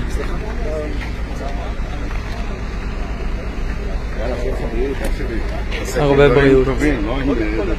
אנחנו מקווים שתגלו קצת חמלה, שתגלה קצת חמלה. מה אני מצפה שתעשו? אני לא אגיד לך איך לנהל את המקום הזה, אבל... מה אתה מצפה? דברים תשובות, דברים עם רעיונות. אולי הם הגיוניים. מה הדבר ההגיוני לדעתך בהינתן המצב הזה? בוא תעזור לי אתה מנהל המקום הזה. אני מעלה את זה. אתה דואג לרפואה שלהם, שהם עם העטינים מלאים במוגלה ענקיים, שהגוף שלהם קורס? אתה יודע שבחי... אנחנו מדברים בפרות הנקרונות. אתה דואג להן בדרך לשחיטה, בדרך לחליבה. כשמזריעים אותן באופן מלאכותי, כשמחייבים אותן בעצם להיכנס להיריון. אתה שולט בכל היבט בחיים שלהן. איך אתה מתייחס אליהן בכפפות של משי? אז מה שלך תיקח אותו למשהו שהוא לטובת כל תושבים. אני לא יכול לחשוב על שום דבר יותר נעלה לנצל את הזמן שלי מאשר הדבר הזה. שום דבר שהוא יותר בולט לעין. יותר ממה שאתה חושב על הפרות. יום טוב.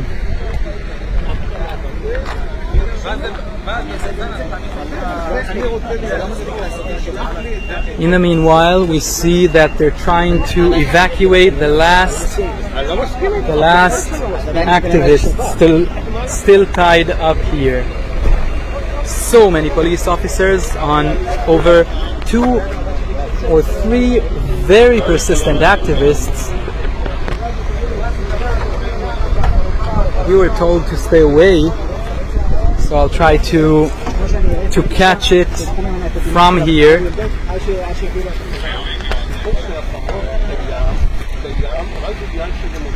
It's so blatant that sometimes don't even see it. Like this person over here, telling us about bigger problems, or telling us how they treat with silk gloves with these cows. We'd like to ask, how is this silk gloves?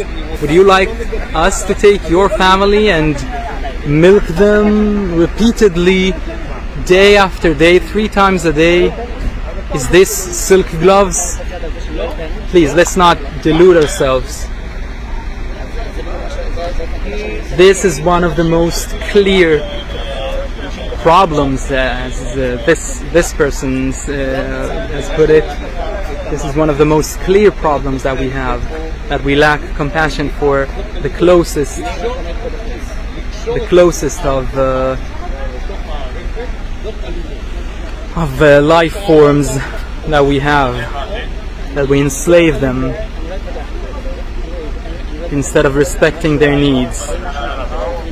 Now we can see how they're trying to treat one of our activists that is completely in her Zen mode, standing above her, and she's like a potato sack. She really doesn't have any resistance at all, and they're just taking her to the car.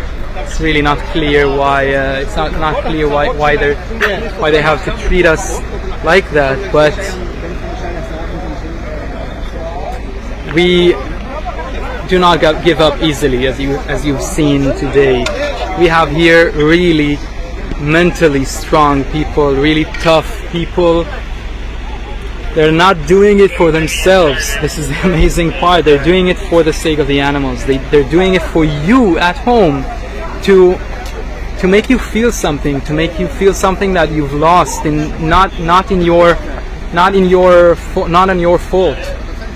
Something that we've all lost, the ability to feel compassionate towards others.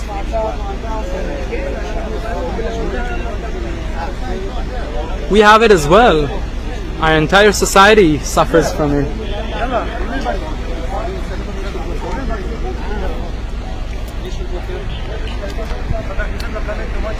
This thing, this face,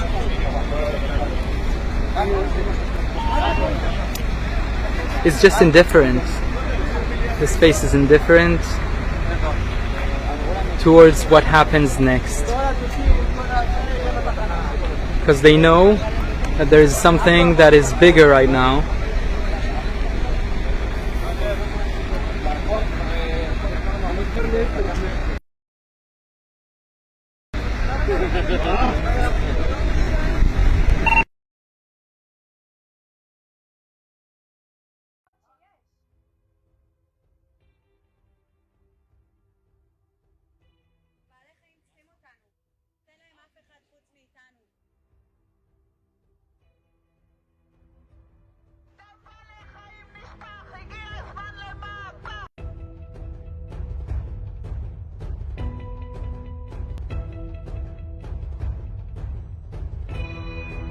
זה שזה חוקי לא הופך את זה למוסרי. קורה פה פשע מוסרי ברמות הכי גבוהות שיש.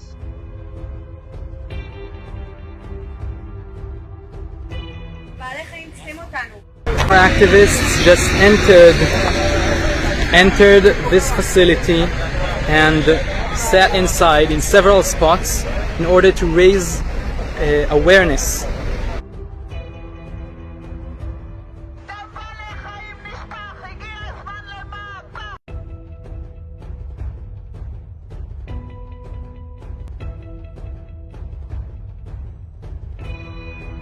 זה שזה חוקי לא הופך את זה למוסרי.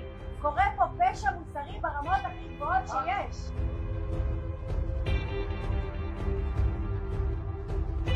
בעלי חיים צריכים אותנו. תן להם אף אחד חוץ מאיתנו. Israel, including Beta Emek, and our activists just entered this facility and sat inside in several spots in order to raise awareness to the suffering of the animals, of the cows in the milk industry. I'd like you to have a look of the amount of officers, of police officers that they brought here to remove the activists from this entrance.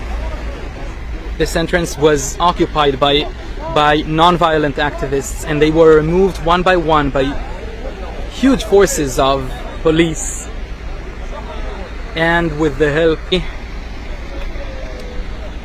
very strong and very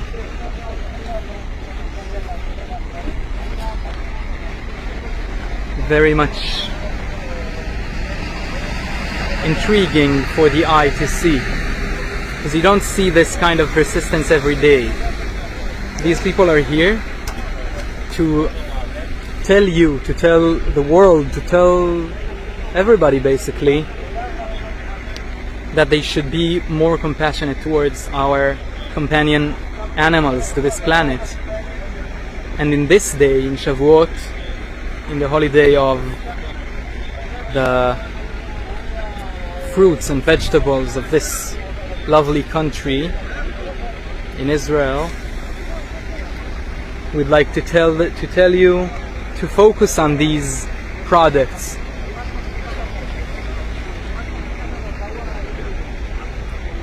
Now would like to let go for these activists and try to talk a bit with Dor, one of our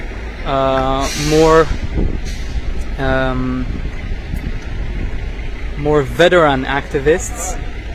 We'll hopefully come back and have another look later at these activists that are now being drawn away from the ground. They're going to take them and load them on the police cars. Now, let's continue our walk around this huge facility. And I can tell you that the building that we see currently hosts a milking factory that is one of the most efficient ever seen in Israel. It's a rotating milking factory that is basically almost automatic, almost completely automatic. You don't really need people here because the cows enter the facility themselves automatically. They have no other choice, don't take me wrong, but to enter the facility. And this facility can milk 400 cows in 1 hour. It can host 72 hours at once on the same time in the facility being milked. And with the loss of the human touch, human involvement, we may ask ourselves what happens with sensitivity towards whom lies in the end of this chain, the cows, these cows that are milked out of every proportion. Do you mind if I interview you for a moment? You have like a few moments. Sure. Okay, cool. Okay, hi Dor. Hi everyone. I introduced you earlier as one of our most veteran activists, and I think I think the audience may learn a lot from you, from your experience. How do you deal with these people that come with their questions and put sometimes harsh questions forward for you to deal with, like why coming here? Why here? Why not other places? But we treat the animals according to the law correctly. What do you want from us? We're not criminals. Yeah. Well, I think these situations might be hard because these people really don't believe that they're doing anything wrong, and I really believe them that they see things different from me. Oh, sorry, we have a truck here. Yeah. Just a big truck interrupting. I hope this one is not for activists. When I just talked to a few people here, they are residents of the kibbutz we are in, and they really have a different view on things than me. And in these situations, I'm trying to find the common ground, trying to first of all to understand how they see things, and try to let them know how we see it and why it was important for us, and really to speak honestly, be authentic and speak honestly about why it's truly important for us, and we're not doing it in order to annoy them, or it's definitely not personal attack on their system of beliefs. Just a moment. We have another interruption. Yes, continue. When they asked me why I chose to come specifically here and not somewhere else, I told them because there are animals here who suffer, and there are other animals in many other places, and also people in many other places. But this is one of them, and this is one of the places where something wrong is being done on a daily basis towards animals. And for us, it's important to come to every place we can that is like that, and this is one of them. And there is, in our opinion and the way we see it, a huge wrongdoing that is taking place here every second of every day, and it's not something that you can take for granted. This is something that when you look at the animals, when you truly look at them, and we truly see, when you look into their eyes, and you know, when you read about their consciousness and the research that was done, and you don't have to read research, you can just go and see them. And when you look on an animal, not from the eyes of someone who looks on an animal as a product or a way to make money, or and you try to disconnect from all your traditions and just look as objectively as you can, you see that these are mammals. They have needs like a lot of other mammals. We have a lot of common things with them, and it hurts to see something so awful and so terrible being done. Thank you. And we try. I try to make people see the things the way I do. I really don't have anything personal against them. I don't think that they are bad people. I think that their point of view has to be changed, and I want to try to help them make that change in their perspective. Thank you. What helps you deal with the harsh looks that we've seen here today? We haven't really seen from a closer look the animals themselves, but even seeing the activists that are dragged and being accused of being rats and wasting time and wasting money and moving away diseases. How do you deal with all of that? Well, it was hard to say what they did to my colleagues and friends and fellow activists, but our main goal is always the animals, and it's hard to say what they're doing to animals in any of these places, but I just remind myself that unfortunately this is the world we live in, and we try to do our best to change it, but I'm accepting the fact that this is the reality we were born to. We have to face reality and accept it as it is, while also trying to make a change in what we think need to be changed. But there's no other option for me than to accept and observe reality as it is, and this helps me cope with this really horrible thing. I saw some videos earlier, just short parts, and it's breaking What have my you heart. seen, for instance? I haven't had the chance to look. I saw a few seconds of cow going into labor, about to give birth. And I think of the fact that if we weren't here a few moments after she had given birth, the calf would have been taken away from her. And it's heartbreaking to watch. Yeah, we strolled along the fence here, and we heard cows yelling in really not in a usual way, and we saw cows with their heads maybe stuck in the fence, and it's just some really regular things, standard things in these places.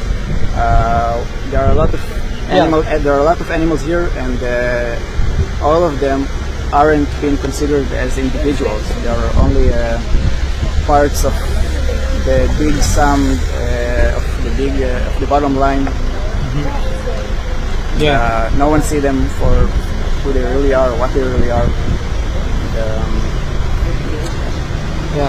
Thank you for sharing. It's really, it's not easy because we want to put the focus on someone else while we are in a grave situation. We feel very touched by the situation, and it's very intense for us as well. So I can only imagine how it might feel like for the animals that feel this every day. So we will never be able to know, but we try to do something that will make their reality better, if not for them, so for the future generations, for them, so they won't have to suffer what they currently and thank you for listening to us. I hope we see you next today. We're gonna cut the broadcast for now, but I think this talk was inspirational with Dor, and if there is one thing that I would offer you to take with you is the compassion and the ability to doubt the thing that we were raised on and ask ourselves objectively, do we see this cow as a product? Can we see it as something that is living? Just have a look at the empty of people dairy farm. It's really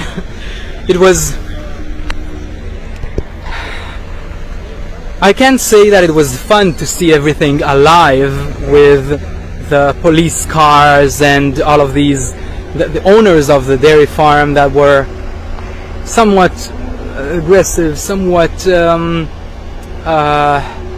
offensive, but most of the time very defensive. It's really sad to see it empty now of people that care, because earlier today and at the first strike that we saw, when our huge group of activists entered, just raid this place,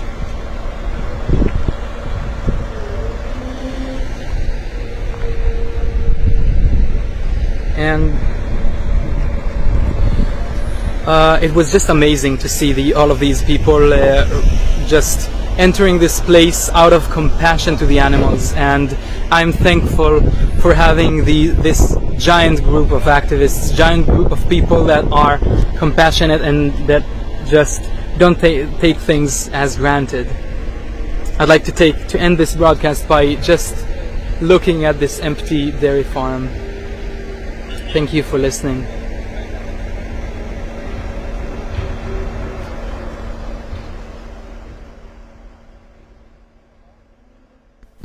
Good morning for the last time, dear viewers, from Meet the Victims Israel's 8th action at Bereshit Dairy Farm. It has been an eventful day for all of us. Most of our camera crew is sitting in police custody, one of whom we last heard was having a life-threatening medical emergency and being denied medical care by the arresting officers. I know this activist personally very well, and I can tell you she's a kind, gentle, loving, and all-around beautiful person who would not even be here if not for her burning love for peace and justice. I pray that she and our other activists will be safe during this difficult ordeal. We came today to Bereshit Dairy Farm to chain ourselves to their same equipment, to which hundreds of cows are chained every single day to produce milk for some of the biggest dairy companies in Israel. We came to give these innocent creatures a day of rest from the non-stop abuse they face as commodities, faceless products of a faceless industry, a cold machine, sadistic tormentor of mothers and children alike, left blameless as an entity because most of us will say, that's just the way it is, because there's no single human being behind the wheel. Because the laws that govern our society give express permission for this death machine to run. Because clever marketing has convinced us that we need it to, that we want it to, that it's an engine of nourishment, a necessary evil, and not a lifeless destroyer that consumes life, our planet, our health, and our empathy. We hope if you take anything away from this experience, it will be to maybe consider a glimpse inside of another perspective, that of the victims, whose bodies line our supermarket shelves as anonymous, barcoded commodities. If you care, if it matters to you, remember that they used to be someone. I want to thank all of our viewers at home. Thank you so much for watching us today. I want to thank all of our brave activists who participated in this event today, who put themselves at risk and who are now sitting in police custody, most of them. And I want to thank also the pages that shared our stream, Direct Action Everywhere, Animal Save Movement, and Bishvil Chalav Tzarich Arion. Thank you so much, everyone, and especially to our viewers at home, the most important. Thank you very much for coming to meet the victims.